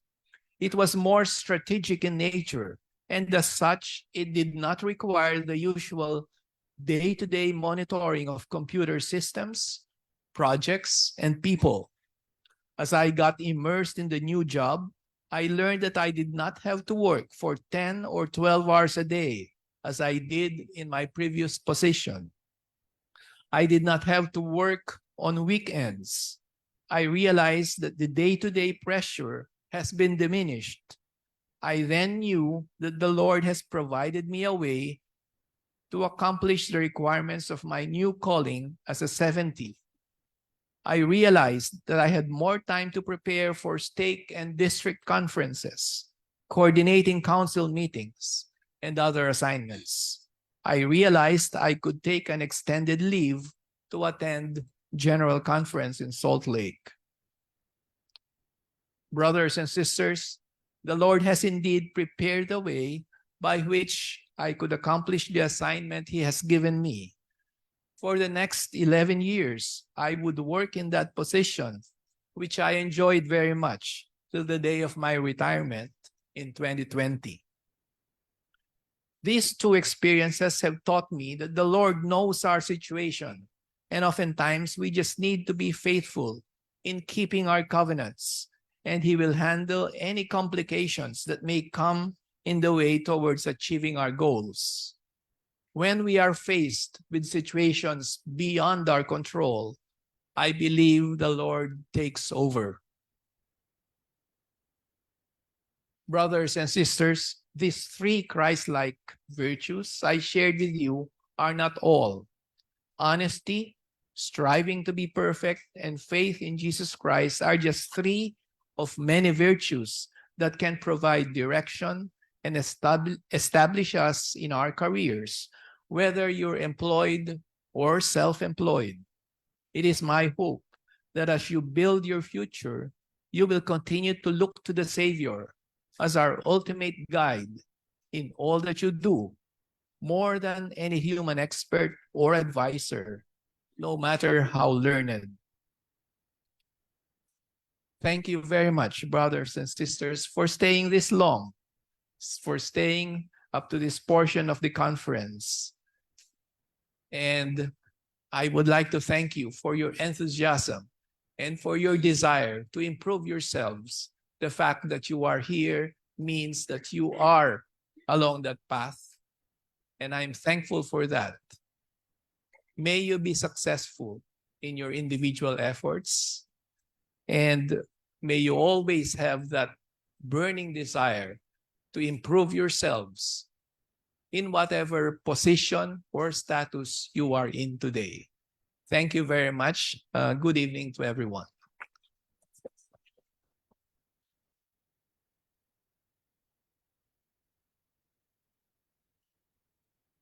Thank you very much, Brother Manuel Agustin.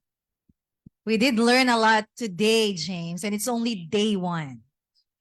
What's your favorite topic? Well, we did learn a lot from each of the speakers that we heard from this day. As at this juncture, before we close, we would like to call, is Anita already back? Not yet. We would like to call Brother George Kenneth Lee to present our certificates and tokens to our speakers for today. Can we have the BYU Philippines team to assist with the giving of tokens and certificates? Can we ask May to please come forward? Mona, April, President Dondi. Dito kayo sa gitna.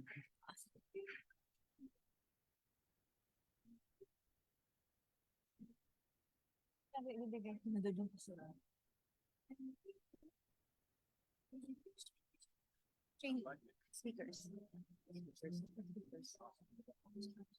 Welcome. Si Jerome, wala na si Jerome.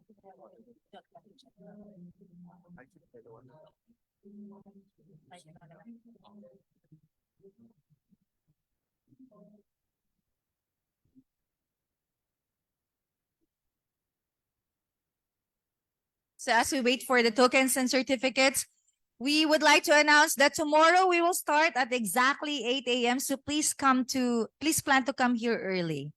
So you know what traffic looks like in Manila on Saturdays. So please be here early.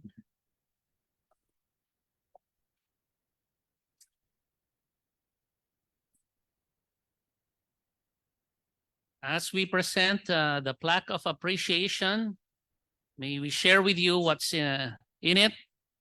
BYU Management Society Asia Pacific awards this plaque to the recipient in grateful acknowledgement of his distinguished and valuable service as the day one concluding, and I'm sorry, about the topic during the BYU Management Society Asia Pacific 2023 with the theme.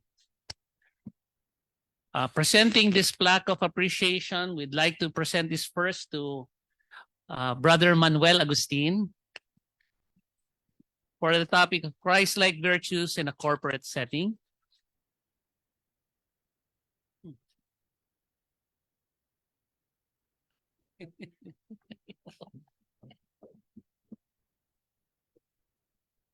Picture po, picture.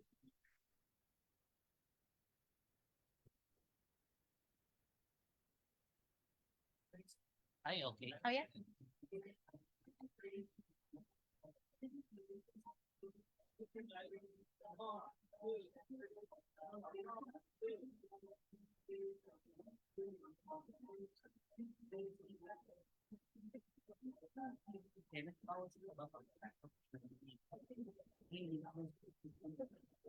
Maraming salamat po ulit. Thank you so much, Brother Manuel Agustin. Thank you po.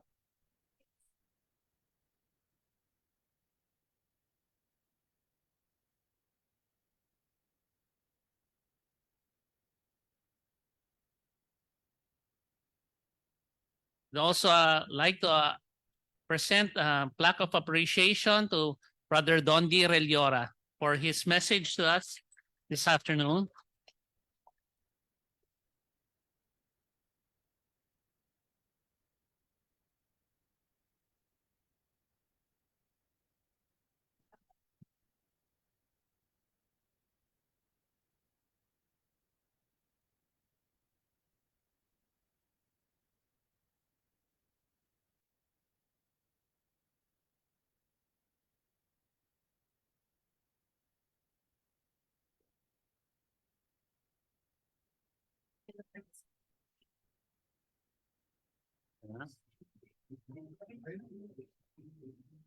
Pasamahan daw natin sa picture. Ayaw nga pala.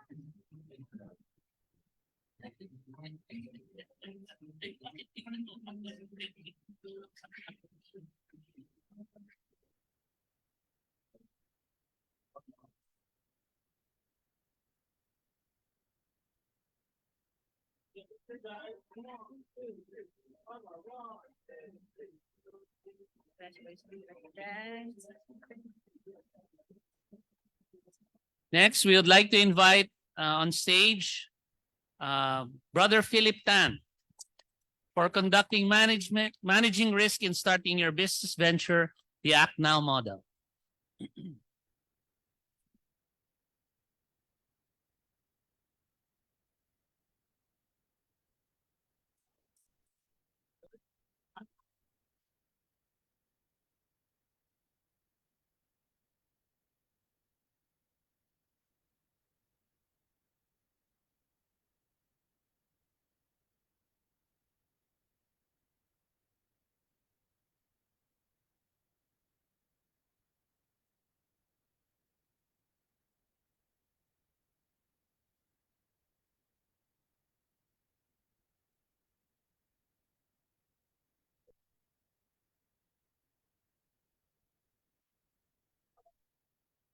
Okay.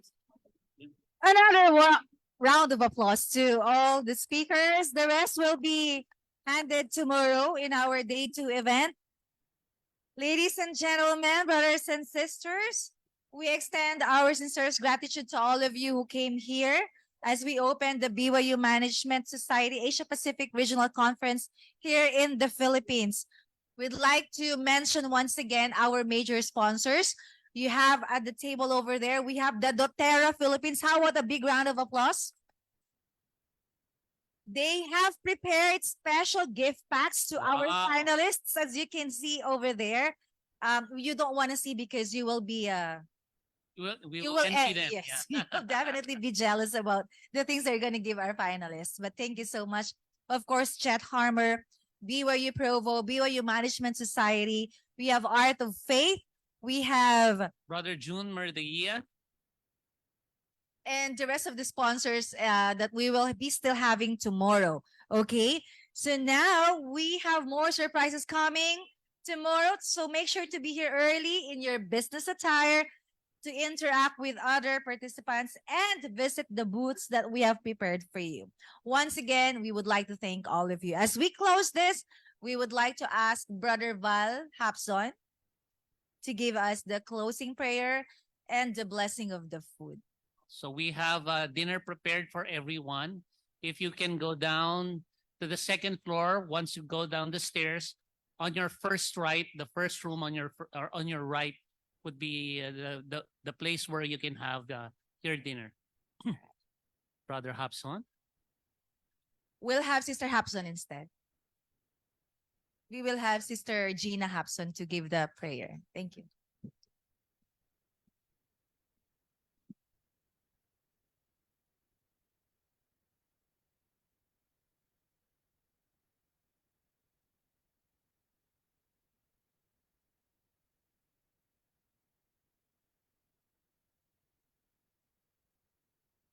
Our Heavenly Father, we thank you so much for this opportunity to participate in this activity. We're so grateful for this organization that has been organized, has been formed to help more people and to be able to help us in our fields. And we pray that please help us that we may come early and enjoy the learnings, the things that they're going to share with us. And we pray for the continuous guidance and protection and help us that we may be experts in our fields and benefit from the trainings and the learnings that we're going to have tomorrow. And all these things we pray in the name of Jesus Christ. Amen.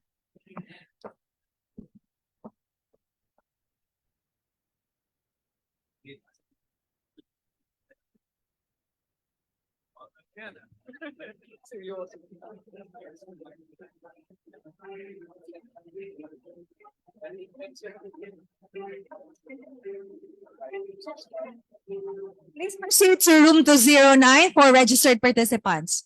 Room 209 to have your dinner. Thank you.